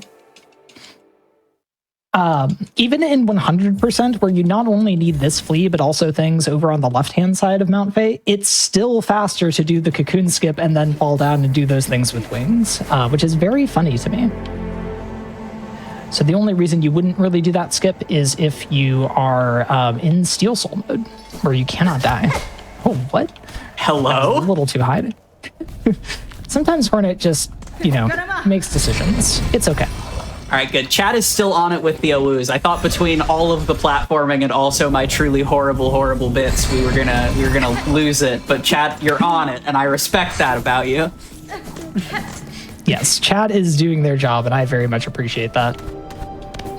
All right, so the first thing we do now that we have full movement is we go back and we do some cleanup. So we're going to be saving all of the fleas in the Citadel now. And that will start with the Whispering Vaults fleas that we skipped earlier. We did actually need Clawline for one of the fleas, so we would have had to come back anyway, and because of that, it's faster to get this flea on the way back as well, because as you'll see, with Wings and Clawline, we can just go up here and not do the puzzle. Awoo! All right, and now we have a slightly secret area to go into. So this is something that I had the misfortune of finding quite early in my playthrough, but I've seen some other playthroughs where people have completely missed this area. There's a fun little secret area here that leads to, of all things, bile water. If you drop down. We don't want to drop down. We want to head up here, which leads to a secret area outside of Songclave, and there is a flea there. If you drop down to bile water, like many an unsuspecting casual player do, in fact, that was my first experience with bile water, which maybe explains my feelings today. You will find an item that screams constantly at you when you open your inventory. Never let it be said that Team Cherry loves its player base. Nah, that whole quest is beautiful and perfect. It is beautiful. I do in fact love the quest. I have to complain somewhere, Your reaction specifically to the first leg in that quest, I will never forget. It's so good. I'm sorry. I had such a good time with this game casually and with that quest. It's so absurd. Listen, you're here watching a Silksong speedrun, and sure, we're not going into the third act at all today, but I know I am not spoiler averse to anything, and so it's a little hypocritical for me to be the one to say it, but some of the story beats in this game, if you can experience them unknowing, you should. Oh, absolutely. Yeah, this is a game, I am generally a spoiler-averse person, so I, avoided Silksong spoilers like I avoid most game spoilers. But I was extra glad that I did. Oops, I sprinted too fast. All right, that particular Pond Skater, that enemy is my absolute bane. They sit in the water, and if you get hit by them, they hit you into spikes. So I specifically try to save Silk for a Silk Spear there to kill them nicely. All right, chat. Up here is perhaps the greatest flea in the game. This is the big flea. Big. Oh. Yeah, so chat, you need to be ready to deepen your voices in the chat when we free this one. Absolutely. So my splits for this category are on every flea. Awoo. So my splits are on every flea, and every split is named Awoo. This split is named Awoo, which of course is all caps Awoo. All right, now we get to head to one of the more dangerous parts of the run and evil cousin to Bile Water, which is the Putrefied Ducts. That is an area that I have routed in a safety bench, not just for this marathon, but for my own PB attempts still now, because it is an area that can and will absolutely just kill you. And we need to do actually just about everything here. So there's a couple of important things that need to happen in the Putrefied Ducts. The first of them is we need to save a particular flea who's named Vogue. So we'll be saving Vogue. Vogue does not Awoo. Vogue is one of the named fleas, the NPC fleas, who will actually sell you a map of which fleas you're missing if you did miss any. So Vogue's an important flea to find in your casual playthrough. Vogue services, of course, are not very important for us in this speedrun, but are much appreciated nonetheless. The other things that we're doing here is we are going to be making sure to visit the lake on the right-hand side of this area. And the reason for that is that this area will actually be the home of the fleas later in this run. So this is where they are going to build what is called Fleetopia. And it is a requirement to get Fleetopia that you visit this lake beforehand. So we do have to come over here even though there's nothing for us there. And then once we're done with that, we can get out of here among some of the worst enemies known to man, and head through what is unironically one of my favorite bits of platforming in the game. So these are normally enemies. They suck you. They like have their tongues out that look like vines. Cloak repress simply did not come out. That's okay. These look like vines, but they are actually traps. And if you fly into them, you get trapped. But it doesn't deal damage unless you get all the way up to the top. And actually, this gauntlet requires that you intentionally get trapped in order to be brought up to the top part of the area. And I think that's so fun. Like, that's just such a cool platforming idea. And I really enjoyed it. So props to Team Cherry for that one. I am going to take a safety bench here. Please don't mind me. Okay, 5 Flea Brood left. I have to keep my eye on that because we do need some for a skip later. But we're not done yet. So we did the lake, we did Vogue, we have one more thing to do, and that is to pick up the Apostate key. So this is a key that is going to be used in the slab later, and it's necessary to save one flea. So we do have to pick this up. All right, and that is everything in Putrefied Ducts. So that actually went pretty decently. All right, so now our next bit of cleanup is actually just to head back to the slab and go save those 2 fleas in that area. At this point of the run, we can sort of do things in more or less any order we want. There's a couple of reasons that I've done things in the particular order that I have.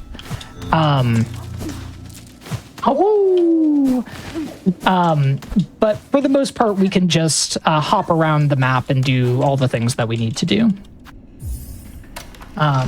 Okay, so we saved that flea. That right there is where we use that Apostate key.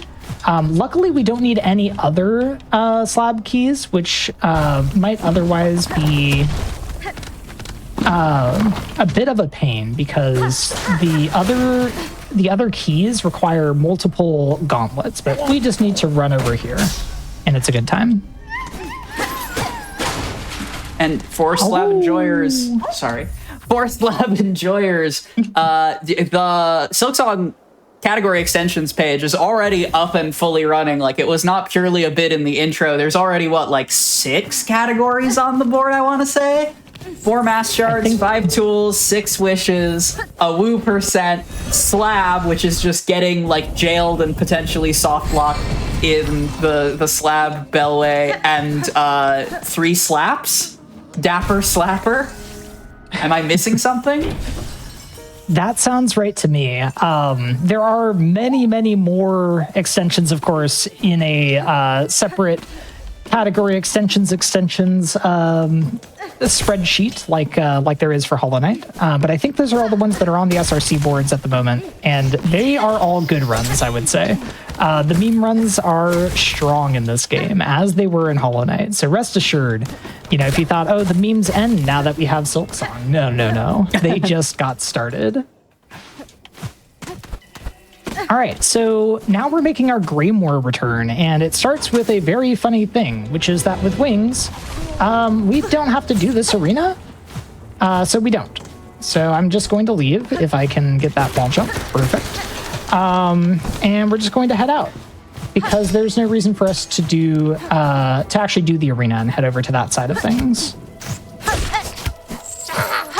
All right, and that right there is Timothy Chalamet. We will be seeing him again later, actually. And maybe, chat, you will see why we call him Timothy Chalamet, but I can't make any promises. Okay, 3 brew. I need to stop using flea brew for now. We gotta be careful. I was about to say, what skips do you still have in front of you with that? Maybe chill on the potion math. Look, the flea brew. It's just once you start, it's hard to stop. You know, you go so fast. No, we only have 1 really major skip, and it's doable without a flea brew technically, but I like to have a flea brew for it. Ideally, I like to have 2 just to make it nice and easy. All right, and I'm going for a curse cycle here, which I missed, which is unfortunate, but that's okay. This room is very cursed, and I love it. It's one of my favorite rooms, actually, somehow. Fun fact. Oh, there we go. Beautiful. Nice. Fun fact, those don't deal double damage. Awoo! They're one of the few double damage looking hazards that only deals 1. I don't understand why, but it is one saving grace for some of the more cursed strats that I like to go for there. All right, but now we head down. I think I can get away with 1 more brew use, surely. I don't have a problem. Awoo! Okay. Now we're heading to the truly most difficult part of the run, which is Sinner's Road into Bilewater. On the way, we have to save the worst flea, which is Krat. And yes, there is a worst flea, and if you've played the game, you understand. There's exactly 1 bad flea, and it's this guy.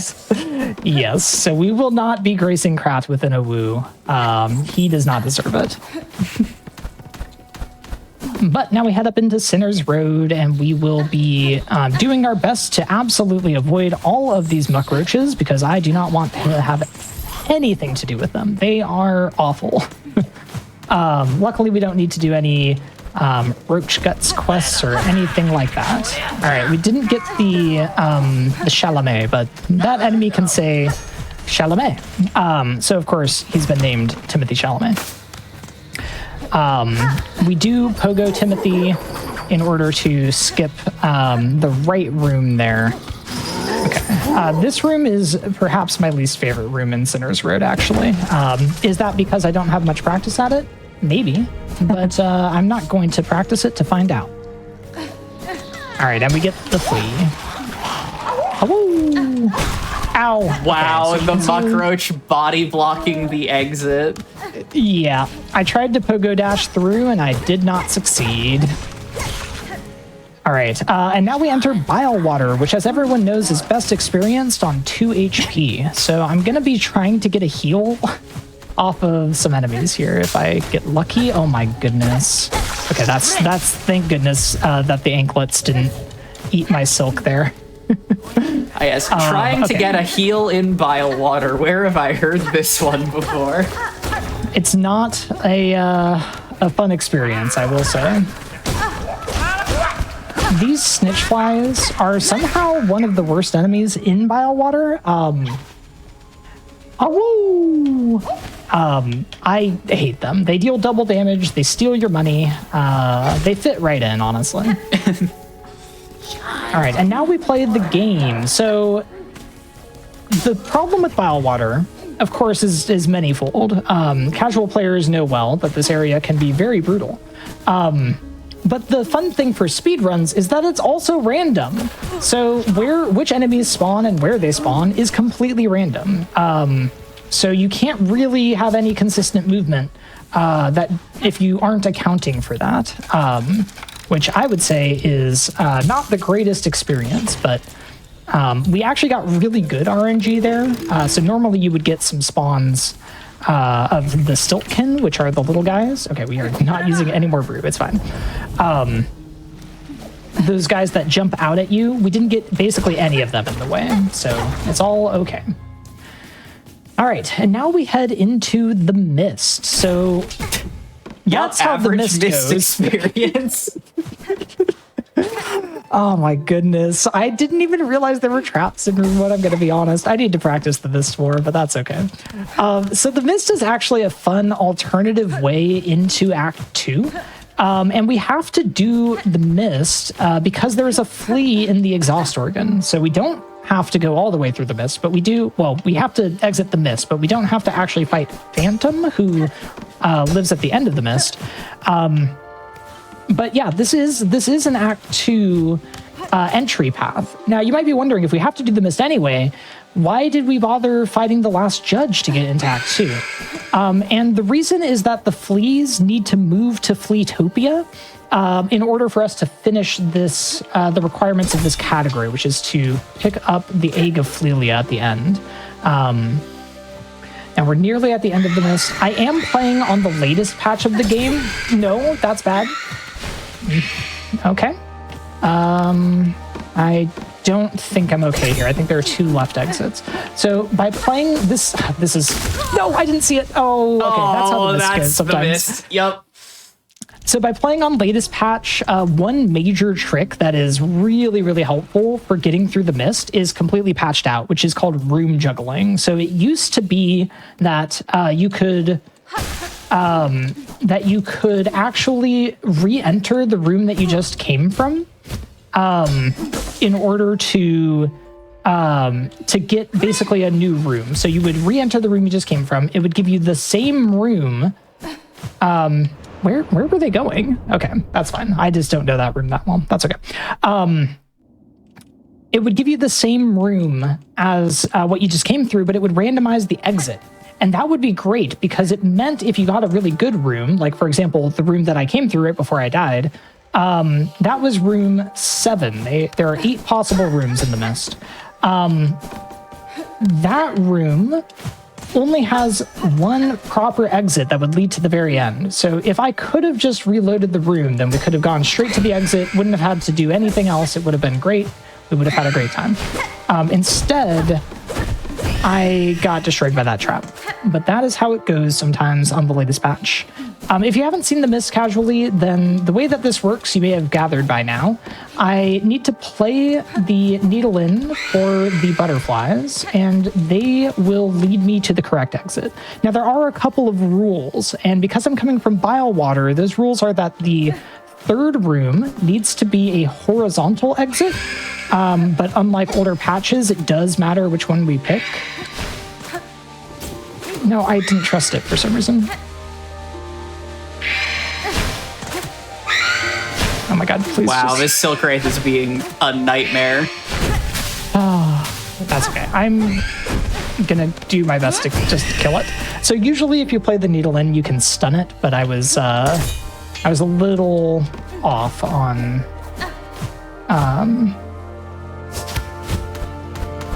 when I started playing, I think. Oh, this is great.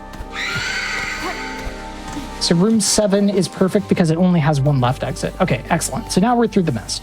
Yeah, so the rules are that room 3 has to be a horizontal exit because it takes you to the midpoint of the maze, and that the final room has to be a left exit.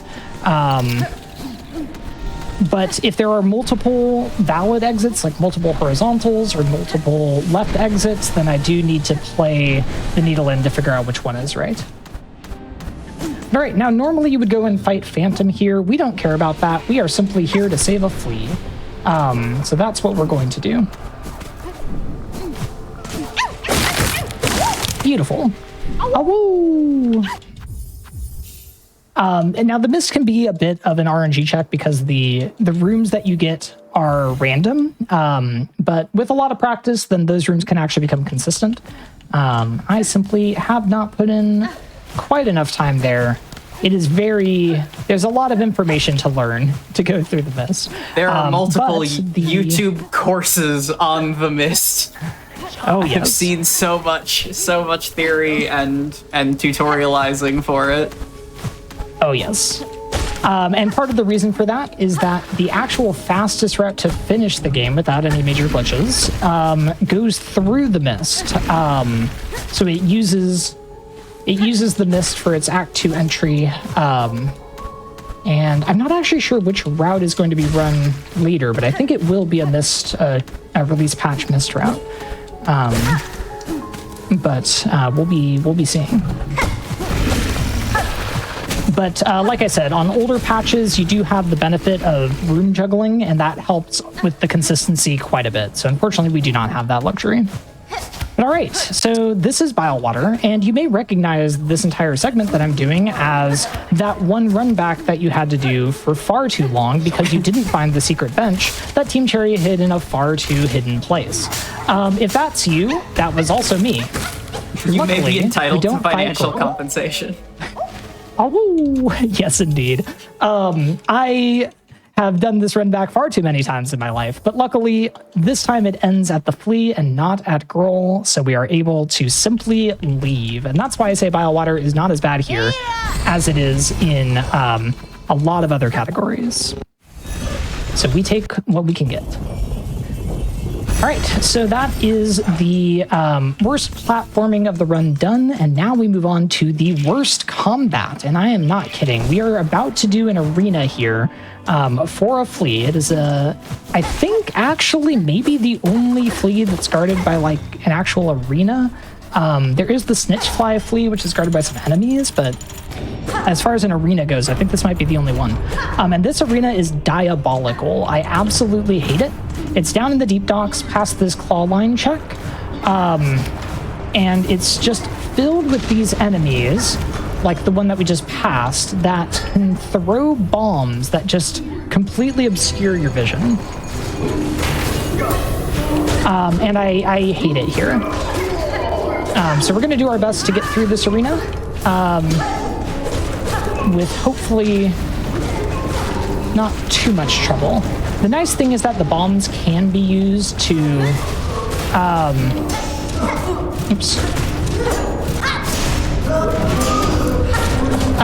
to kill the other enemies. Okay, I think, no, you're done? You were not done. I'm gonna heal, but perhaps I shouldn't have. Yep, hate it. Oh, we're fine. I've seen him win these. Okay, we're fine. It's good. So you can see how things get very chaotic in that arena, especially with that final wave there. But we got through without a death, and that I will call a victory. Oh! All right. So now we have a little bit more, a few more fleas to save. There is one more flea that we passed by earlier, but it's much faster to save late, which is the Farfields flea, which we're going to head to now. Hera is really getting her beauty sleep today, and I love that for her. She's tired. I can relate.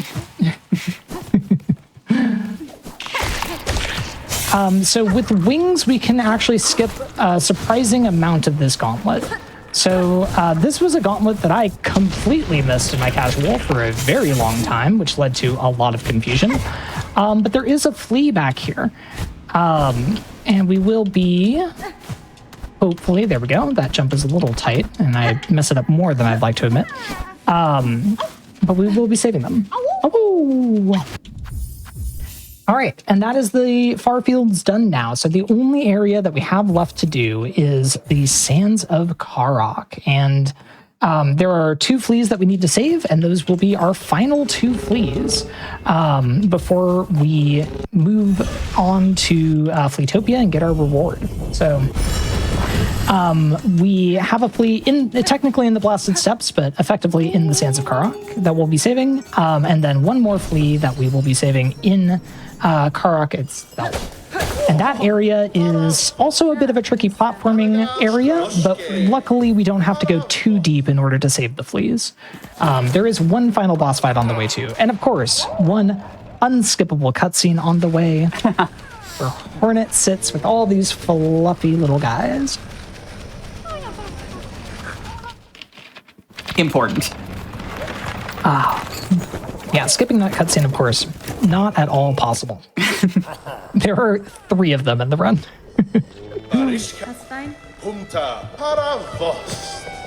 All right, so we get a pretty useless reward for moving the fleas here, but this is why we needed to kill the last judge. So we needed to move the fleas to the Grand Gates, which we have now done. And now we are going to head on down to the Sands of Karok. We've got 1 last boss in our way, which are the Great Conch Flies. And there is a Scream Skip to start this fight, but I think once again I'm not going to be doing the Scream Skip. Just because, as you might suspect, these enemies deal double damage on contact. I know, very big surprise in the world of Silksong, but with only 5 health and only needle 1 as well. We have only gotten the 1 needle upgrade. And you have to preserve this health for basically like all of Karok, don't you? I sure do, yeah. I can't take a safety bench because we want to quit out to the fleas after we save our last fleas. Whew. Luckily, you don't need too much health for Karok. But I would like to have a little bit going in. Okay. I was going to say I'll heal if I can, but we cannot. That's okay. It's not too bad of a run back, luckily, if we do mess up. Oh, wait. No, that's wrong. Incredible. All right, so now we move on. Karok, like I said, is a lot of platforming, but basically no combat. So we do need to be precise with our platforming, and trust me, it is easy to die there, but only so much that you can do about it when you need to save those fleas. All right, so this is all just to get up to Karok. Pretty hidden area, honestly. One that I know can be quite difficult to find in a casual playthrough. But like I said earlier, luckily we don't need too much here. We're just here for the fleas. And that is what we'll be doing. Oops, I went a little bit too far. All right, I'm trying to make sure that, we keep the stakes high. Could be running on release patch. Could be at 1 HP right now. That's true. Yeah, these sand carvers used to deal 2 damage, and now they only deal 1. So thank goodness for that.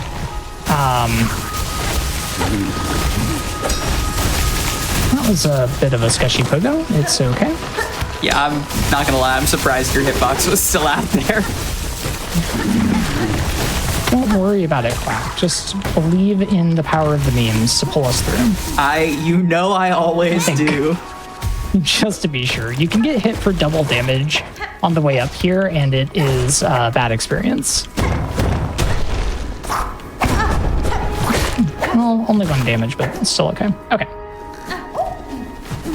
Awoo! All right.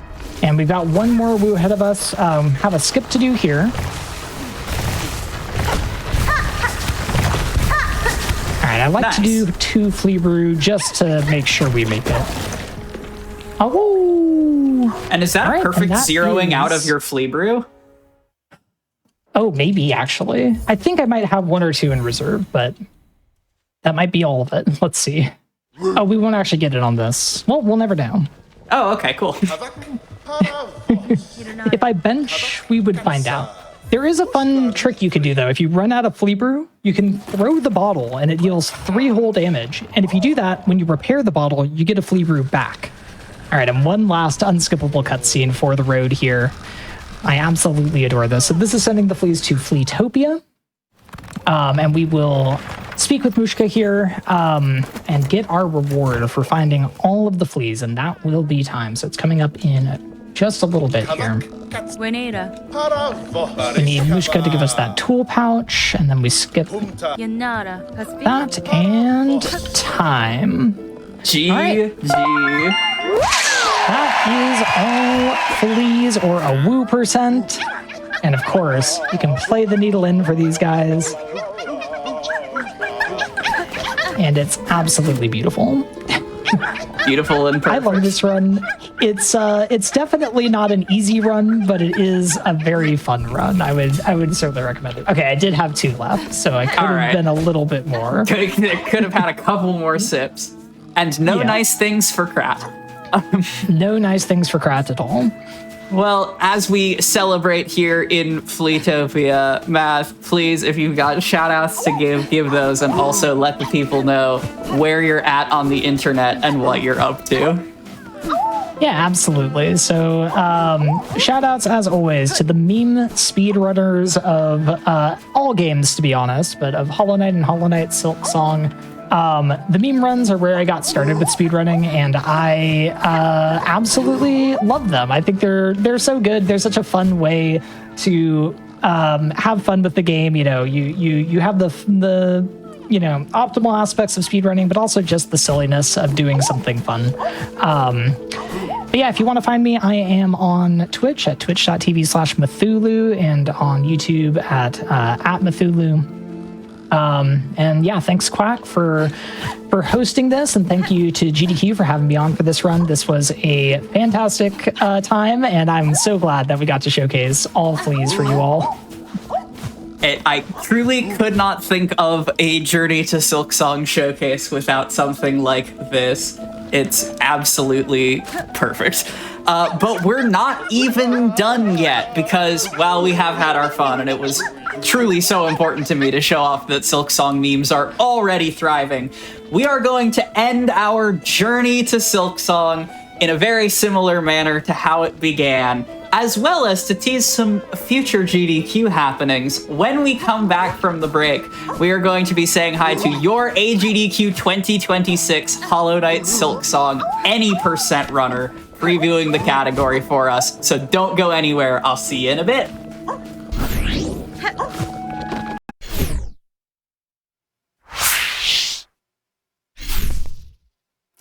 Hello, everyone, and welcome back to the final run of our Journey to Silksong showcase. Truly, we have walked together so far, you and I can think of no better way to close this phenomenal day celebrating a phenomenal community down than with a sneak preview of Awesome Games Done Quick 2026. Now, if you are feeling the FOMO already for AGDQ 2026, or if you will be after seeing this next run, Awesome Games Done Quick 2026 is going to be live from Pittsburgh, Pennsylvania. That is going to be January 4th through the 10th. Registration is still open.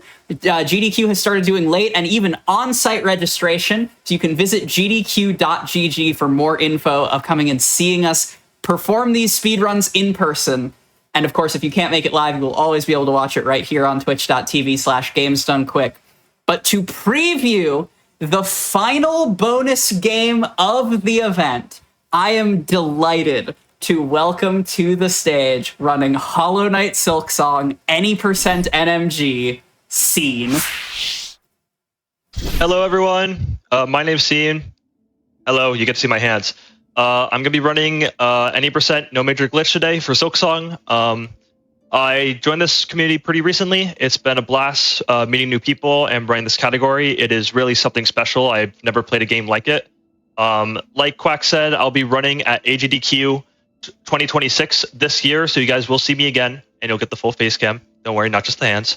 And I'm excited to run this category for me today. And for commentating, I have two amazing Silksong runners with me, Blue SR and Sublime. If you'd like to introduce yourselves, please go ahead. Hello. I'm Blue. I'm also a Hollow Knight and Silksong speedrunner. I'm very, very happy to be here. It's my first time on GDQ as well. And I'm joined by Sublime as well. Hello, everyone. I'm Sublime. I got started with Cuphead speedruns and hitless runs, and now I'm also running the any percent category with Scene, doing a lot of the same strategies at around the same level, so hopefully should be able to help give some insight on a couple things. And good luck, Scene. Thank you. All right, good to get started? Yep, Countdown. give us a countdown when you're ready. All right. We're going to start in 3, 2, 1, go. Good luck. Thank you. Woo! So starting off the run here, we're going to see a quick little technique called pogo canceling. You guys must have saw it in Math Lou's run as well. We're going to be pogoing, releasing all inputs as we hit the ground, and then re-jumping to not get any staggering. And this is going to make the early game go very quickly because that diagonal pogo goes very fast. It's a very, very tricky technique, but once the runners get it down, you're able to move a good bit faster than you would be just walking through the early areas until you get the sprint ability in a couple minutes. So Scene is going to be trying to do these as often as he can on every little ledge, which is complicated by the fact that the geometry of the levels is also going to impact the timing in which that he releases and represses his inputs. So Hornet binds the needle here, and we are off to the start of the run. Now, Sublime, why don't you tell us a little bit about the route we're doing today? Because the any percent category has seen quite a large change in routing a couple times throughout the first few months of the game's lifespan. Right. So in the beginning, a really popular route in the world record for a while was to get the cloak and go through the mist. And then it became really popular to ring all the bells and go through blasted steps to fight Last Judge. But now it became popular maybe like around a month ago to get a bunch of money, farm up a bunch of money, and go to the first town and buy a key and go through the Wormways. It turns out that the Wormways is the fastest way to Shellwood, and for a no major glitches run, getting to Shellwood really fast is super valuable because you need to get to Widow. So getting that key and going through Shellwood is gonna give us a couple minutes head start on like any other route for getting to that point of the game. And what's interesting about this run is that it's only doable on the release patch of the game. Because this run is actually cloakless. A lot of the time save comes from skipping the Drifter's Cloak, Hornet's Float ability. And this is only possible on the release patch because there is a specific wall jump in the second third of the run that is only possible on this patch without the float ability. So, Scene is on the release patch. This means that hazards are going to be dealing double damage and a couple other notable things that we'll mention as they become relevant. He's here entering the very first boss, the Moss Mother. Now, what he's doing right now is he is attempting to push the boss to the right side of the arena, that when she does her head slam attack, the lower ceiling of the right side allows him to continue wailing and dealing blows consistently. And as you can see, it was a very rapid fight. Very solid Moss Grotto so far, I should say. All right, now we got number 3 NPC in the game. We got a couple NPCs we love. Number most 3. Of the people, number 3. We're starting the ranking. Okay. I don't know. Maybe number 3 voice lines. All right. We have Is it the Ababa? Yeah, Ababa. We love Ababa. Throughout this run as well, we will be using a lot of the ability called Silk Spear. It is a mandatory pickup, and it's going to be our main source of damage. And once we acquire the Silk Spear, we'll go over a bit of how we're using it in this run to really optimize damage rotations on bosses, because it's really the thing that makes this game go from, you know, swing at enemy if they're in your area to strategizing on every single attack pattern to get maximum damage. I think it's one of the abilities that really helps this game shine in terms of its combat and the speed aspect as well. For sure. We're not going to fall into the pit. Yeah, we're good. Nice. You survived. You survived. Important You made it first through. check, yeah. I think it's going to be juxtaposed really nicely by the fact that you've all been watching about 5 hours of mostly Hollow Knight runs, where you've seen the Knight use the Vengeful Spirit ability to absolutely decimate bosses. Silksong kind of takes this full circle by presenting the Silk Spear as the main combat ability. It's a little bit more balanced. It's got a little bit more complexity to it. And as Scene said, the nuances in which the player uses this ability is what turns a fast boss fight into absolute carnage. So there's a couple techniques that we can use utilizing the Silk Spear's attributes in order to maximize our damage output. We're going to bait on this top guy of that, over of here course, this real quick, pogo him. Little pogo skip. This case is about 2 minutes almost. It doesn't look like it should save that much, but it really does. Back to what you were saying. Otherwise, you have to go all the way around. Hold up. Do we get really 4 tough to get that first Pashankas? try. 2 Pashankas? 3 Pashankas? Do we get the 4th? Blast run! Oh my goodness, that is like a 1 in 5 chance, and every time it happens, the run becomes blessed. What an absolute miracle for it to happen during this stream. That's a good sign. That's the best sign we could possibly ask for at the start of this stream. That's our second double Pashanka. We've got That's our second maximum double blessings. Pashanka? Yep, Yeah, we got it in that's Awoo percent insane. as well. The thing is, the special thing about the release patch is that in Matt's Awoo percent run that you saw just now, he was actually on a later patch, I believe, where Chakra's voice lines don't overlap in the same way. So Scene is actually able to get up to 4 Pashankas, because as he spams through the dialogue, which we are running the game in Chinese, by the way, to make the text go through a lot faster, he's able to get up to 4 Pashankas. It's just a funny little This inside is joke very in the important to the speedrunning speedrun. This is very important. Exactly. You would have to reset if you didn't hit it, but luckily you made it. Exactly. So we're gonna have a fun time here. So, diverging from the other routes, Scene is gonna be collecting up to 500 rosaries, as Sublime said earlier, to try to attain the key from the merchant in the first town of the game, Bone Bottom. This seems really slow. You know, you're doing a lot of enemy killing and breaking little rocks here and there, but it turns out it's so much faster than any of the other routes, and the speed is really gonna pick up once this early time sink into collecting the rosaries has paid off. Now he's gonna be going over to the Bell Beast. Sublime, why don't you tell us a little bit about how this boss is played out? So, Bell Beast, if I'm not mistaken, transitions to phase 2 at exactly 50%, right? Yes. So, you want to, the main strategy is just to get her as close to 50% as possible and then do as much damage as you can and skip phase 2. So as you saw right there, Scene was actually waiting out an attack wow, that and I missed wouldn't it. allow him to get the rotation. Unfortunate. Yeah. I told myself there's 2 versions of the skip, and I totally told myself I'm going to do the easier version, and I end up doing the harder version out of muscle memory. That has like an 80% chance of succeeding, and I just... Am I going to die to that? Oh my god. I have never, ever seen that before. Wait, what happened? You gotta phrase it the right way. Has that ever happened before? I don't think that's ever happened before. That's insane. We All got it in any percent.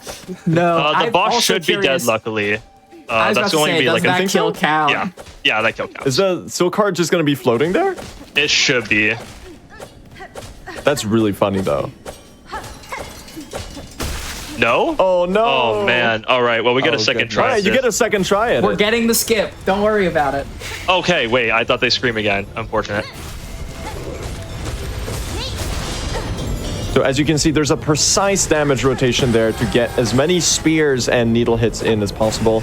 Also, of course, Scene is managing his silk to make sure that he has enough because it's 4 per spear. So he really wants these long attacks, the crawl attack and the jump attack. And right here, let's see, 1, 2, 3, and the boss dies before the phase change. Skipping a large portion of waiting around while the boss is off screen. Very nicely executed. I've actually never seen that happen. That's crazy. Gotta get it out on the stage. That's always guess. always how marathon luck goes.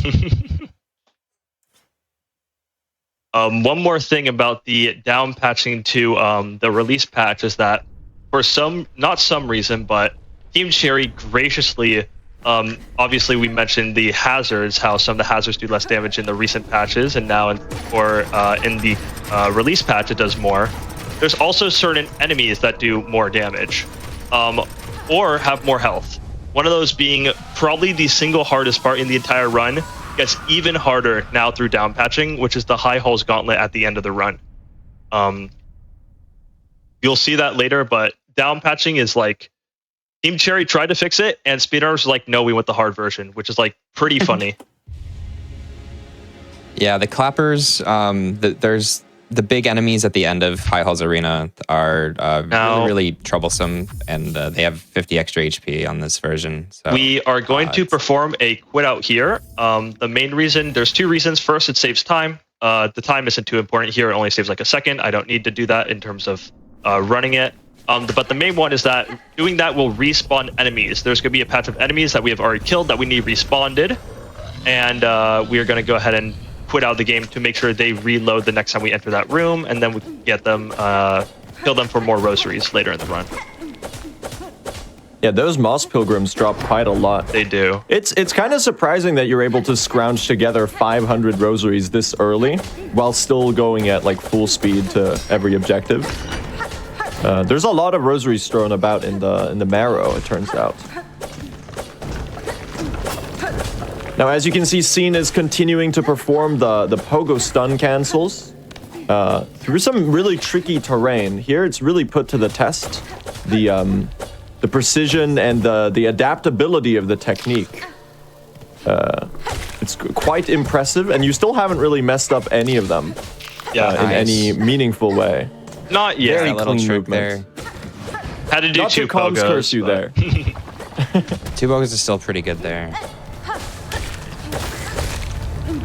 So now we're heading over to the deep docks and to pass up to get the swift step, the most important movement ability in the game, especially if, like us, you happen to have an interest in speedrunning, because one of the perks of playing Silksong, outside of looking at the gorgeous art and experiencing the audio-visual spectacle that it truly is that you get to control Hornet, who is a very nimble, very elegant and graceful combat proficient individual. And I like to think that Speedrunner Hornet is canon to the narrative, because I feel like she has that sort of skill baked in, narratively speaking. And you're going to see that on display as soon as Scene picks up the ability, because there's a movement technique that we're going to be pretty much spamming throughout the entire run to go just as fast as we possibly can. First, though, we're going to have to battle some ants. We hate these ants. Not really, they're not too hard, but there are certain ants and certain bugs later in the game that we're gonna hate especially. But especially a certain arena especially. This arena isn't too bad, luckily. So one of the things you're going to see is Scene is going to try to maximize the benefit of each Silk Spear by attempting to hit multiple enemies at the same time. There's a lot of these combat arenas in the game, and finding out a way to optimize them is really important if, well, firstly, you want to survive, and secondly, you want to go fast, which is the entire point, I'd like to claim, in an any percent NMG speedrun.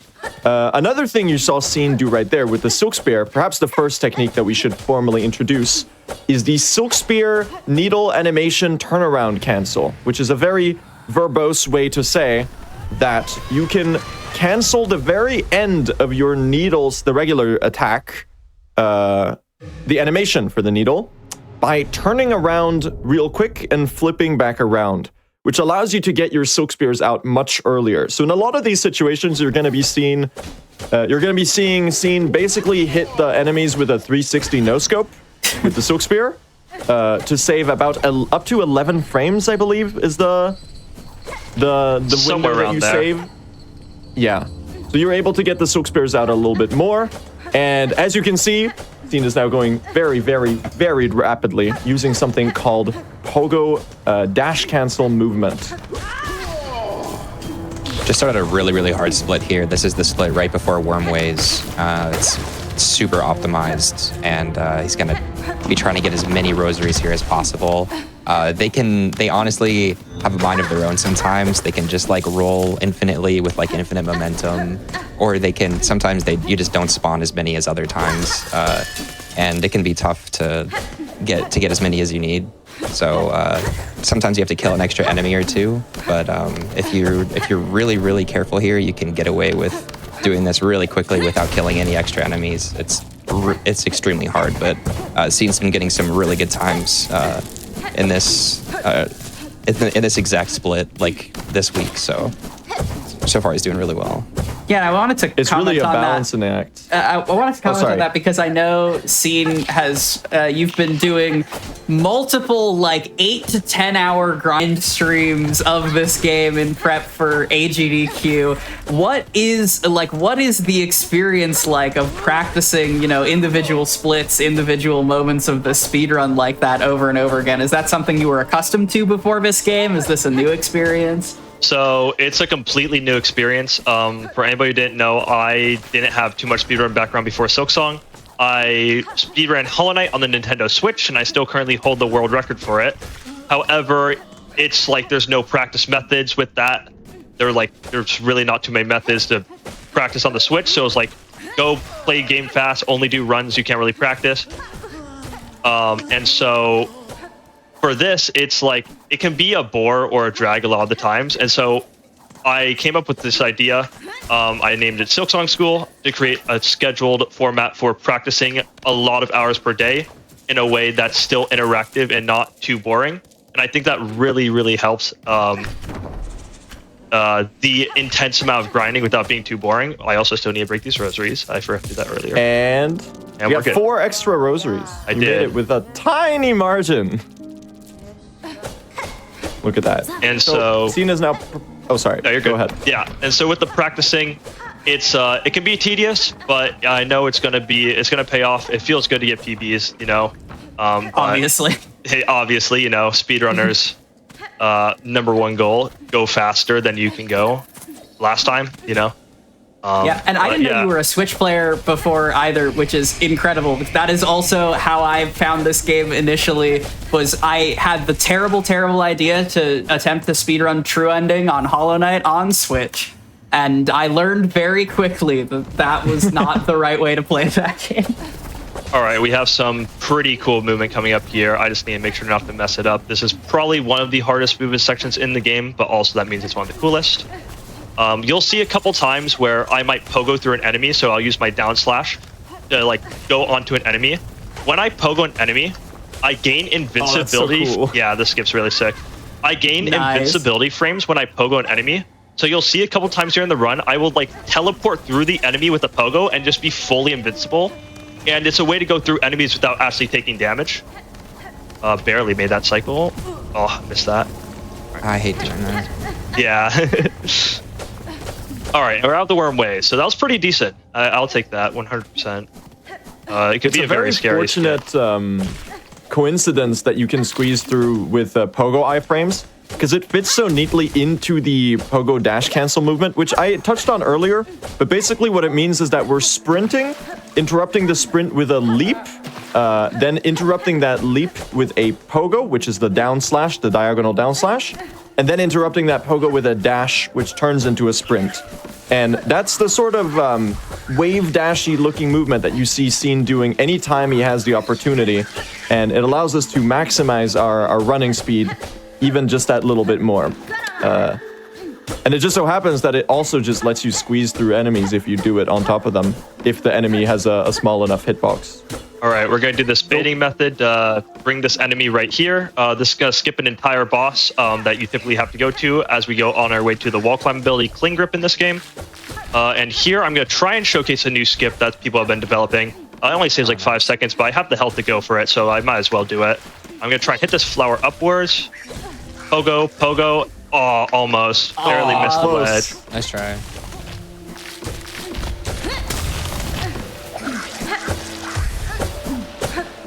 Nice. All right. And just like that, we have attained the Cling Grip, the wall grab ability.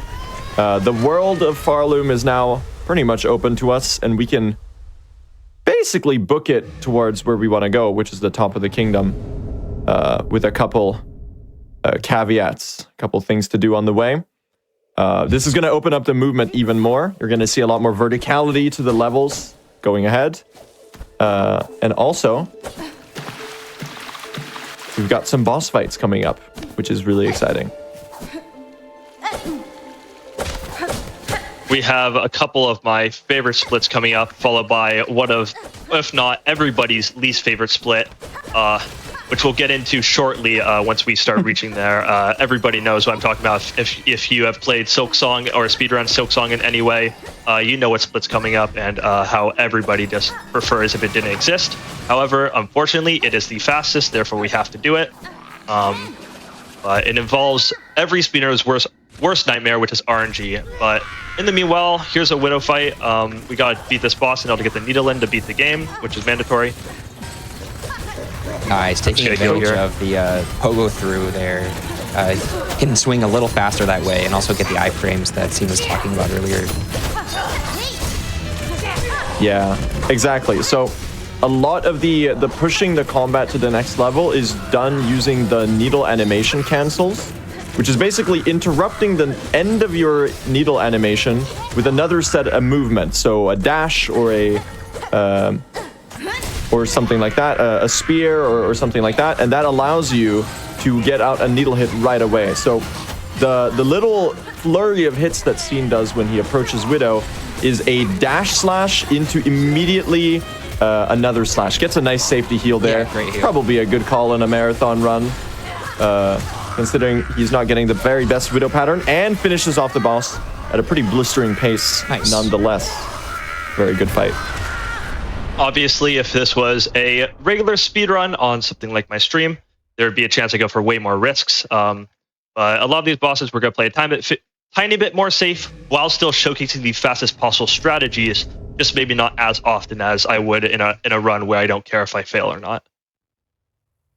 You're just getting the mistakes out of the way so that you can do bar bracelet for the rest of the run. Right? Exactly. Okay, so we're picking up bar bracelet, which, in case anybody doesn't know, Silksong's items run on a tool-based system. You get like one, if in a speedrun for at least this category, you get one red, one blue, and one yellow item. We're gonna pick up. Yes, we. I said in this category. Dreading does not count. No, I'm just messing with you because you said one blue item. Oh. Okay. Well, we're gonna pick up the Trobio's Mirror later. Everybody's favorite little flamboyant guy. He is awesome. However, in the speedrun sense, especially for any percent, he's an RNG-based boss, which is everybody's worst nightmare because if he gives you bad patterns, there's nothing you can do about it. But the bar bracelet is an item that increases your damage only by 1.2 times at the cost of you taking double damage. Theoretically, it is faster. Does anybody want to do it? No, they don't. Not in a million years. However, we're going to be forced to because that's what speedrunners do. We find the fastest routes and we challenge ourselves to get the quickest times, no matter how difficult it may be. If you three had to predict right now, how long is it going to be before bar bracelet becomes the norm for top-end speedruns? It's already kind of happening. We're getting there. Nobody started running it yet. I think there's a chance it doesn't surpass non-barbed. Yeah, there's a chance that the run gets so optimized that the 30 seconds it takes to pick up that item ends up becoming irrelevant because you can just complete the game so much faster and the 1.2 times damage doesn't matter. We're gonna do another I saving think it's throw more here. relevant in true ending, which is the category that I run, because it's just longer. So picking up the bracelet is like a shorter time sink, and also you get more benefit out of it. But even then, you know, that category's got even harder fights. So the bar bracelet, no one's particularly excited about, you know, being the first to incorporate it, even though it would save quite a lot of time. Alright. Because Silksong's enemies and bosses already largely deal 2 hits of damage, especially on this patch, as Scene mentioned earlier. So, you know, one little mistake, you know, you get hit by an enemy into a hazard, and there's your run gone. We will be Back to picking up Masquerado. 1 nail upgrade in this run. There was a previous route where we pick up 2 nail upgrades. However, that had been patched out, not patched out, but like kind of moved away from, because it's like bar bracelet, its damage increased for more time to get the item. But it was a good way for people, if anybody's ever interested in getting into speedrunning Silksong, I highly recommend, if you're running any percent, start out getting 2 nail upgrades and work your way from there. It's a really good, like almost you know, training wheels for the game to deal with the insane difficulty that the game presents. And we're going to be going into, I think, my personal favorite split in terms of movement. Because the other ones are annoying. This one's fun. Is the way I describe it. Into the rat area here. You mean the mist, right? I mean Color Core. Oh yeah, of course. But you love the mist, right, Sing? Yeah, I love the mist. I love the mist. So, I forgot what room I was in. Speaking of the mist, that's going to be the main section that we're about to approach as our way to get into the second act of the game and the citadel that it contains. The mist is a pretty complex beast. It's kind of a puzzle area, and I'm going to need all of you viewers to get your notebooks out, because we're going to explain a whole lot of technical stuff about how the mist works. So the mist is essentially a puzzle. You need to play the newfound needle-in ability that we got from Widow in order to get the little butterflies in the mist to move us towards the right exit. They're going to signal the way through.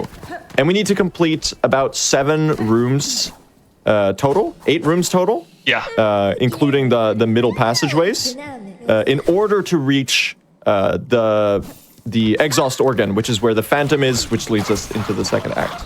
Now, as Scene makes his way to the mist, we're going to try to explain what we're doing there. So, as we discovered more about how the game works, also, the Timothy Chalamet pogo. Hold on, is he hitting it?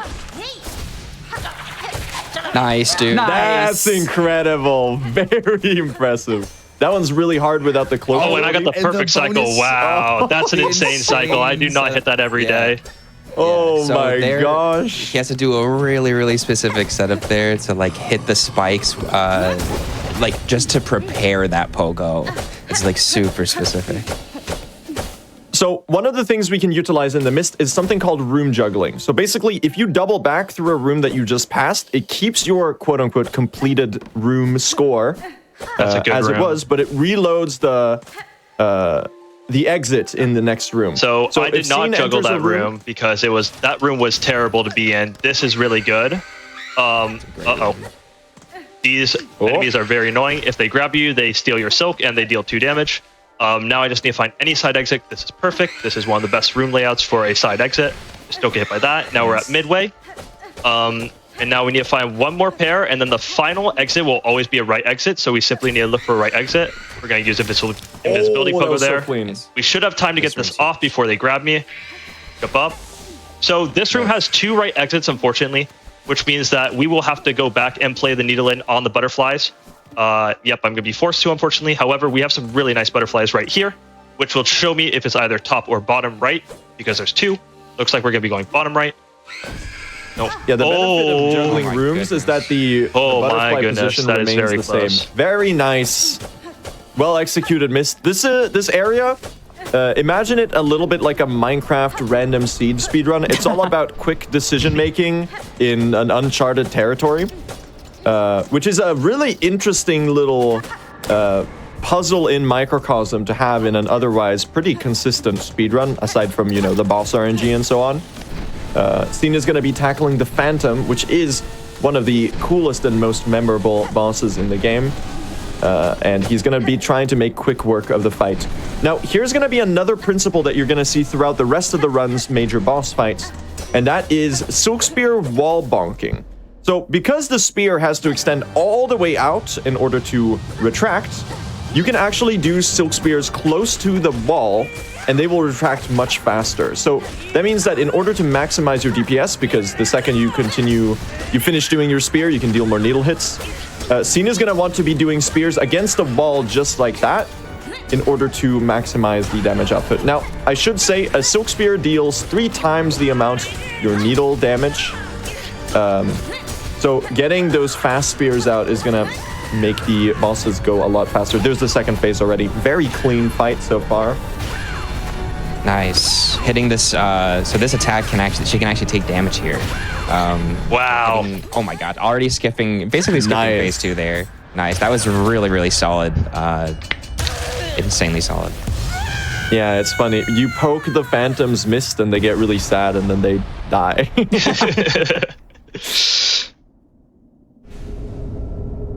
So that's going to be it for Act 1. This is the way we're going to enter the Citadel, and we will be entering Act 2 very shortly. We just have to make our way up this little elevator and do a little bit of platforming, and then we'll make our way there. We just acquired the parry ability for defeating Phantom. However, we will be going back to the Silk Spear as it is simply more optimal for hitting multiple enemies in a long distance, such as long rooms, and still have wall bonks. You still have a lot of different other techniques you can use. Therefore, the parry isn't quite worth using, despite having invincibility. It's basically a get-out-of-jail-free card. Yeah, the Silk Spear is just so versatile. It's hard to argue with, really. Now, we are entering the second act right here. We're going to have a bit of a combat gauntlet. We're going to be running from one boss to the next. The goal is now to attain the threefold melody in order to reach the elevator in the middle of the Citadel and go up to the cradle to fight the Grandmother Silk, the final boss of the second act, which is where the any % run ends. Gonna be a lot of tough fights, a lot of really cool execution. I will note, keep in mind the spear animation cancels and the wall bonk spears, because you'll notice Cena's gonna utilize those as much as possible in combat. And you're gonna kind of, with that in mind, you're gonna be able to glean some of the decision-making and complexity that goes into optimizing these fights. Because there is quite a difference between the sort of just like hit the boss until it dies and this level of precise, calculated gameplay that Scene is showcasing right now. But before that, you get some climbing. Yeah, huge climbing room here. It's got a really, really big skill ceiling. This is the best route here that he's taking. That was really, really good. Thank you. Act 2 is like a really fun gauntlet. Honestly, it's super packed with really, really like a bunch of bosses, lots of hard movement. Actually, some of the hardest movement, like you'll see in a little bit close. Here. Nice. Steam room can be quite annoying. Here you're gonna see the iframe thing with the pogos. We can just squeeze through with a pogo to get iframes and dashing through the enemy before the iframes expire, allowing us to run right past the Grand Reeds that are supposed to be guarding the place. And it's time for the Cogwork Dancers. So if anybody is familiar with Hollow Knight, you must know of scream skipping, specifically on the Hollow Knight, the final boss of the game. We're going to perform a scream skip here to do unreal damage and perform an insane phase 1 on this boss.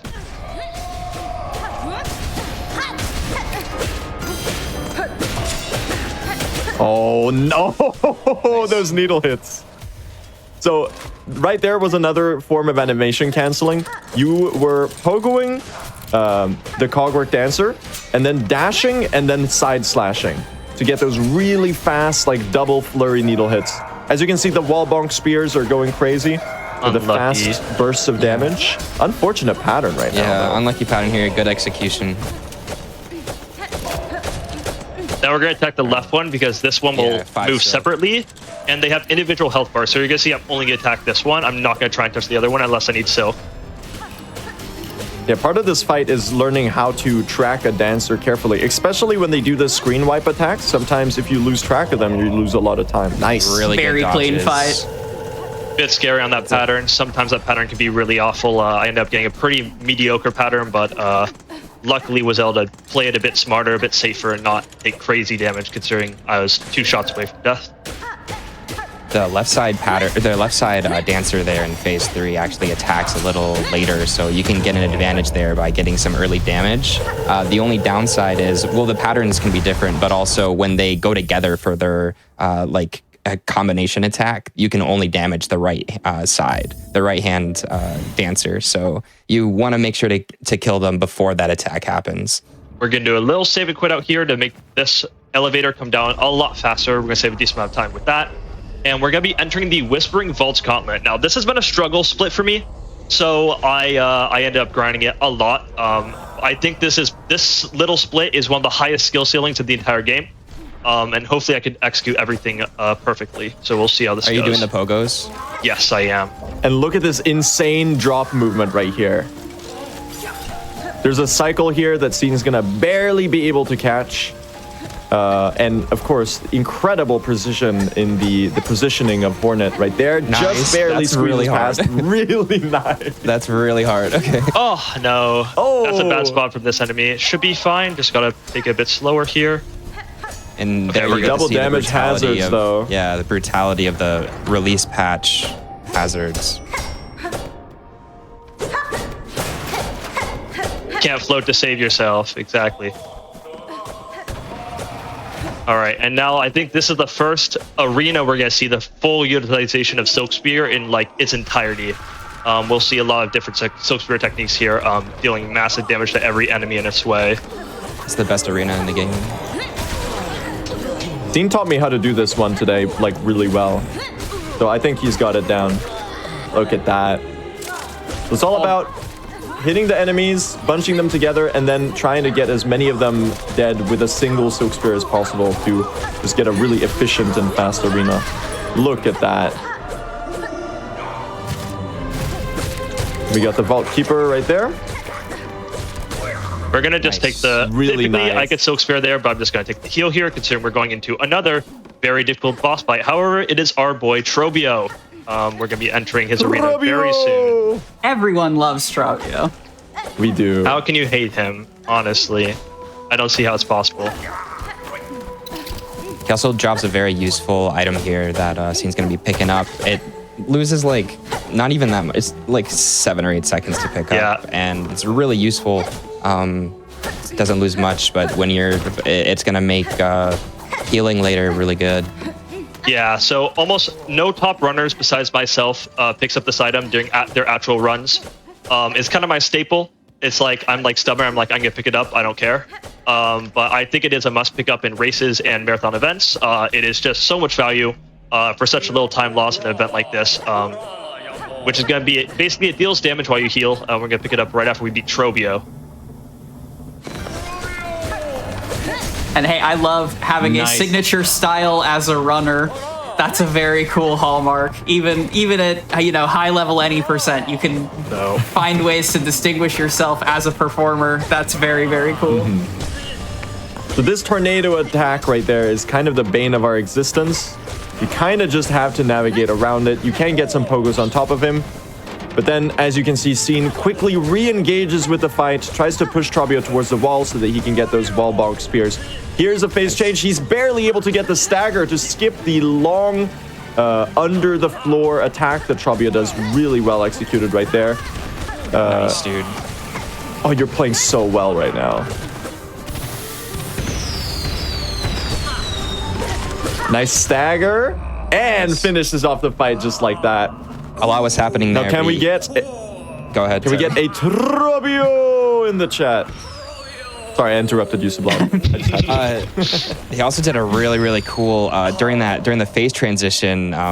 He can't get staggered during his phase transition except during the very end. So you know he's going to stagger there if you time it well. And he fit in an extra Silk Spears. So doing like a bunch of little optimizations to make sure that he doesn't go under the floor too many times.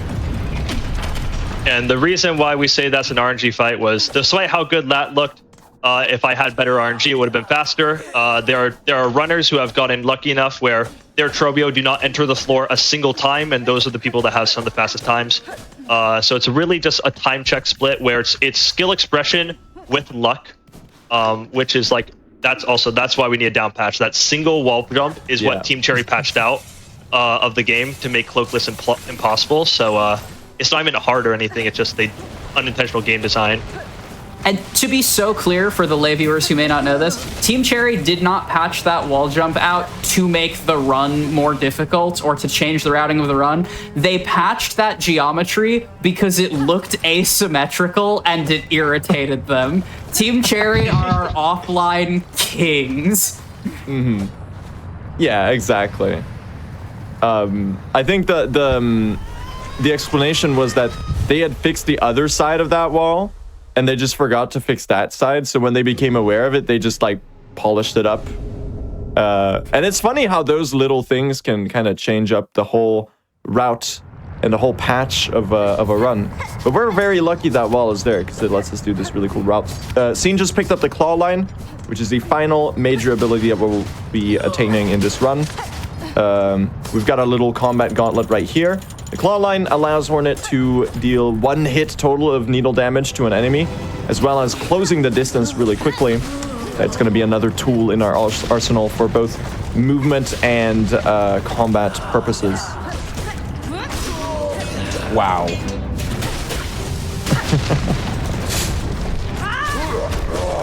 I gotta copy that. The silk management is so good. Very nice arena. Thank you. It's funny, you can get those little explodey boys to blow each other up at the end. Really charming little strat. And in this split, the reason we went down here is so that we can get the Vault Keeper cylinder, which houses one of the threefold melodies that we need to get. We'll see a lot more through this run. I messed that movement up, or just gonna play that safe. We're gonna see a lot more optimization of using Harpoon for movement. I was gonna say, like, here's an example of it, and then I proceeded to not do too great in that room. But there will be a lot of movement, specifically in the split coming up after this, that we'll see a lot of Harpoon movement, a lot of scary Harpoon movement, right? 1 misclick, you take 2 damage to hazards. It's gonna be the Architect Melody split, and it's the scariest platforming section in the game. Yeah, but it's while so doing that skip satisfying. is like really impressive.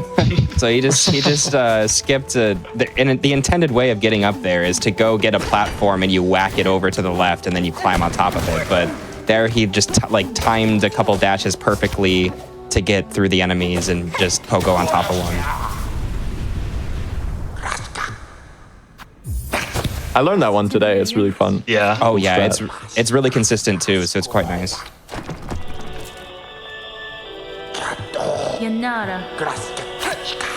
So going into the next split, going into this next split, I'm only on 4 HP here, which means that unfortunately I am 2 shots away from the hazards. So 1 hazard dunk puts me at cost of risk of dying, and I totally forgot to take a safety bench earlier. So we got to play this very well, or else we could be in big trouble. There's one right above here, actually. Is there? Oh yeah, well, too late. Hell yeah. We're just gaming. It's gonna be that simple. You know what I like to say, Scene? Health is just a resource. Exactly. There's no point if you're not using one of your resources to your advantage. So really what you should do right now is take 1 more damage to an enemy and then dunk so that you're on 1 HP, because I think that would be really fun.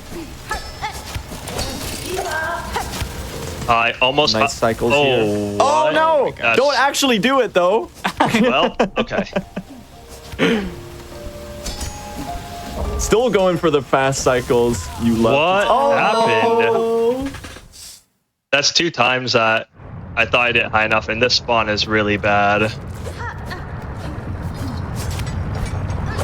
You gotta get the needle slashes of respect there.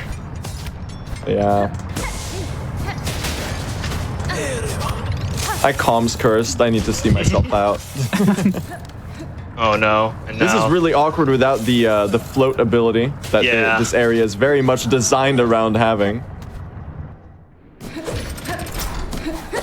Yeah, and especially sometimes with that, like I got the pogo sound effect to come out, and for some reason it doesn't pogo. Like that just happens sometimes with Silksong. The hitboxes are really jank for some of the obstacles. Obviously, specifically those spikes can be really brutal with that. Yeah, unfortunate death, but we're gonna make our way back up there. Now I guess I'm on 5 health, so I can't. Well, maybe I'm on 4 health. Yeah, those cogs really like to like swallow you in if you get slightly too close. Yeah.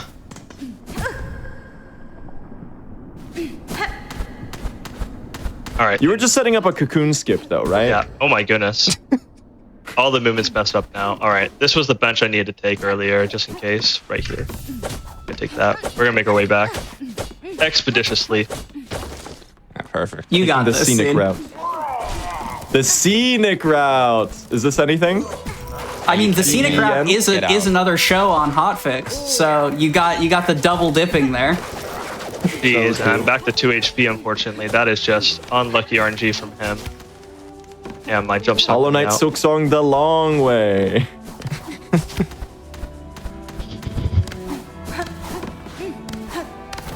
Well, I'm glad you got the bench now, because otherwise you would have been dead. It's like another interesting property of hard runs like this. When you make a mistake, like you were just absolutely demolishing the run, you were doing so well. But in a category like this, when you make a mistake, it spirals and it cascades. And that snowball starts rolling down the hill. And it's really easy to just get knocked out of the flow, especially with hard movement sections like this. If you get knocked out of cycle or knocked out of the flow, cocoon skip. That's huge. Oh my goodness. That was the plan all along, right? Obviously. We are just gonna take the bench here. I wanted to try and heal there, but I didn't have enough silk. But we're gonna open this up for later.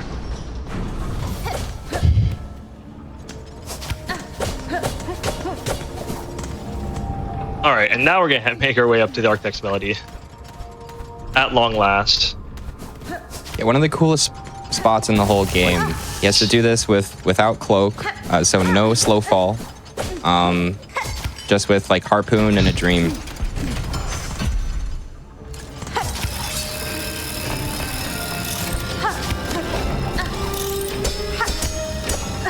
Missed that. I'm gonna have to take a little slower cycle, unfortunately.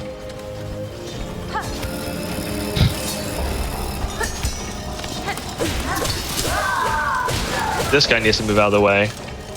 Getting the silk here for this skip, it's gonna do a bunch of harpoons to get the height.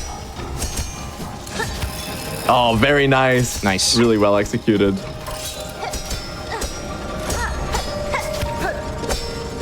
So we tend to see the intended route as sort of like kind of a suggestion. Yeah. And here's the puzzle, of course. We know this solution. And it's just a matter of finding out the way to hit the levers in the right amount as quickly as possible. And a quick room reload here to skip the animation of the pillars falling down to pick up this second ability, or the second of the threefold melody right here, the Architect's Melody. Very, very nice. Good recovery from scene there. You're doing great. You're doing great. Can you wave for the camera, by the way? Because you got the hand cam. Hello. Underhand? Well, in the cutscene. Lower hand? Very important. Very important. Can you do the thing where you like put the two of your fingers out to each side and then you like swap? Do you got the two middle fingers? Wait. Does this make any? No, this does not make any sense. The alien wait, no. hand? This is the party trick that I do. It's like finger gun and bunny ears, and then you swap which hand is which as fast as you can. Anyway, play the video game. So coming up is another movement section, the high halts, followed by a whole lot of really hard combat. So we get some fun, really impressive looking movement, and then we get to shudder in fear together as Scene tackles the hardest part of the run, the High Halls Gauntlet, infamous among casual players and speedrunners alike, as a particular spot of collective trauma, along with the Savage Beastfly, of course. Now, luckily, we get to avoid that one in the run. But Yeah, how long did you take on High Hall's Gauntlet casually? Oh, I think I second tried it. My incredibly toxic trait is I got through first try, and then I saw everyone complaining. I was like, "What?" I learned. I had Shocker fight it with me. I forgot to pick up a Rage nail bait. upgrade. I didn't know that Bellheart like extended upwards, and I just did it all with nail 0. It took so long, dude. All right, coming up is one of the coolest little movement quirks you can do in this entire game. So we're gonna climb the tower here, and then we're gonna go down the tower on the other side. And one of the things you can do in one particular spot is there's a gap between the spikes on the way down. Now, normally you need to take these little harpoon rings, and you need to wait, like right here. Now, Scene is gonna do something a little bit different on the next one. Oh, very nice. We call that one the God Pixel to parallel the Crystal Peak one in Hallow Nest. Yeah, there's a couple different variations of it. That was the easiest variation. However, there are a couple cooler ones. There's apparently a variation that you don't even need to grab the rings, which is insane. There are some people who are like dedicated to that. That is the most dedicated single room in Silksong. The most amount of people just focusing on a single room. It's insane for that one room. They love it. All right, onto the hardest gauntlet of the game. Even harder on the first version. So there's gonna be the really big enemies. The 2 at the very end and 1 in the middle are gonna have like more health. And there's no cloak to like save yourself from falling onto hitboxes. Very, very hard. So Scene again is trying to manage his silk amount, and he's trying to make sure that he hits enemies with multiple enemies with the same spear as often as possible. This is an exercise in positioning. It's an exercise in nerve handling, and it's an exercise in. There's the Trabium mirror. Nice. It paid off. Incredible. There's a lot of spots where, you know, you go down to 1 HP, you know, against your will here, and you just kind of have to make sure you don't let your nerves Great get pattern to you. there. Wow. Yeah. It's like healing isn't always an option. And sometimes it's better to tank a section on 1 HP and then heal later. Because you know that'll be faster than having to like take a slow playstyle. You're doing really well right now, though. Hits the bell into the enemy for some extra little damage. Oh, I missed both of them, unfortunately. Without the cloak ability, those bell throwers are the banes of our existence. Yes.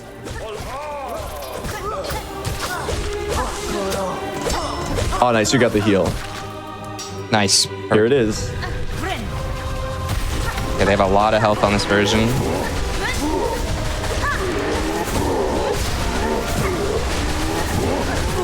Good pattern, though, so far. Oh, I jinxed it. Not again. He's at 3. Still at 3 is cool. Oh, please survive. We're good. We're good. Woo. Just reposition. Be safe. This is very unlucky, though.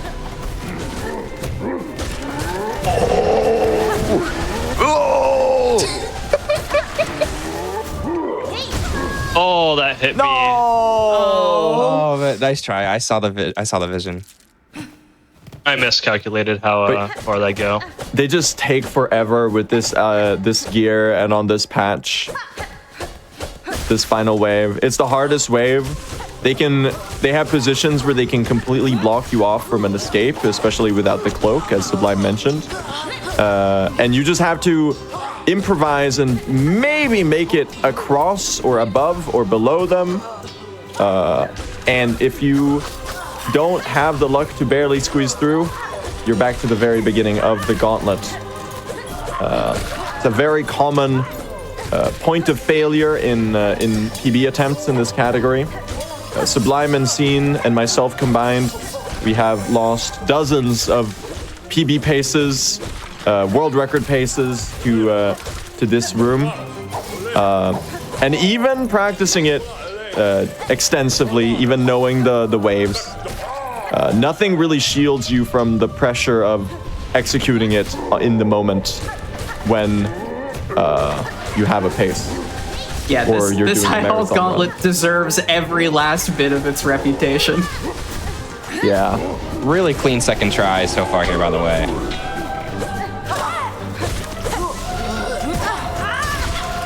The first one was warm up. Yeah.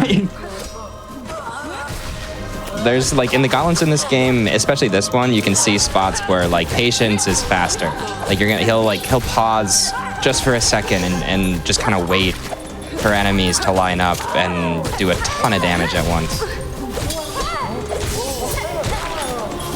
A lot of enemies are quite annoying if you get close, and just getting away from them can just line everything up for you.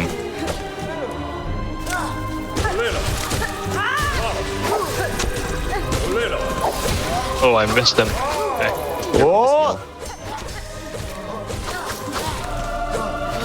Oh, get down here, come on. It's all prep for the Trabio mirror. Watch this. Bam! It's a lot of damage. It is a lot of damage. And it looks very stylish, you know? What? When you're watching any other runner, that would just be a boring heal. And she wouldn't even do a little spin. There wouldn't be any flair to it. But if we're watching Scene. All right. Nice. Lights out. Once you get one of them down, you can kind of take a sigh of relief. Because one of them alone is a lot more manageable. Very nice.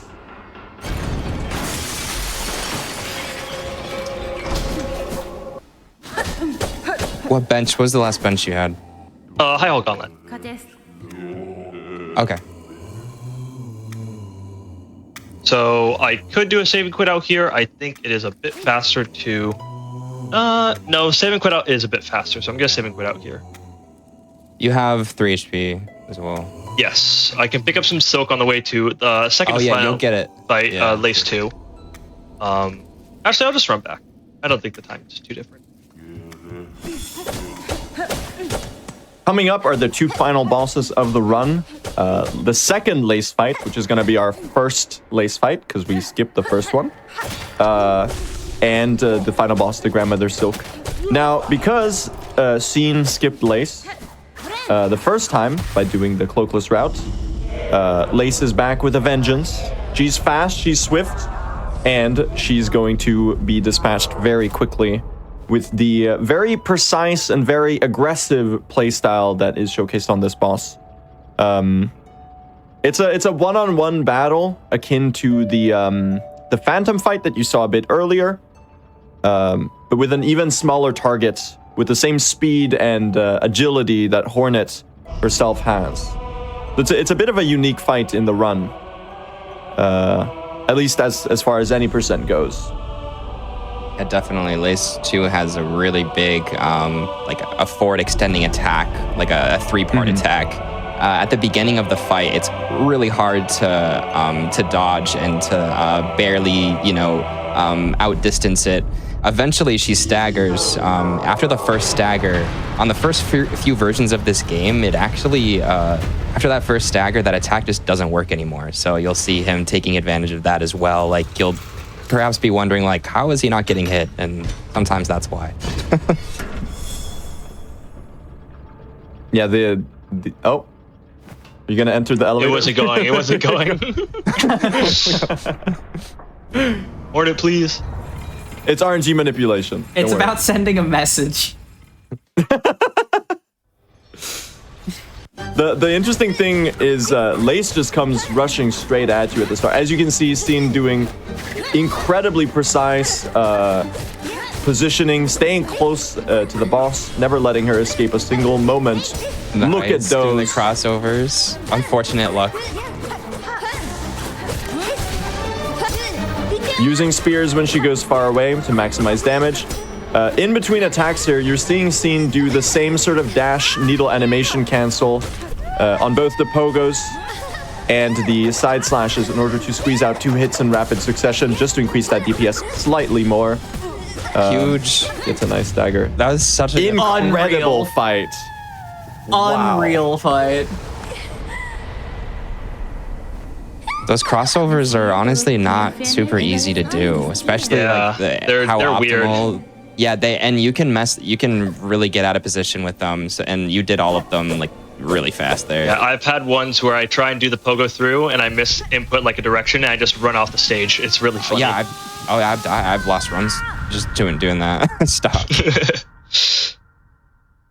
The cool thing with the lace fights on this patch is because of the thing that you mentioned, Sublime.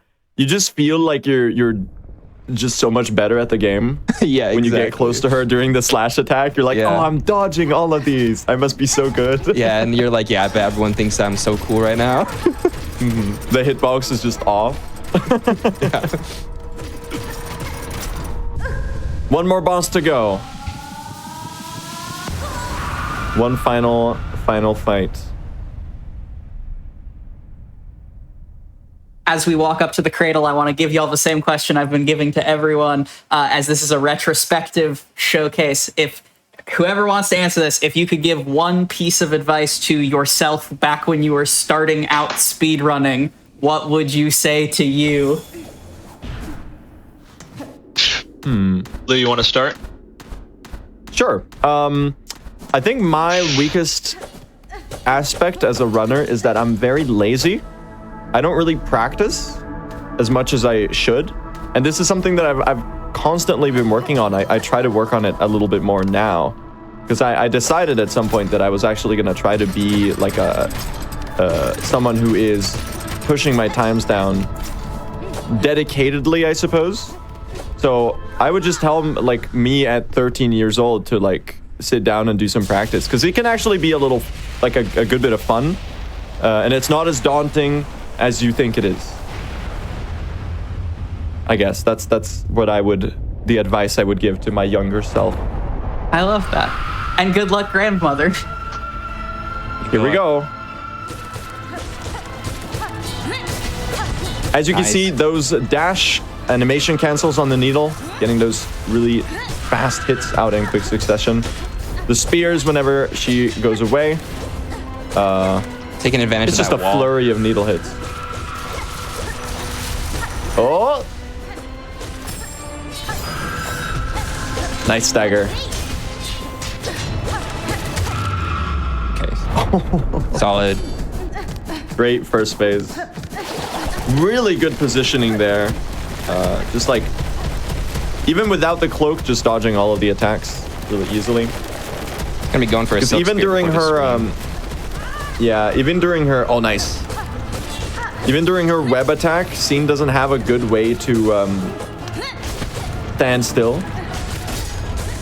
So he's just timing it to jump out of the webs whenever the attack actually like triggers. Oh! Gotta be a bit careful Down to here. 2 HP. We're good. Nice heal. Nice. Oh, that is the most annoying pattern possible. I just have to wait as she sits in the rocks. Yeah.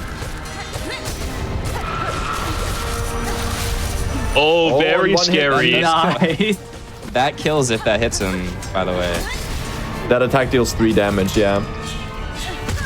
Oh! Unfortunate. That's a super hard pattern there. Yeah. I did not have an appreciation until seeing it so viscerally how brutal that fight looks without Drifter's Cloak. Mm-hmm. Yeah, and at 5 HP, you can honestly have like a really good phase 1 and then you just die like in phase 2 in like 10 seconds. Especially with this level of aggression on the fight, like Scene is really pushing out the silk spears as soon as he gets the silk.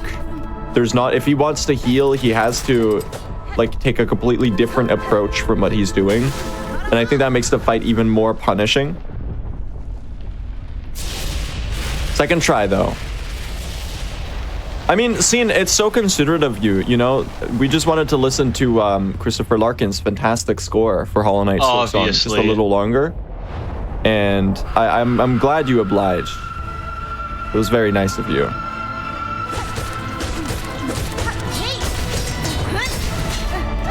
Nice spears. You can use the Silk Spear as an air stall during the web attack a little bit, but it depends if you have one in the moment. and she does do 2 webs. Now this is Yeah. actually an interesting boss, right? You can actually over damage her because I think she only changes phases when she's doing a. How does it work again, Sublime? I'm not familiar with GMS for this, for like her HP. Maybe Scene knows.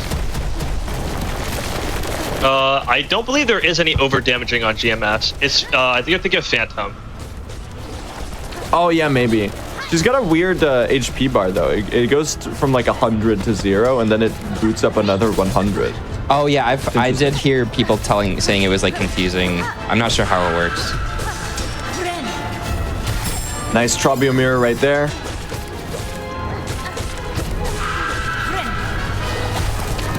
Second, you're getting a lot of benefit value out of the Trobio mirror. That's why we pick it up. That's what it's all about. Nice Insane pogo. pogo. Oh, incredible.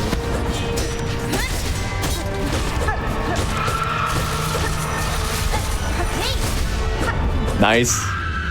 GG. And just like Nice. that. You want to count us down to time, Scene?